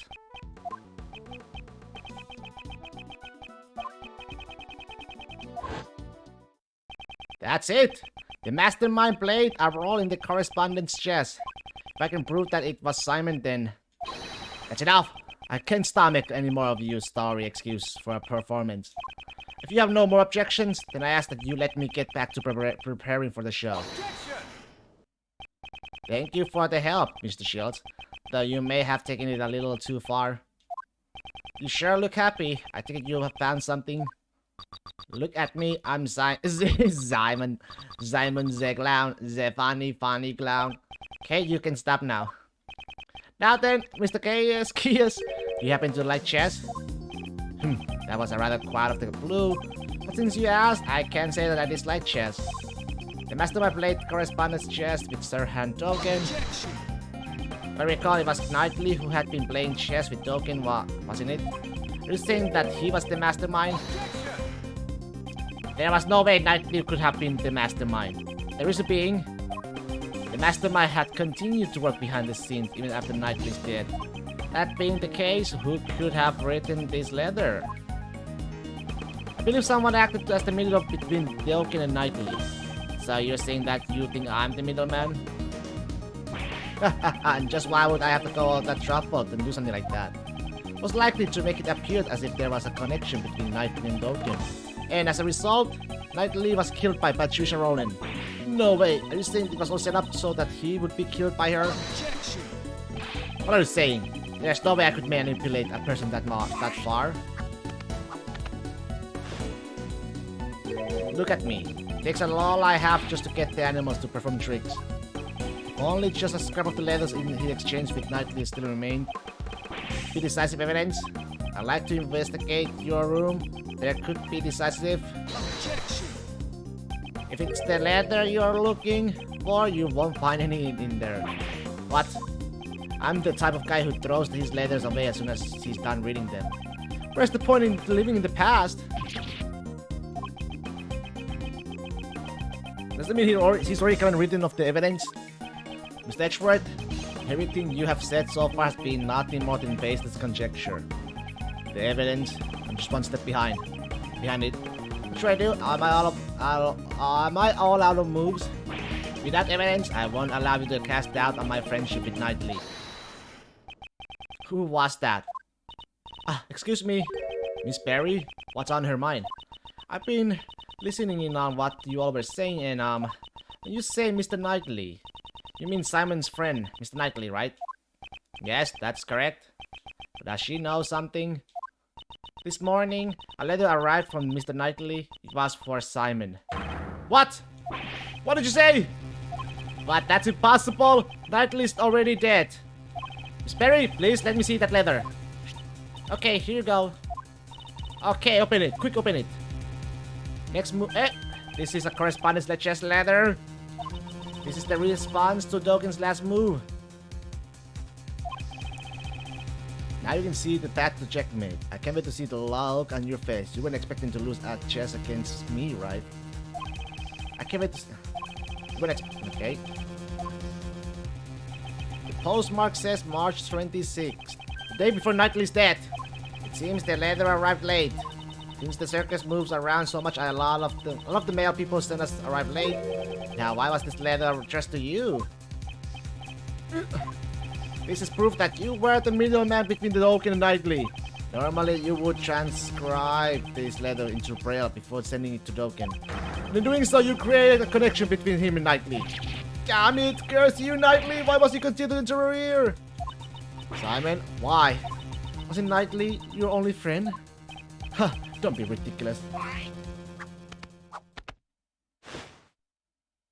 I stopped thinking of him as a friend 18 years ago. 18 years ago? Would that have been the day of the ice incident? Thanks to Knightley, I nearly died that day in the snowstorm. While I was on my way to the contest venue where my father was waiting, Knightley suddenly appeared. He held me down, tied me up my hands and feet, and with tears streaming down his face. He kept apologizing. My dad's too scary. I can't disobey him. Please forgive me. I'm sorry. Wow. Stop it, Horace. I promised my dad. I said I'd taste his desserts. If I'm not there, Dad will be in trouble. I'm gonna let everyone know my dad's desserts are the best in the world. After that, he locked us inside a car. It was so cold, I couldn't see my own breath. I could see my own breath. Before we knew it, the doors had frozen shut, and not even a secret could get them open. And then, I lost my father. What? Your father? Horace Knightley was the son of the murderer who killed my father. What could this mean? His confession runs contrary to the information we have. But the name of the victim in the Isaac incident was Isaac Dover. Isaac Dover is my father's name. 18 years ago, my memories were muddled from the shock of my near-death experience. So it wasn't until later that I learned the truth. On that day, my father was murdered. The culprit of the I-7 incident was a confectioner by the name of Dane Gustavia. So that was the name of Knightley's father? That low-life scum of the earth killed my father. Just the thought of him makes me sick. So you knew who the culprit was all along? Of course not. Had I known, I would have tipped off the police a long time ago. All I knew was that Knightley's father was trying to set up my own father. That's why I immediately knew that the one who died that day was my dad. Knightley had a hand in my father's murder. That traitor. He was the son of a killer. It's only natural that I ended up dead. Objection! It would appear that you are a victim of a very serious misunderstanding. Misunderstanding? Just what are you talking about? Isaac Dover, at the time, he was actively working as a sculptor in France, under the name Pierre Hoguet. Is that right? Well, I'm sorry to say I don't remember that at all. It's only natural you don't remember. After all, he's not your real father. Huh? What is that supposed to be a... What? Is that supposed to be a joke? I am not amused. The ring! You won't be able to laugh at all once I reveal the truth to you.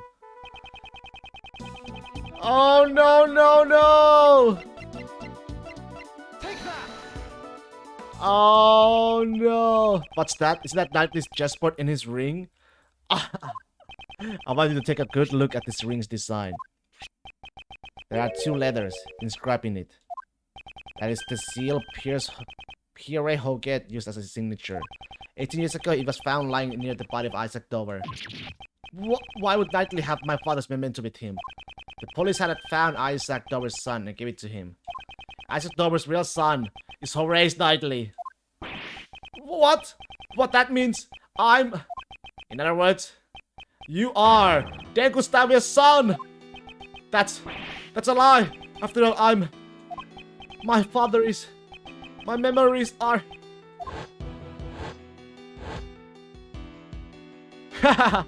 Just like his father, a murderer! I lost my father because Knightley locked me up in the car. That's why I thought it would be fitting if he were killed as well. Really? I'll be able to see a circus show even in prison? I enjoy playing chess with you, but I'm looking forward to your performance as well. Yes, please look forward to it. Alright, you better drop me by again. I'll be thinking about my next move. Oh yeah, I left something up special inside that chessboard for you. You should check it out later. Something special? I'm not quite sure what you mean, but thanks. I owe you one, Simon. If only you hadn't stopped me 18 years ago. You wouldn't have had to come to this. Huh? Did you say something? Nope, not a word. Goodbye, Horace. After all that, you're saying it was my father who killed Knightley's? Then, that means... Was it all for nothing? I didn't want to become some weakling who could be killed by anyone. That's why. I thought I'd follow in Mr. Dawkins' footsteps.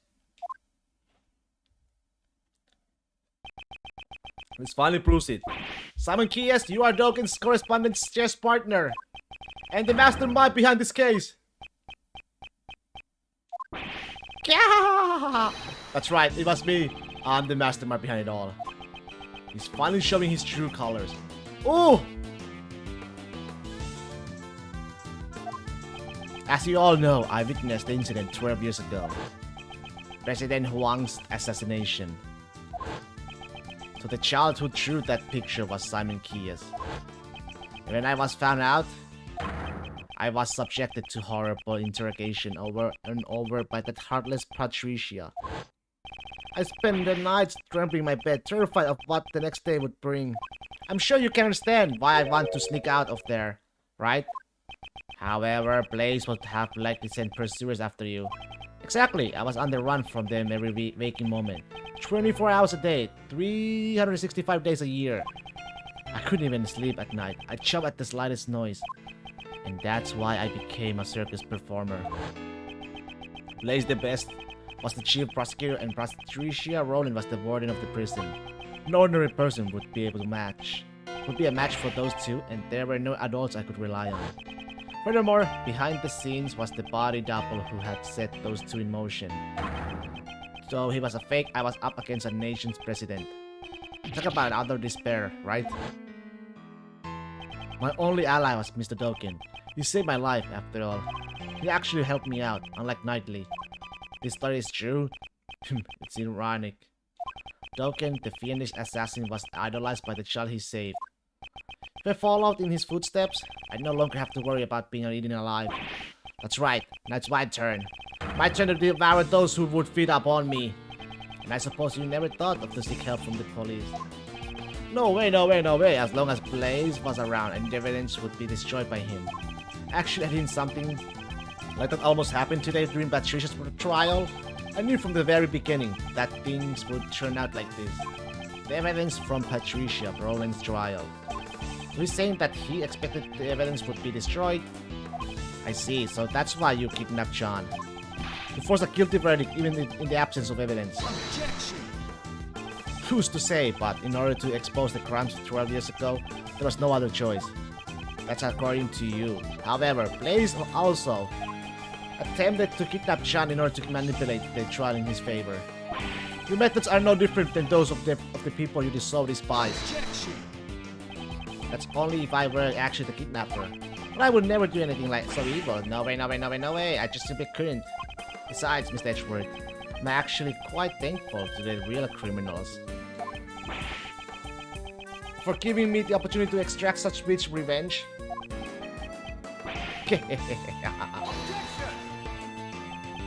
So you admit it. Your motive was revenge. Yeah, I admit it. So what? Sure, I held a grudge against those creeps. But it's not like I'm the one who actually killed them, you know. Truth be told, all I did was send some letters. I let Jill in on Blaine's secret, and let Blaze in on Jill's secrets, and then the two simply ended up trying to kill each other. Do you mean to say the murder was nothing more than a result of that? Yep, just like the case at Court Lake, it's way easier than trying to control the wild animals. All I did was come up with the fake assassination plan for Knightley, but that was also a part of his plan. If that's the case, then Rook's murder was also your... Objection. Whoa, don't try to pin that on me. Knightley killed him all on his own. Well, it ended up creating the perfect opportunity for me. It's funny how things work out. How can you say such a thing? It was the same for Patricia Rowland. I made it look like there was a connection between Knightley and Doken by using this correspondence chess match and the chisel in the chessboard. What? You mean to say that you were the one who prepared that chisel? That's right. I thought it would bring Doken to mind. Quite a thoughtful little gift, wouldn't you agree? And that was all it took to get Patricia to murder Knightley. On the feeling that everyone around you is an enemy. I know it all too well. The tiniest spark can set off an explosion of fear resulting in horrific mutual destruction. All I did was watch the comedy of the errors unfold from the audience. And you were my final pawn, Mr. Edgeworth. A pawn? Me? When you solved their cases, you brought both Blaze and Patricia to their ruin. And the weapon that delivered the coup de grace was your own logic. I didn't solve those cases for your sake. Oh, I know. You never really cared about saving me. You just wanted to pretend to be a defense attorney, didn't you? What did you say? What did you... All I had to do was go and no way, no way, no way, and act all scared. And you totally believed me. You were giving it to you all trying to save me. So then your arrest was just a ploy to make me use my logic. To be fair, your arrest wasn't part of the plan. When people began to suspect that the chisel I've sent was the murder weapon, honestly, I broke out in a cold sweat. I thought for sure it would be curtains for me. But then a turnabout of miraculous proportions. The genius prosecutor himself had come to my rescue. Well, doesn't it feel nice to be thanked by me, the one that you saved? You should be grateful. I gave you this chance to play the ace attorney. Hey! You're wrong. He wasn't pretending to be a defense attorney. Mr. Edgeworth is always serious about saving people. Even the times when he saved me in the past. Okay. Yeah, is that so?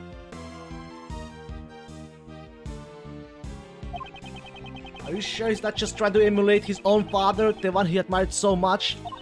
Absolutely not. It's not true at all. Now, okay. The person he's talking about isn't Miles, but rather Simon himself. Clearly, he is not able to trust others. The desire to save someone other than himself is something he cannot even comprehend. Say what you want, but make sure you think about it long and hard. Sure, all my targets up for revenge got what they deserved in the end, however. Is that done? Think about it. Can any one of my actions really be considered a crime? I instigated murder. There's not a single word about that in the letter. Instead, if I had said the word kill even once, I guess it could be considered instigation. Then maybe I did say it, but there's no way for you to prove it. What are you saying? You kidnapped me? I'm sorry, but that hasn't been proven yet, has it? The only thing I admitted to was sending the letters. That's... Besides, those letters contain no threats of... There's no... Nothing? Cameron's testimony... Oh yeah, this was the... Oh, the bug. Hey! I simply conveyed information that each recipient would find it beneficial. You crafty little... Can we do something about it? What was it he said? Interrogating murder? Instigating murder is when a person directs someone else to commit murder. The person who directed the murder can be charged as if he committed the crime himself. So we just have to find proof that he directed those murders. You make it sound so easy. To be honest, it kind of pisses me off a little. You're all trying to frame an innocent person for murder. Don't you understand? I'm not obligated to waste any more time on this pointless discussion. The police are waiting for you outside of this tent. You have nowhere to run. Really now, you think I wouldn't have an escape route prepared? For example, let's say I gave an order to show that all the animals here attacked you. Now, what if I were to take my leave during the ensuing chaos? What did you say? You can't be serious. Yeah, it was just an example. Wouldn't that make for an interesting show? Here's another idea. What if I pull out a hidden gun and took John hostage? That might be more exciting. I will never allow you to do such a thing. I can't tell whether or not Simon is being serious. However, when it comes to him, we should consider anything a possibility. If you continue to pressure me with your drivel, I'll end this show right here. I'd like you to keep that in mind before you make any baseless objections. I cannot make any careless remarks. Think there's some way I can charge him with his crime? We can though, right? He's the one who planted the...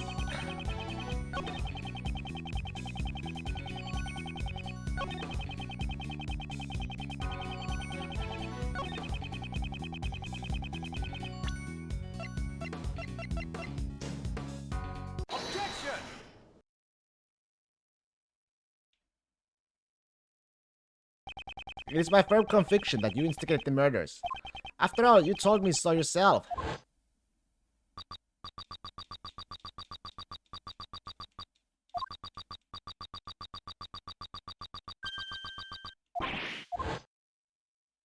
Did I say that? I really don't remember. You may think you can deceive us as much as you want. But unfortunately for you... You used a bug to eavesdrop on our conversations, but there was someone else who wiretapped that bug of yours and recorded the whole thing. It was recorded? In other words, the conversation between you and that clown is recorded on that tape. Langshi says, a schemer drowns in his own schemes, and this is what he meant. Miss Swift, I'd like to listen to your tape. Roger! Ah, it's right about here. Is that right? Judge Courtney's cell phone is ringing. Who is this? Are you the person who I'm okay? Is that right? I want to listen in on this too. Very well. This is where it starts. I must say. Huh? That's odd. What's wrong? Well, there ain't nothing in the record past this point. What? Why? Why was it recorded? What? Too bad, so sad. Did you really think I lived behind any incriminating evidence? The Buckeye Planet has a special feature. He's admitting it, man. It can be turned on and off with a remote control. What? That sort of thing exists. Certainly, the remote control listening devices do exist. However, are you saying you switched off the device so that your own voice would not be recorded? Precisely. Objection! Impossible. You could have done that unless you knew you were being recorded. Objection! Is it obvious? I knew. Guess you just don't get it. You could call it a hunch. I had a feeling I was being wiretapped. Miss Swift, was it? I figured things out because you knew about the kidnapping. Don't tell me. You were listening in on that conversation? That's right. Now, come to think of it, I'm surprised you didn't realize it until now. Some genius prosecutor you turned out to be, Mr. Edgeworth. Oh my, and what was the end result of all this? Since you don't have any proof of the instigation charges, it's game over. Mr. Prosecutor, was my recording now help to you at all? Ain't there anything at all in my recording? Miss Swift? Okay. Yes? The Buckeye Planet are in your badge, right? Do you have any ideas? How do you expect me to come up with an answer right off the top of my head? You were the only one who came into contact with the culprit. Objection! How unsightly. You're all fussing over useless evidence. Let's move on to the next topic next. What's this? He seems a bit eager to change the topic of conversation. You were the only one who came... Okay. Only Kay came into contact with this Simon? Finn's sound was recorded at the time she was with the culprit. Miss Swift, how long have you been recording? Since 2 nights ago, I reckon. Since 2 nights ago. In that case, when could a conversation be Simon possibly have been recorded? 2 nights ago? 2 nights ago. Simon brought Kay to the roof. We listened to the recording from that time frame. Miss Swift, please let us listen to the recording from 2 nights ago. Huh? Okie dokie.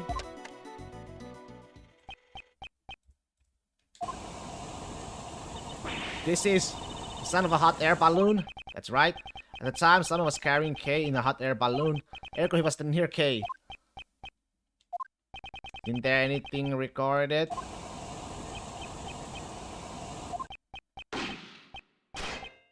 Oh! That was a gunshot! It seems you were quick to deactivate the bug. However, you were a little too late. You can't run anymore. That gunshot ties you to a case. Huh? What are you saying? There is no gun involved in this case, is it there? No, there should be someone connected to the gun in case we fired a gun. Let's track with evidence that points to that person. Which we... Using this one. Dee dee dee dee dee.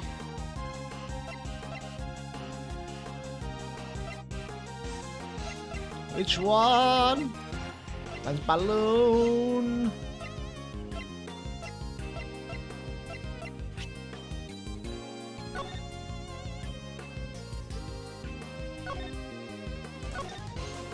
This one?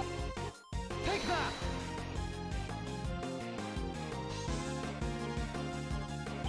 It's written right here in the Bodied Apple's autopsy report.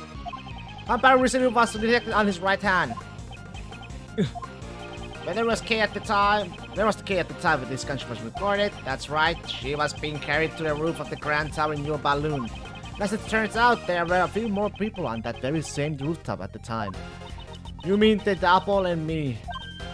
Suddenly, after we talked for a brief moment, the Bodied Apple noticed something and had me leave before him. Now, what if the gunshot rang out and after that? You can clearly hear it in the recording. I doubt that you wouldn't have noticed it. Do you intend to feign ignorance until the very end? That's not nothing more than a mere conjecture. What we heard on the recording was not just a gunshot. It hit. If you listen too closely, you can hear the bullet hitting something. the body double was aiming at Simon, then the bullet may have struck with the balloon itself. Take that! The body double likely fired the gun at the balloon. We assumed that the bullet hit something. It would have been the balloon's basket. Let's examine it immediately. Oh! This hole. It's a bullet hole. A bullet hole was found in the basket. You won't be able to tuck your way out of this one.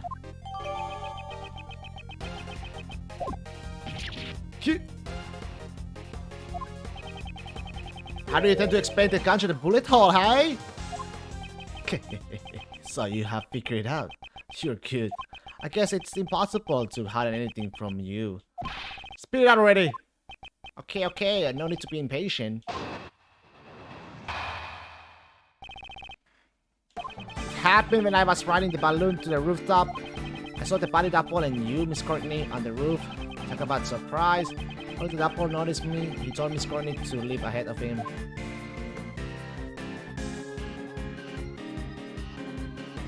He then pointed a gun at me and fired. Is that really true? Why did he want to shoot down the balloon? It's simple, the body double had intended to kill Miss Courtney. Kill me? That's right. You talked to the double about John, didn't you? Well, it's not like the body double would have met with you otherwise. From his point of view, it was like showing him evidence that he was a fake. You mean he was afraid of Judge Courtney because she knew about John's past? Afraid? That's exactly right. That body double was a coward after all. I remember how his hands were trembling when he fired the gun at my balloon. Are we all clear now? I was only there by chance. Just a friendly witness who was passing by. Cap?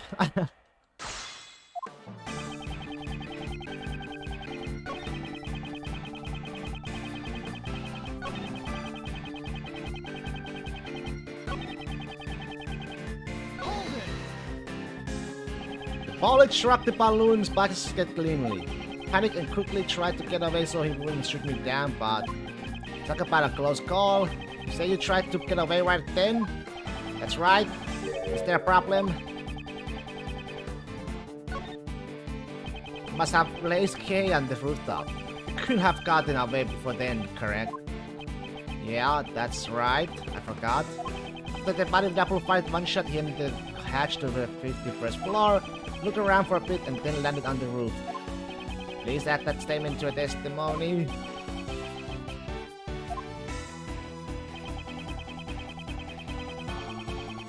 Okay, how do I?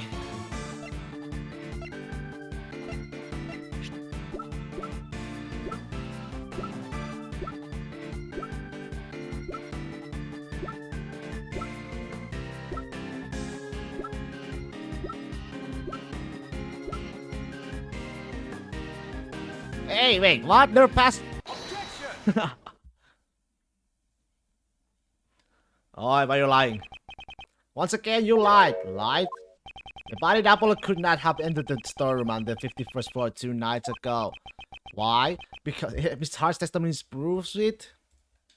What? How can you trust that sham journalist's testimony? What did you say? You can't insult my mentor like that. 2 nights ago, that lady was taking out the 51st floor. Doing that, just how did that body double leave the room? Indeed, that is what we must now prove. Did not use the elevator of the 51st floor to leave the roof. The only one route remains. How did the body double leave the roof without using the elevator on the 51st floor? How?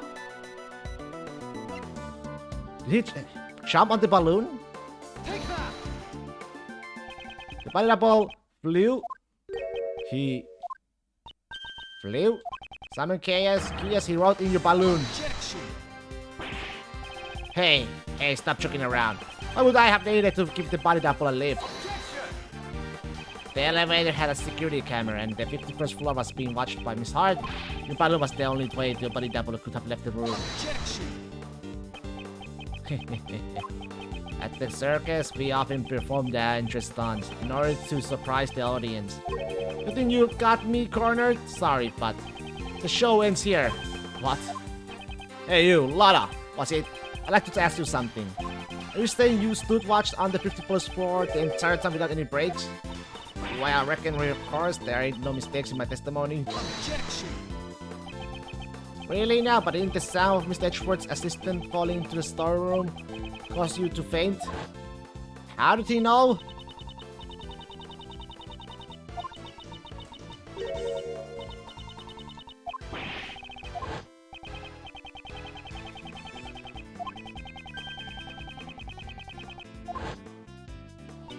What's your point? Nobody's perfect. Look at her, Mr. Edgeworth. It's the kind of person you are relying on. Kay fell into the storeroom after the body double had left the roof. Objection. In that case, I have the theory on how things happen. After that cowardly body double fired a shot at me. He went and hid in the shadows until Kay fell into the storeroom. What? So what if he was hiding? Good grief, you guys still haven't noticed. What if the body double stayed in there until Lotta had fainted? And then he went down to the 51st floor? That can't be. Precisely. The locked room mystery on the roof has been unlocked. He even said it in my voice. But wait, there's more. I told the hidden body double about John Marsh. That's why he attacked John the next day during practice, but got himself killed instead. In other words, the one who murdered the body double was none other than John. John had no motive to kill the body double. Objection. He knew he was the real president's son. And how would he have known that? Because I told him so. In a letter. What did you say? That is a lie. Yup, it's all a lie. Huh? But then again, maybe not. Maybe I really did tell him. Right, John? It's true that I caused Moonzilla's head to fall. But I didn't know about my dad until today. I'm not lying. Oh, really? I wonder about that. I found out about the head falling thanks to the bath. And if you were the one who caused it to fall and the body double was crushed to death. That settles it. You are the culprit. You successfully carried out your revenge. Congratulations. All the pieces of the puzzle are now in place. As Mr. Edgeworth would say, the logic fits. Now then, any rebuttals?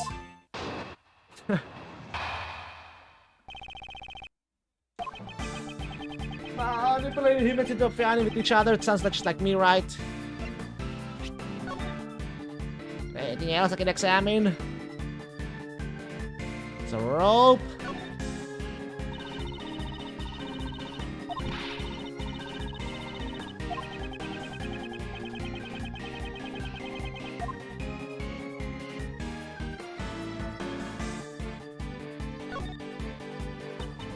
I took a ride in this basket, didn't I? Indeed, you had been dropped.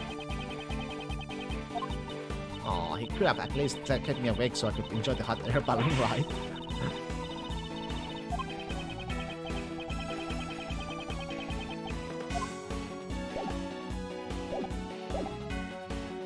Did the same thing to Knightley and Blaze.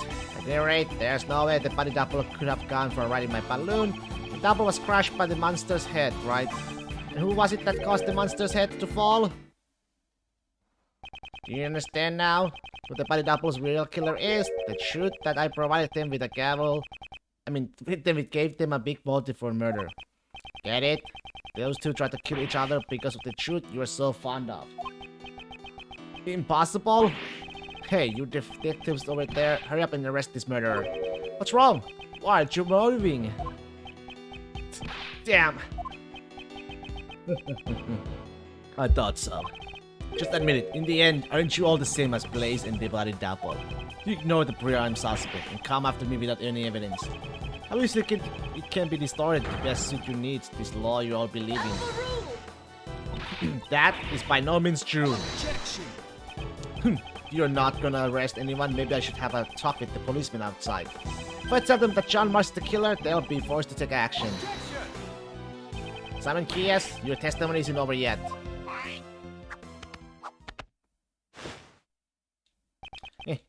Really? I figured you'd try to stop me, Mr. Edgeworth.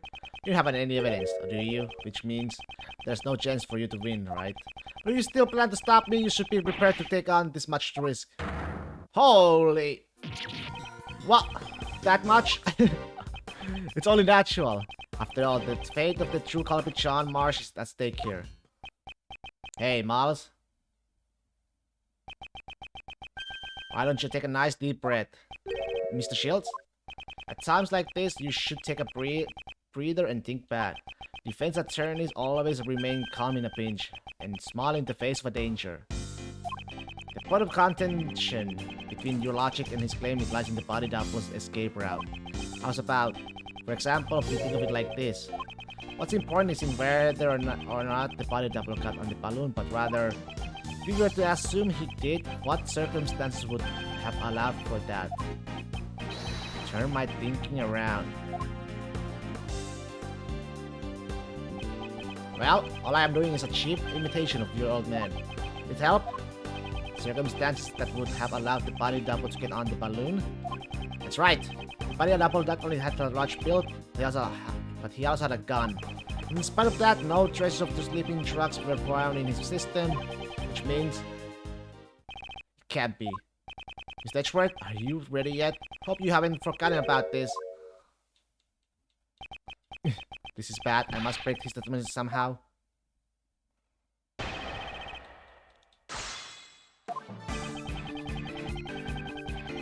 Somehow I gotta...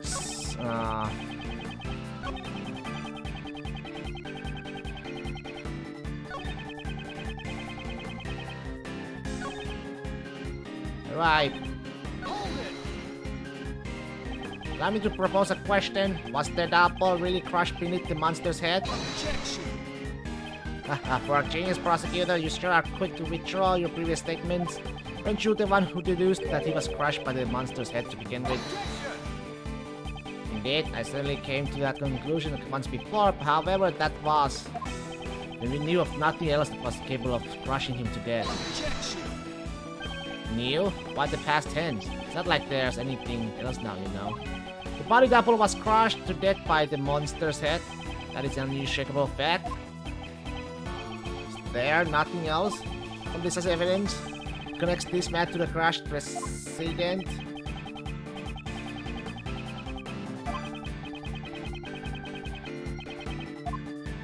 What if? What if? What if? The balloon? Yeah. Crushed by the balloon itself!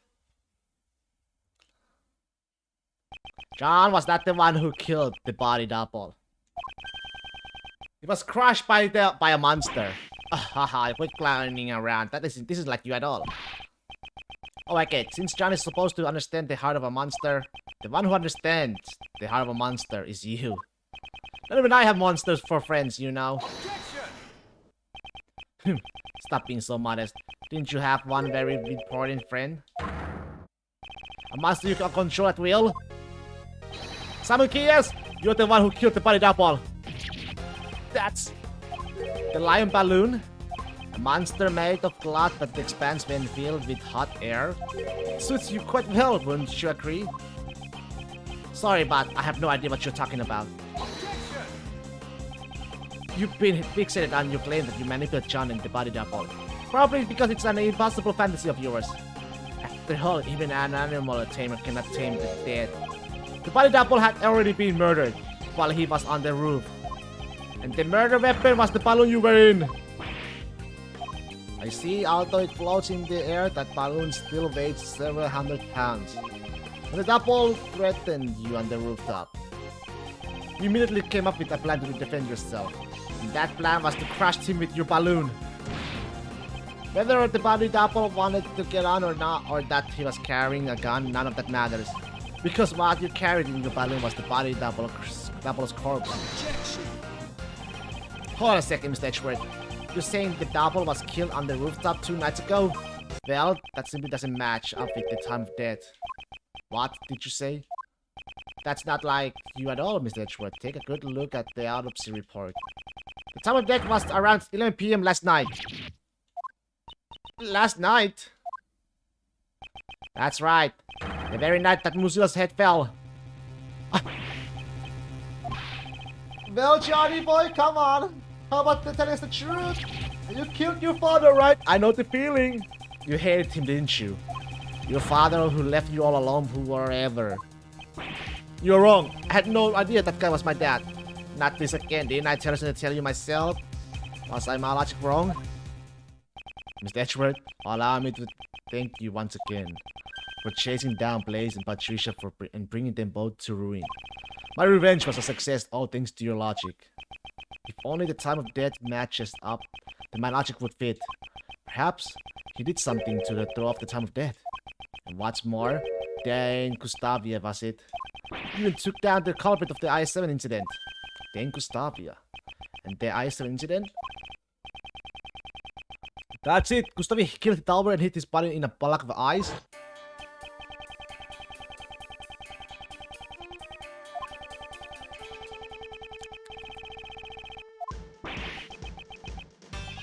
What if the sun did the same thing?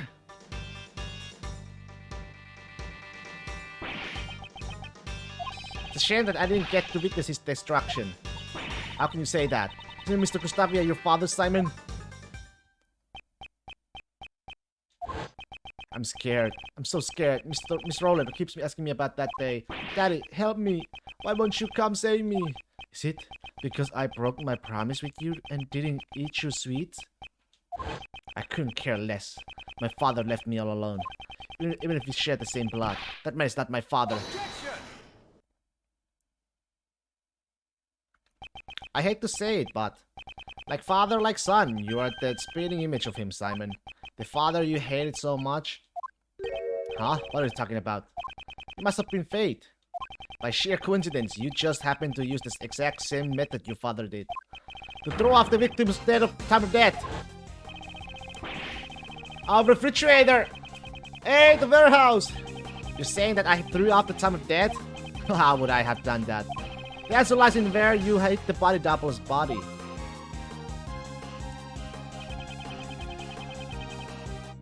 Gotta be Sunshine Warehouse! Throwing off the time of death by freezing the body along with John's kidnapping? It seems that everything is coming together. The kidnapping? Why are we going back to that? I don't know a thing about it. Don't forget, John was confined in a refrigerator warehouse. That's right. You kept the body double's corpse in that very same warehouse. 80 years ago, your father hit a body in the same way. What? My father? The one who abandoned me? Did the same thing? Who would have guessed that both father and son would do the same method? Objection. Stop it! Don't love me with that guy. My father. I'm nothing like him. There's not a single connection between us. Objection. You may think so, but even now, your bond with Mr. Gustavia still remains. Didn't you say once before? I don't like sweets. That may have come from the shock of losing your father, don't you think? You guys have no idea what you are saying. Even if you deny your father, aren't your thoughts and actions the same? Particularly you believe of sacrificing others to protect yourself. And finally, your crimes were brought to light just as his were.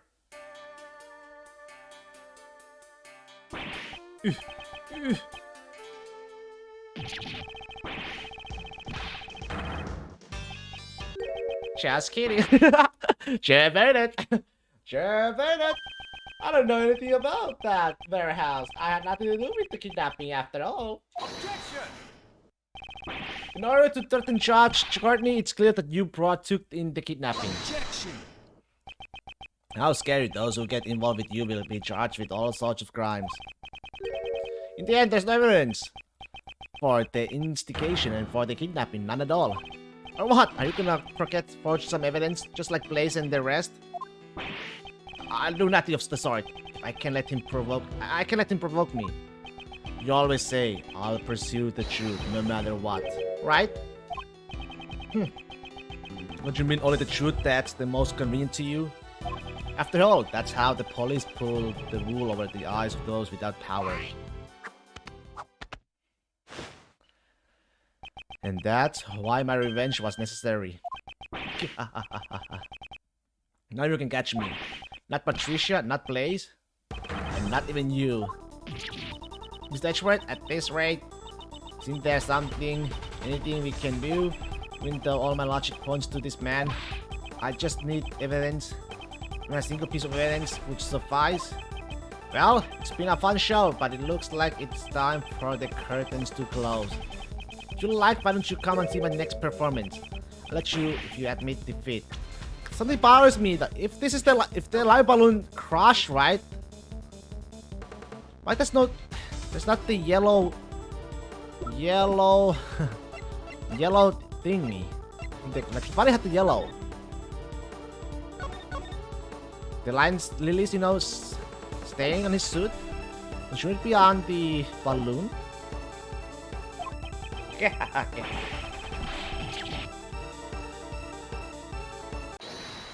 Hold it.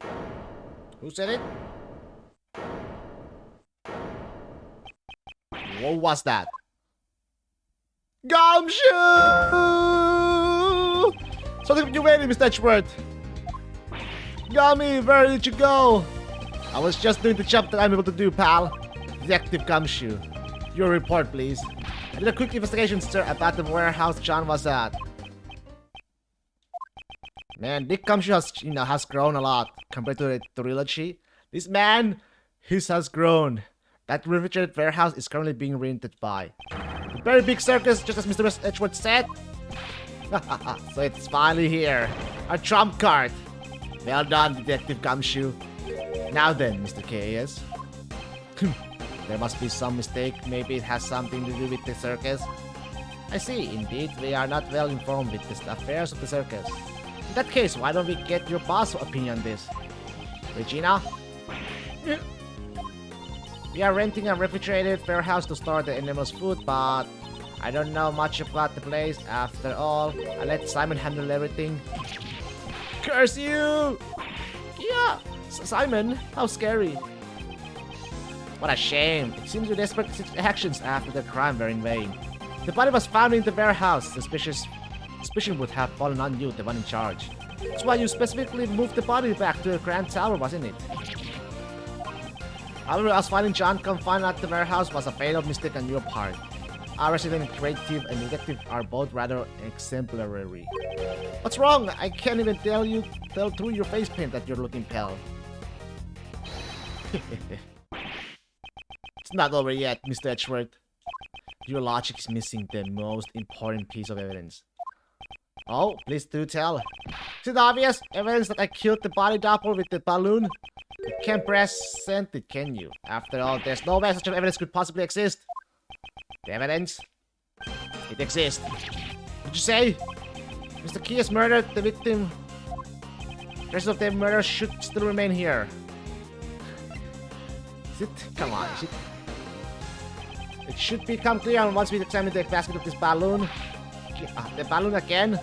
Didn't you already find the bullet hole? There's no way you'll find anything else there. It'll be fine. Right, Mr. Edgeworth? Mr. Edgeworth is a hero who always finds the truth no matter what he's up against. That's right, pal. Of course it's gonna be fine. Mr. Edgeworth has gotten out of more impossible situations than I can count. Miles, I believe in you, too. But more importantly, I'm sure your old man watching over you believes in you as well. How's the logic chess? Logic chess? There's no logic chess right now. Boss Edgeworth, calm down and think. You're just one step away from the perfect proof. The pineapple was killed by this balloon. The proof lies in the traces left on the basket. Simon Keyes, it's time for you to atone for your crimes. I'll see it with my own eyes. The moment this past case is settled once and for all. Please, Prosecutor Edgeworth, deliver the final blow to this unforgivable person. This is the final piece of evidence that proves your crimes. What traces were left on the balloon that crashed the victim? It's gonna be! Take that! When John found the body, a bouquet of lying lilies was there as well. I heard pineapple from when you read the body. Pineapple! Pen pineapple, apple pen. Lion lilies, the flowers from Chengpa that represent the bond between parent and child. That's your evidence? Surely they must be buried under a mountain of garbage by now. Moreover, the one who threw it away was John himself. It's not much of a bond now, is it? That language of flowers stuff has nothing to do with this. Calm down, John. Suddenly, you may have thrown the flowers away. However, I believe those emotions remain as strong as ever. Alright, bathroom break!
The O's bonds will surely protect you from that man, in the form of my final piece of evidence.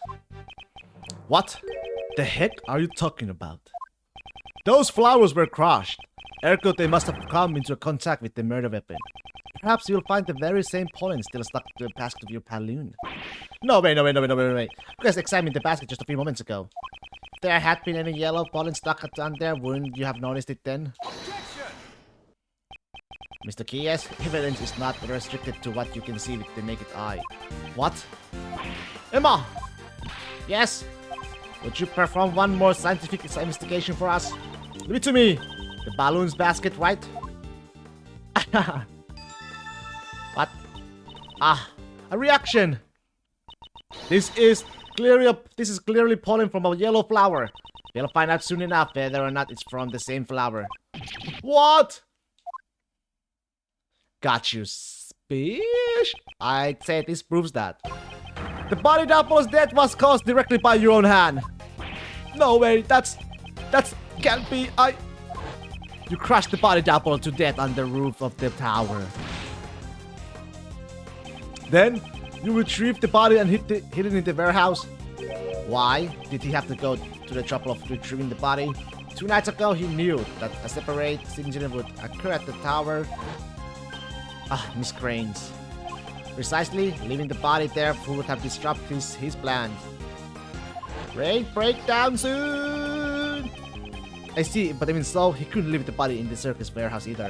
Exactly, so the next day when he was bringing the body back to the tower once again, he saw the small fire giant started, which caused the Moonzilla's head to fall. Was that when the idea came to you? You planned to pin the crime on John? You made it look like the murder weapon was the fallen head. Such foul, cowardly behavior. For that reason, you carried the Double's body in the balloon and lowered it into the film lot. At that time, the figure of the body double being lowered down by a rope was captured in John's video recording. Damn, it was all. You saw through it all? Damn it! Damn you! You manipulated animals, you manipulated people, and you manipulated cases. Almost as if you were a king. However, it's now all come to an end. Simon, the animals have gotten angry, the money, and nasty. You never thought of them as your friends at all. How sad. Damn it, don't you look at me with those eyes!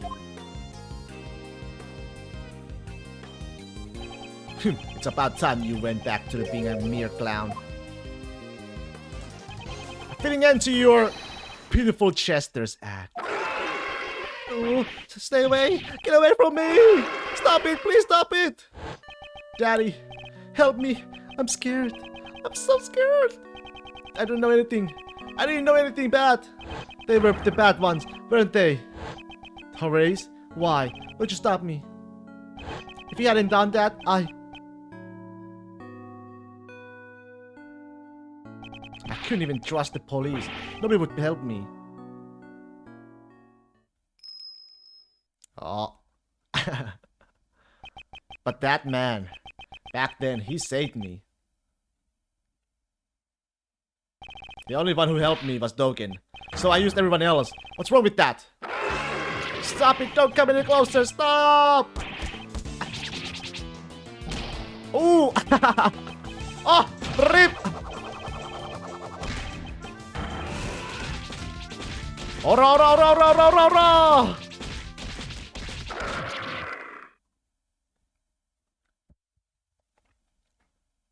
It seems the game is finally over.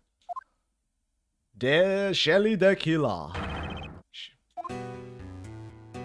Mr. Edgeworth, I must thank you. You have exposed the true identity of the mastermind. Now, I'm free to... What?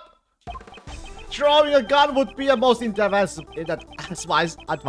Stay where you are and do not move. I don't have a gun. You do have a gun, do you not? You intended to throw and fire it without anyone noticing. He must have taken it from the body double when he killed him. This man has betrayed his bond of trust with me.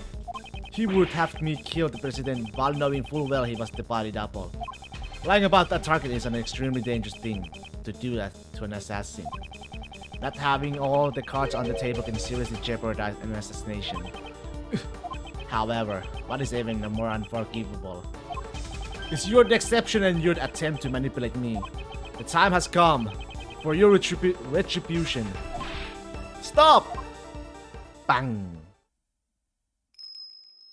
Oh! Oh! You are... It has been a far too long, Shelly. Please step aside. That man is my prey. I must ask you to spare his life. Please permit this young acolyte to receive his proper punishment in prison. And if I refuse, he is the first life I have saved. Do not allow it to be taken away so easily. You saved a life? The assassin Sirhan Dogen? Ironic, is it not? That I, the one who has taken countless lives, am making a plea for this young one's life? You saved my life, just as I have saved his. Before I knew it, I grew quite fond of the lad. You may laugh at me as much as you wish. However, I must ask that you spare the life of the boy. From one assassin to another. Please make this allowance. I understand. If you are willing to go that far. You're my thanks. I am your debt. No need for thanks. I simply felt there would be no merit in a fight to the death with you, that is all. And with that, I must take my leave. Darn it, wait! Damn it! Prosecutor Edgeworth, I must thank you as well. It was necessary for this young acolyte to be put in his place, and that you have done. Now then, it's time for me to return to my humble cage surrounded by iron bars. Right, Anubis? Right, boy? Oh, look who's here. Hey, priest guy. You killed my dad, right? Indeed, I am not one to forget those I have slain. I see. You must despise me, boy with horns. In that case... John! Do not panic. I simply lent the boy with horns my knife. Take that knife. Run it through my throat. A single stab should do it. I've long grown weary of my wooden carvings. Revenge. Yes, go, John! Do it! John, don't do it! John! Please, I beg of you! Do it, John! Just do it! Until just now, I had intended to seek revenge, no matter how many years it took. Revenge? Revenge is good, really good. All your pain and suffering slips away, everything becomes numb, and you'll feel nothing. Yeah, you may be right. I thought about that while I listened to what you had to say. John! But the only one who would be satisfied with revenge would be myself, right? If I become a murderer, my mom would go through even more pain and suffering. My friends from the movie too, and all those people who care about me as well. Shut the fuck up, Simon! Yeah, shut the fuck up, Simon. The boy with horns says some interesting things.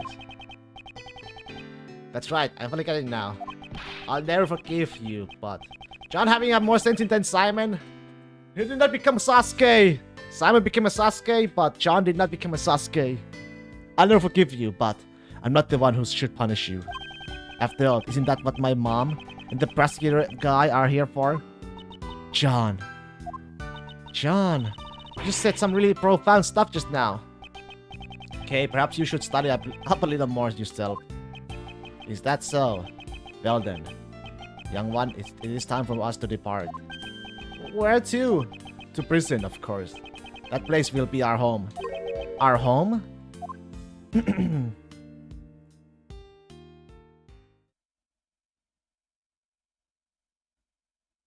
And with that, the case that involved and affected so many people came to a close.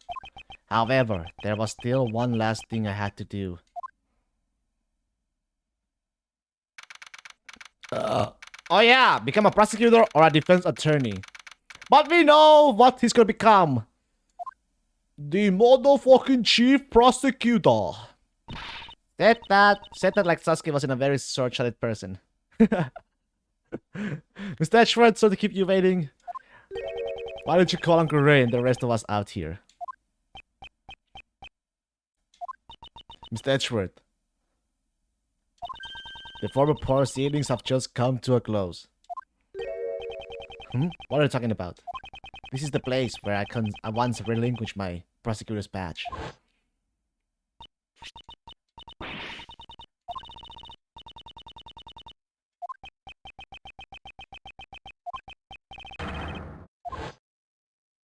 In order to save me when I was suffering from memory loss, a certain man once said, the only ally a defendant has is their attorney. By trusting in their client, an attorney draws closer to the truth. The sight of that man still shines brilliantly in my eyes. Just as the image of my father, fighting in court to us. Come on, they should show Phoenix Wright! Why don't they show Phoenix Wright, man? Phoenix! Gregory. However, this is nothing more than that man and my father's way of life. It is not mine. Mr. Edgeworth, I think I shall live as a prosecutor after all. I see. So you have made your decision. I'm sorry. No, I understand. That's your answer, isn't it? It is. Okay, then that's the end of this conversation. Don't regret it. Even if you beg me later, I won't let you work for me ever again. I understand. But you know, Miles. Echi, my husband, right? That's right, true husband though. Mind if I ask why you chose to live as a prosecutor? Mr. Shields, you asked me this before.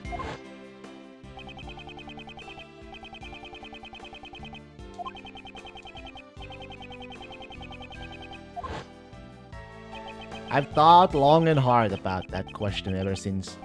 How should I live as my life? And that after this case concluded, I finally found my answer. I want to save people as a prosecutor. As a prosecutor. Simon Keyes, he too was a victim. He lost a parent in a past murder, and with it, the ability to believe in anything else. I too know that feeling. The feeling of losing what's important to you and being unable to believe in anything. I doubted everything during my lonely battles in those days. All that I can hope to do is get every defendant declared guilty. The one who saved me was... Objection! What the fuck? Come on! Oh my god, they didn't show... Bruh. Mr. Keyes must have been alone. My husband, right? God damn it. Bruh, indeed, right? They just had to cut it. Unable to find a salvation from the law, he had no choice but to turn his hand to revenge. It's 2 separate times. I suppose you never thought to seek help from the police.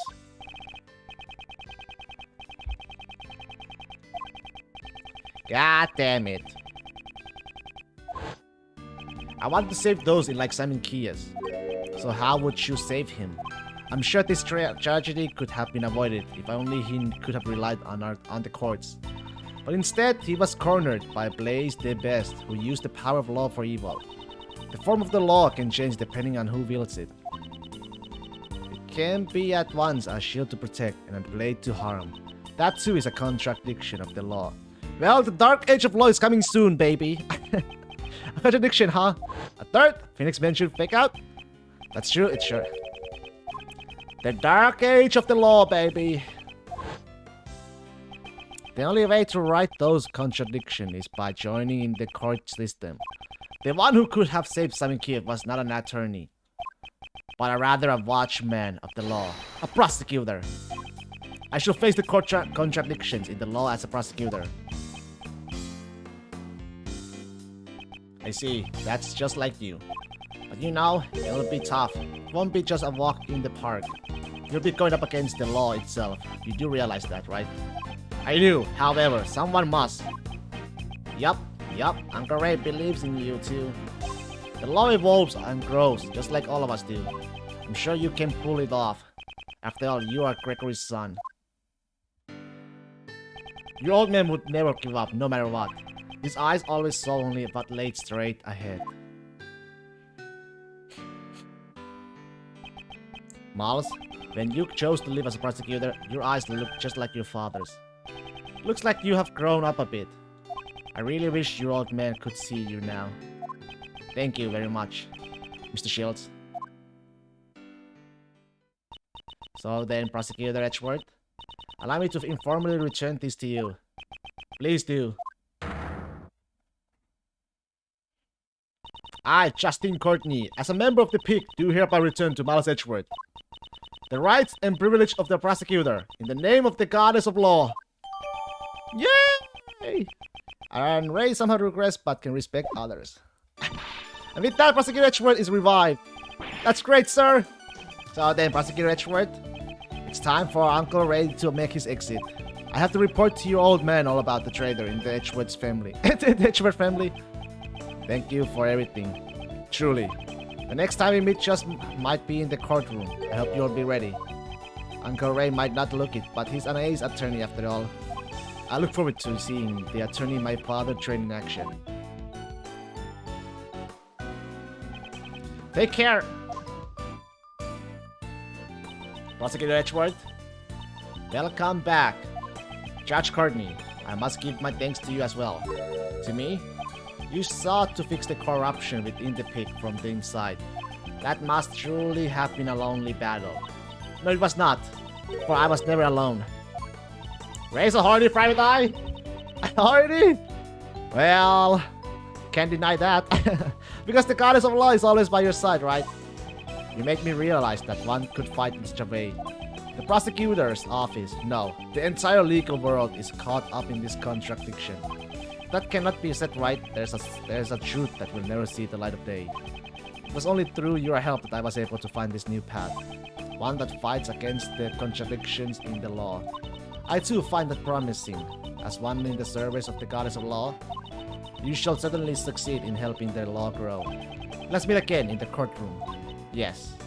I must apologize for my shameful acts during the trial 2 days ago. Next time, I shall fulfill my duties as a judge perfectly. Your Honor, I do not intend to speak regarding your ideals, Prosecutor Edgeworth. However, the greatest judge I know is one overflowing with humanity. Even during a trial, that judge experienced happiness, anger, sadness, and joy. The Baldy man! But nevertheless, always hands down the correct verdict in the end. The judge! It's difficult to say, but sometimes I feel that perfection is not always correct. So a judge too has the right to behave in such a manner. Thank you very much, Prosecutor Edgeworth. When I pursued and fought against Blaze the Best, the goddess of law was not the only one by my side. Ah, it's John. When I have this cut out with me, I feel a strange sense of courage well up within me. Shock Case? Shock Keys? Is this the name? No matter how painful things became? No matter how strong they fall, when I remember that I am not alone, I am able to keep moving forward. Wrongs must be put right, for John's sake as well. Pineapple! Oh, and John too lost his father in a past crime. That is more important to me than even the words of the goddess of law. Though, I'm sure the goddess would be angered by those words. Your bond with your son is the secret to your strength, I imagine. I don't have to be perfect. I just want to grow little by little. Both as a judge and as a mother. That is how I feel. Seems there is much each of us has yet to learn. Agreed, we are still but children before the world. Let's grow in our respective paths until we meet again. I shall look forward to that reunion. May the blessings of the goddess of law be upon you as you follow your new path.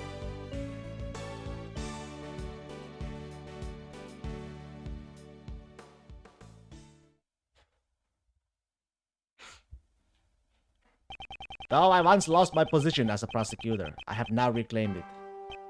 So that I may tread a new path as a prosecutor. I shall surely reach the truth waiting at the end of this path, no matter how difficult the path may be.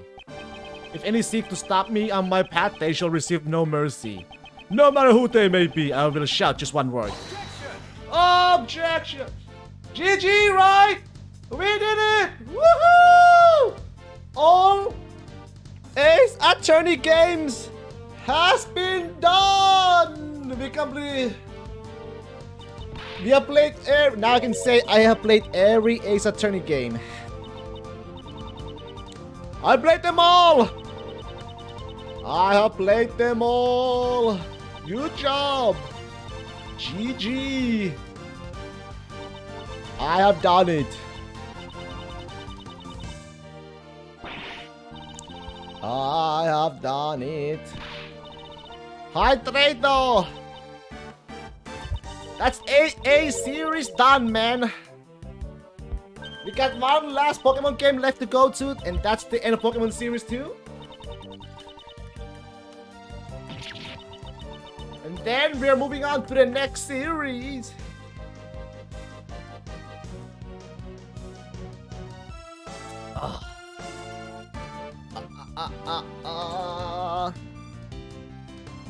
The Shelly the Killer. The next series after these games, after Pokemon, is gonna be a big one too. It's gonna be a AAA game series. AAA.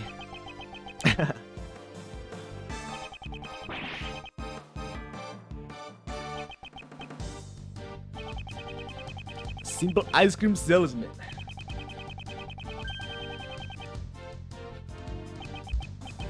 But to be honest, out of all the Ace Attorney games, Apollo Justice is the number one. For sure, right? Apollo Justice best game ever. Bruh, you trolling? Am I trolling? I'm trolling. I play about half of my main Pokemon games. Half? Can I play them all?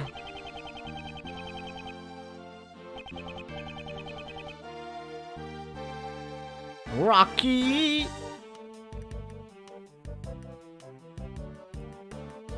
I suggest that you search up Mal is a robot. It's funny. Mal is a robot? Mal is a robot. You also played most of them on original hardware. Oh, original hardware? Too bad Nintendo eShop. I mean, for 3DS is closing up. I think it closed up already. This the day, right? 27th and Wii U too. Sure could play through complication about this game. Mars a robot.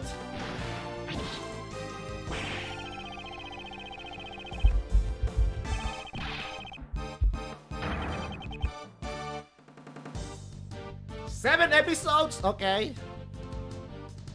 Wait. There's 5 episodes. I mean, 5? Is a mouse is on fire? What the heck? There's a lot.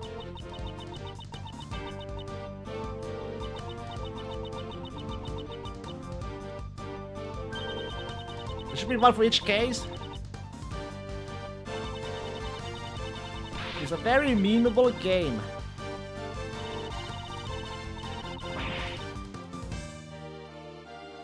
I see, I see.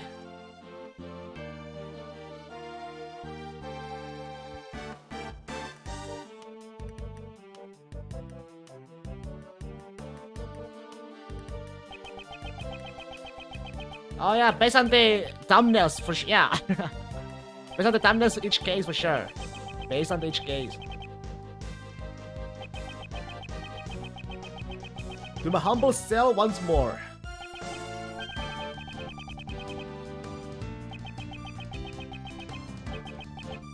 Right boy, right boy.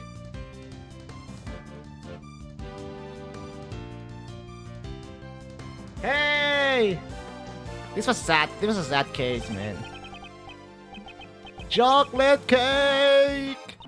That gently melting moment of honor!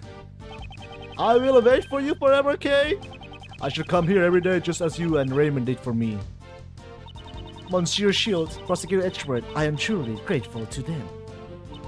I cannot believe I am able to eat your desserts once more, Monsieur Master. Oh, I have been allowed to distribute my treats in both the detention and center and the prison. For the past 18 years, I have brought joy to one and all with my delicious sweets.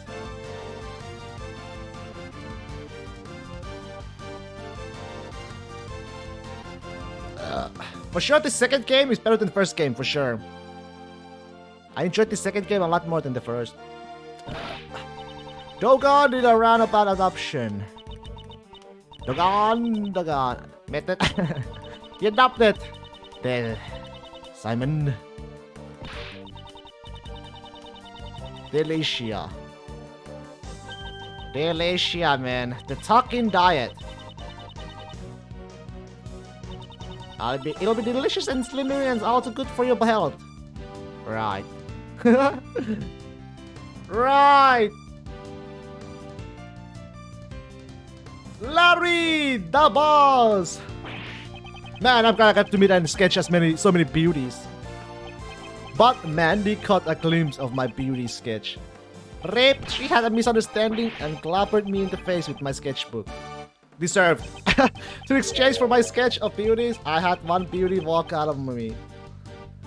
Maybe it's time for me to start getting more serious about my life.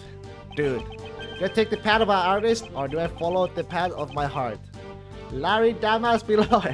Oh, and by heart, I mean the heart of my new lady. It's never gonna change.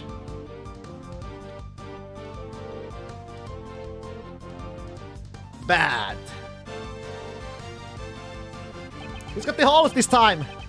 He's got the holes. I'll testify about the ISO incident as much as you need me to. Prosecutor Edgeworth seems pretty active too. He chose not to take the same path as Gregory, but rather to live as a prosecutor.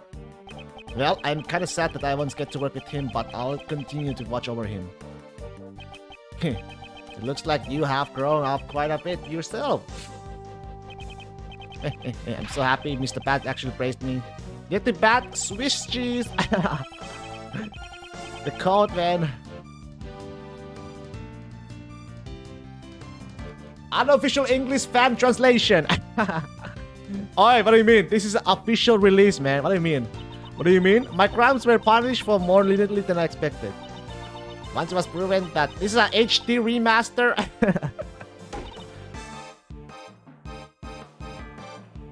No crime is more heavy or light than any other. I'm sorry. Of course, I regret what I did. Yeah, however, I'm so glad I can still be together with you, Granny. Huh? You want to hurry back to work? Die Young Hospital, baby! I would go there, man. I would go there. Die Young? Absolutely. Translation! Hey, look at all those. Thank you very much for the translations, those ones. Arigato gozaimasu. I'm glad that my scientific investigation came in handy this time around as well.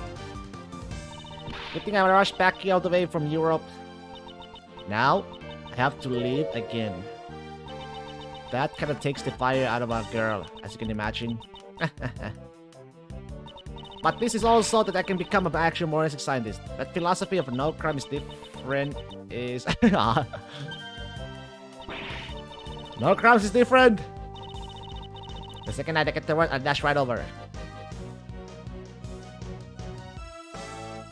Final Clip X. Zoom, Jamdi, Palladia, Accord, Chorfo, The Makers. Francisco! The greatest, the father, the greatest expectations are for their children. Prosecutor the best? Was it? His way of life shall be tested henceforth. Just as mine was. Miles Edgeworth chose to live live a different life from his father as a prosecutor. I suppose that too is an answer.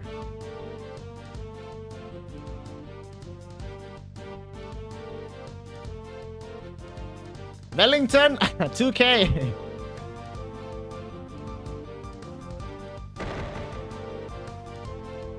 I could never have imagined the truth that my old man was hiding. Unlike me, who only thought about the Lang Clan, my old man was trying to protect an entire nation. But I swear to you all that I will carry on his will. Even if the president was a fake and the real one was murdered, I swear that I, together with my men, shall revive Shengfa. Someday, I will surely show you all Shengfa brimming with life.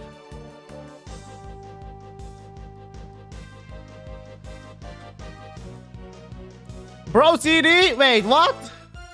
Wait, for real? He was Edgeworth? Bro CD was Edgeworth? For reals? Huh? Wait, for reals? Or what? Nani? The best it's proper support is of killing. Yes, sir. That was Pro Serious Edgeworth.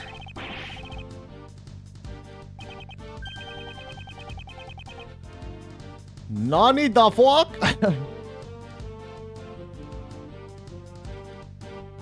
For real? For reals? Powers!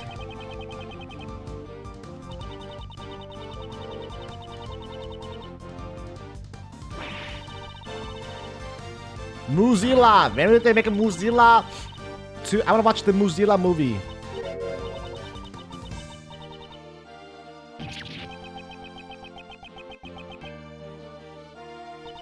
Now it's fine, isn't it? It's thanks to those articles that our film is a big hit.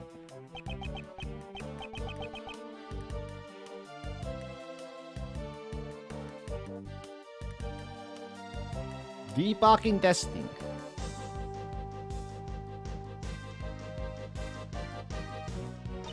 John, I greatly enjoyed watching you movie. It's no big deal. It's not like I had a major role or anything. What are you saying? Esoteric involves are some high-grade himbo. Involves!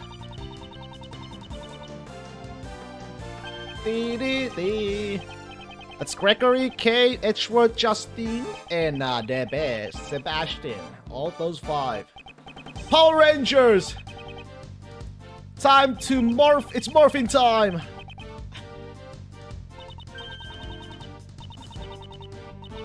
One for me and one for Amy.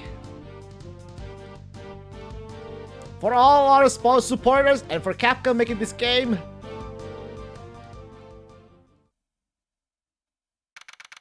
Oh. Don't forget Gumshoe as the Prime Asatani him. Gumshoe! Wow, we were really busy with all those cases, weren't we, sir? Indeed, we were. Why did all these incidents happen in such a quick succession? I feel like things are always busy whenever I'm around. Wait, Kay, wouldn't that mean you're a magnet for crimes? Hey, Kami, that was rude. I do get the impression that he's not entirely wrong.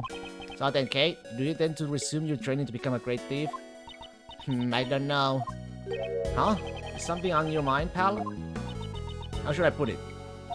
Until now, I've always been chasing after my father, so that I could become a great thief just like him. Like the previous Yatsukarasu, I suppose.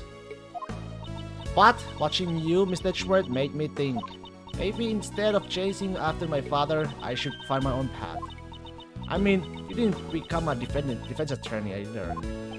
Chasing after our parents' shadow isn't the only path in life for a child after all. I'm going to aim to be a hero in my own way. That sounds good. But of course, that doesn't mean I'm gonna throw away the name of the great thief Yatsukarasu. No matter what sort of hero you become, Kei will always still be Kei. Thank you. Thanks, Kami. And Kami will always be Kami. Of course, pal. I plan to keep pushing forward on my path, but detective, after all. Sledgeworth, I look forward to continuing to work with you, sir. Yes, I'll be counting on you, Detective Gumshoe. Detective, you saved me many times during these past cases. You have my gratitude. I suggest you look forward to your next salary assessment. Huh? What? Big raise! Does that mean what I think it means? What's wrong? I'm saying that your salary is out to be raised? Really, sir? I can't believe it. Is that great, Gummy? It's like a dream come true. I can finally say goodbye to my instant noodle lifestyle. However, that doesn't mean you can start slacking up. The real work begins from here on out. You should prepare yourself. Yes, sir, roger that. I devote my body and soul to following you after you, Mr. Schwartz. The path Mr. Shields and Judge Crony taught me is to take a stand against the contradictions in the law and to reach the truth at the end of that road. What am I able to do? That is a question I must continue to develop upon. Certainly, this path will not be easy, however.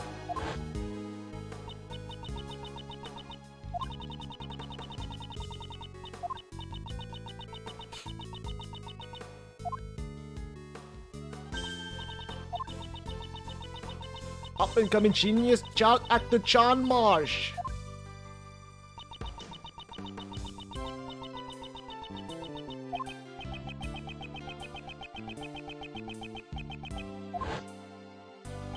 Bonds? Huh? I completely forgot. That was sudden. What's wrong?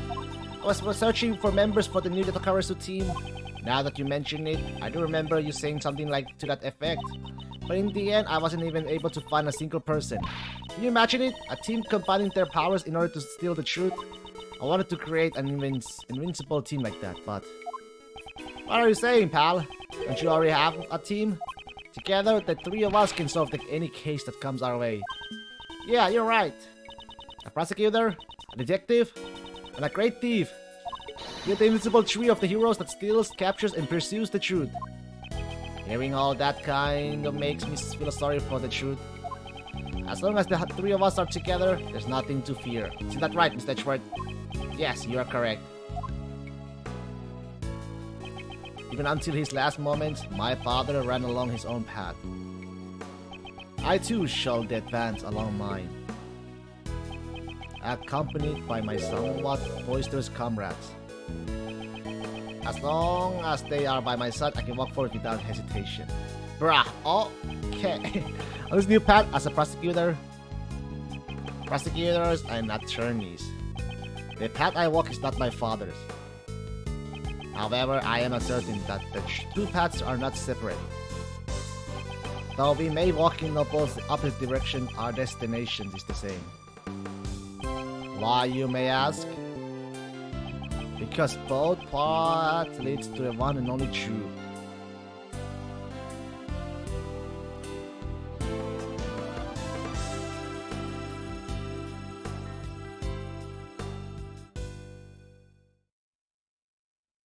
The end! Woo!